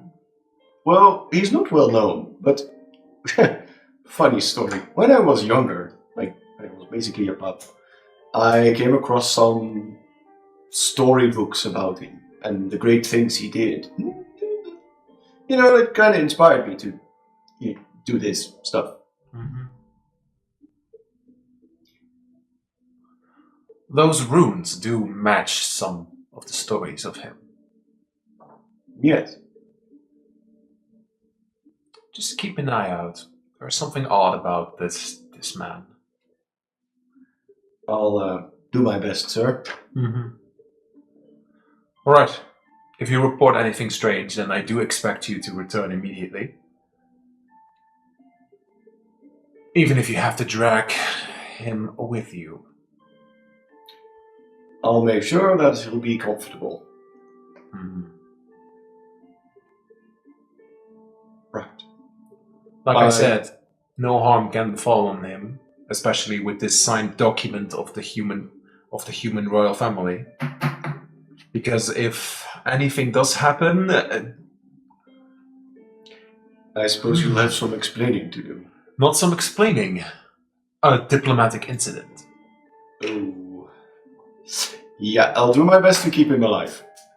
The thing is, that is exactly why I'm entrusting this to you and to your two initiates. It would be too obvious to send more high-stake members. That is a net positive compliment, so thanks, Exemplar. I'm glad you entrusted it with me. He says it a little strange, but he kind of entrusts this task to you because from one side, he doesn't really think anything of it, but on the other side, it could be problematic. However, considering that Henry himself survived the entire encounter when he got close to those owl bears, he also perhaps thinks that the man is probably capable of defending himself, just not in the offense. Yeah. Well, I am hungry now, so I will go have breakfast. We'll keep in touch, and I'll, as I said, I'll be your eyes and ears. All right. And nose. If you see Vanguard Riven, please send them here. I'll do my best, sir. Right. Off you go. As he walks out the tent. You walk out the tent. Do you join the others for breakfast? I'll head there. When you two are at the breakfast table, Vanguard Riven is sitting next to you. You still have 15 minutes, so... Do you want to talk about something? And you have heard a very, very saucy conversation, but perhaps bringing it up is not the wisest. But... I'm just gonna keep silent about it. Silent as the grave. So, about your nightly escapade. What have you been doing? So, you're going on a journey for something special? No. So, how's everything going? We don't really talk much, but I heard that you are having your first assignment, so... Yeah. Things are probably going alright. There's not much work right now. But well, if the exemplar has entrusted this task onto you, then you should be proud and do it right. Of course. Who's example? Okay. Okay. No, that was That Ginny. Bucky? That was Ginny. I knew it was. Ginny just. It was Ginny. Maybe a little bit of a scatterbrain. I heard it indeed involves an owlbear, so or multiple owlbears. It will be fine. Just do not get trampled by them. They can even be more aggressive than a group of swarmers, which haven't been seen in a very long time. But Well, the thing is, I want to cuddle them, but they want to what, kill them. Ginny? You are not supposed to cuddle with a creature that will tear you to shreds. I get it. But I guess so. They will eat you. What? If they are asleep Then they will wake up and attack you. and eat you, can happen. Ginny, do I need to get you off this assignment? No, of course not. I will do the thing that's necessary. But like, if there's a possibility, I'm not saying that's gonna happen, but if there's a slight chance that there's a way for me to get No. No. Don't You are not risking you to get a hug for no end. Like, and then a dog comes over, and it's almost like as if Riven is disciplining you in no owlbear hugs. Oh dear. She told No, you her plan. Excuse me? Oh, she mentioned that before. Hugging owlbear. Under no circumstances there will be any hugging with owlbear. No, sir. Of course not. By the way, sir, Exemplar Kane was looking for it. Fine. As he just awkwardly gets up while his half breakfast is still there, and he just kind of like, Sure, you would still be able to finish your breakfast. So, in this case, he brings the bowl that he has, and he's just going to, and he's just like, kind of like frustratingly just gets up. Bye. No owlbear hugging. Fine. yeah, that's very awkward. Me just sitting there trying to stay silent about the relationship issue that's gonna ensue. Make an insight check with advantage, Alaric. Made insight. That's 20! Yeah, it's obvious that he knows a little more. Have you been sticking your snout where it doesn't belong? Is there already gone? Yeah, he's out of line of sight. Might have overheard something. Ooh, flowers. But that's disrespectful. Oh, the moral and ethical dilemma. They're not rumors if they're from their own mouths, right? We'll talk about it on the way. As then, in the middle of this conversation, somebody, like the very fancy lion folk, the male one, oh, you mean about the lovers' quarrel? We were not talking about disrespectful things about the Exemplar and the Vanguard at all. Of course not, sir. Of course you were not talking about it. So everybody knew about this and I didn't. I knew. Have you seen the two of them look at each other? It Tries was, to keep his it mouth was closed. obvious from the moment I arrived in the camp. But why is there such a big fuss about it? I do not quite understand. Wolf folk culture? Like, ik neem aan dat Alaric daar wel over weet. Alaric knows about it. Alaric luckily was not required to have a promise, but it's still possible. You're still young. You're still young. Maybe his mother has been writing him letters about a childhood female friend. Who knows? I do not quite understand what's the big fuss about. It's just two men, right? That's not really the part they're upset about. What is the part that they're upset about, then? Oh, Educate me on your cultures.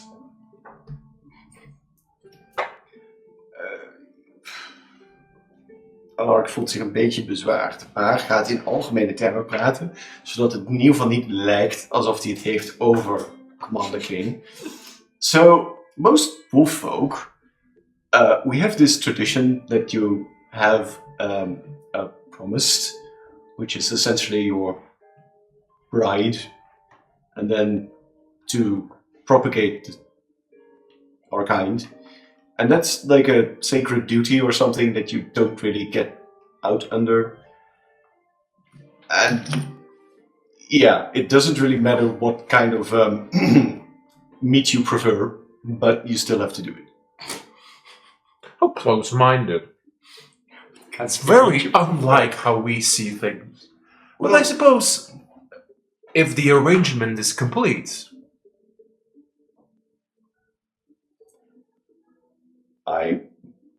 Well, then you can either stay together or sample some other meat.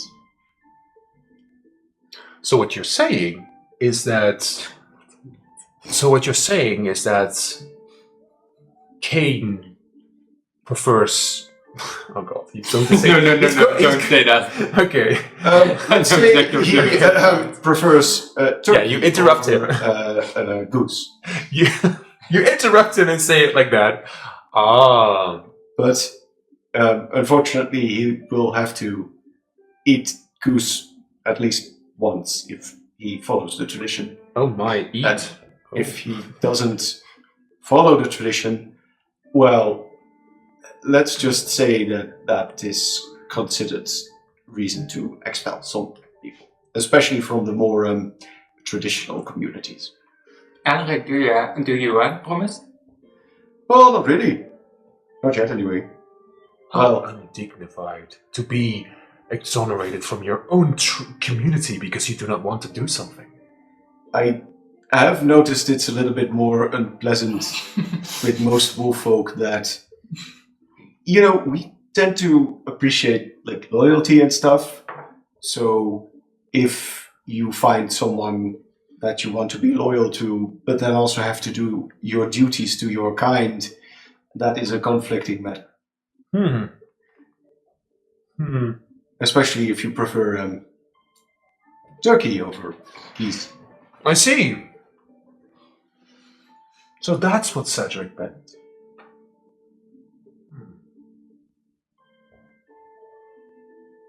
Saddens me that your society is like this. But alas, I shouldn't judge too harshly about it. Yeah, well, as I said, if you prefer turkey, that would then be a little bit more of a problem. If you prefer geese, it's just one of the geese you will devour in your life. I like your way of explaining turkey and geese. I will remember that. And he will remember that. And if you like both of the meats, then yeah. Interesting.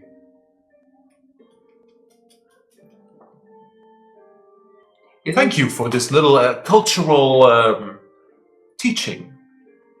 You're very welcome. I do believe we actually never introduced each other. I am journeyman Alaric of Timberheart. Mm-hmm. You may address me as Lord Ramarito, but you can skip the Lord part. Oh, sorry. If I knew you were a noble, I would have been a little bit more. No, I prefer that everybody addresses me as how they are. I see. Well, that's refreshing. That's what... We're a lot simpler where we come from. We are what we are. That's...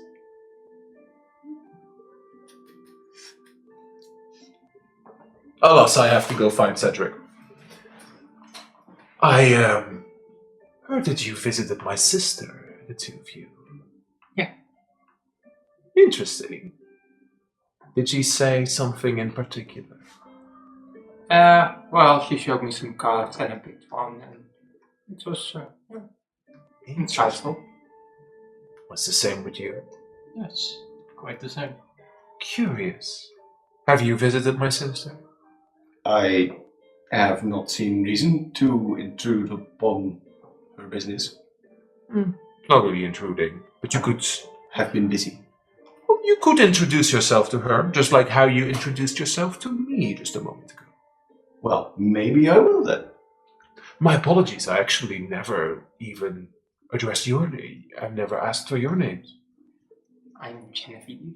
And I'll just. Well, But you can come to. you did. You two met, right? No, Yeah. yes. Oh yeah, yes, yes. I never asked Never for mind. your name. My apologies. Not to steal your thunder. Yeah, true. I never asked for your name. I'm Arvin Quickfoot. My nickname is Whiskers. Quickfoot. You roll for intelligence. He's a very loyal initiate. Mm-hmm. All right then, Quickfoot. Whiskey. That's a good drink. Right then. Perhaps we'll see each other around. Cedric will be leaving with me and my sister soon. We are returning back to Concordia. Oh. Well, that's too bad. So make sure to say your goodbyes to Cedric. Yes, Yeah. we will. Well then, thank you for the little educational lesson. And whatever this breakfast was supposed to be, my, not even some oranges. Well, there certainly wasn't any geese. No, there was no geese. I will remember that one. It was good. Let's have some fish. Fish? Oh, well, What do you prefer? You Turkey, also- geese? you are Fish. also a lover of fish. Excellent. And, like, are you eating still your breakfast? Well, I can help you out. And he just for a moment holds his hand out and something dusty sprinkles from his hand. Now it tastes like fish. See ya! And he just wanders off. Just leave. Bye! So you it tastes like fish. Handy. Maybe I should have somebody that can help more often. Alright. Is there still something you want to do? Right. Then what we're going to say is that the rest of the day you take the time to rest and get ready. In the morning, in the next morning, you will head out to Fallowbrae. You will head out to Fallowbrae with Henry. So how it is and how it will be is that there are 2 carriages that have been connected up to each other with 4 horses in front of it. What is expected of you is to leave 2 horses and the carriage with Henry while you return with 1 carriage and 2 horses. After that, Henry has been set up, the pylons have been set up, and you've spent there at least 1 night. So that means that you'll be gone for 2 nights. For actually 3 days, 2 nights. Travel, holding on, staying there, getting back 1 night, and then going back. Alright then. But that we will do in the next session. If you want that. Yes. Alright. Then this one-shot becomes a 2-parter, or perhaps even a 3-parter. With a cliffhanger. And we will see when we plan that.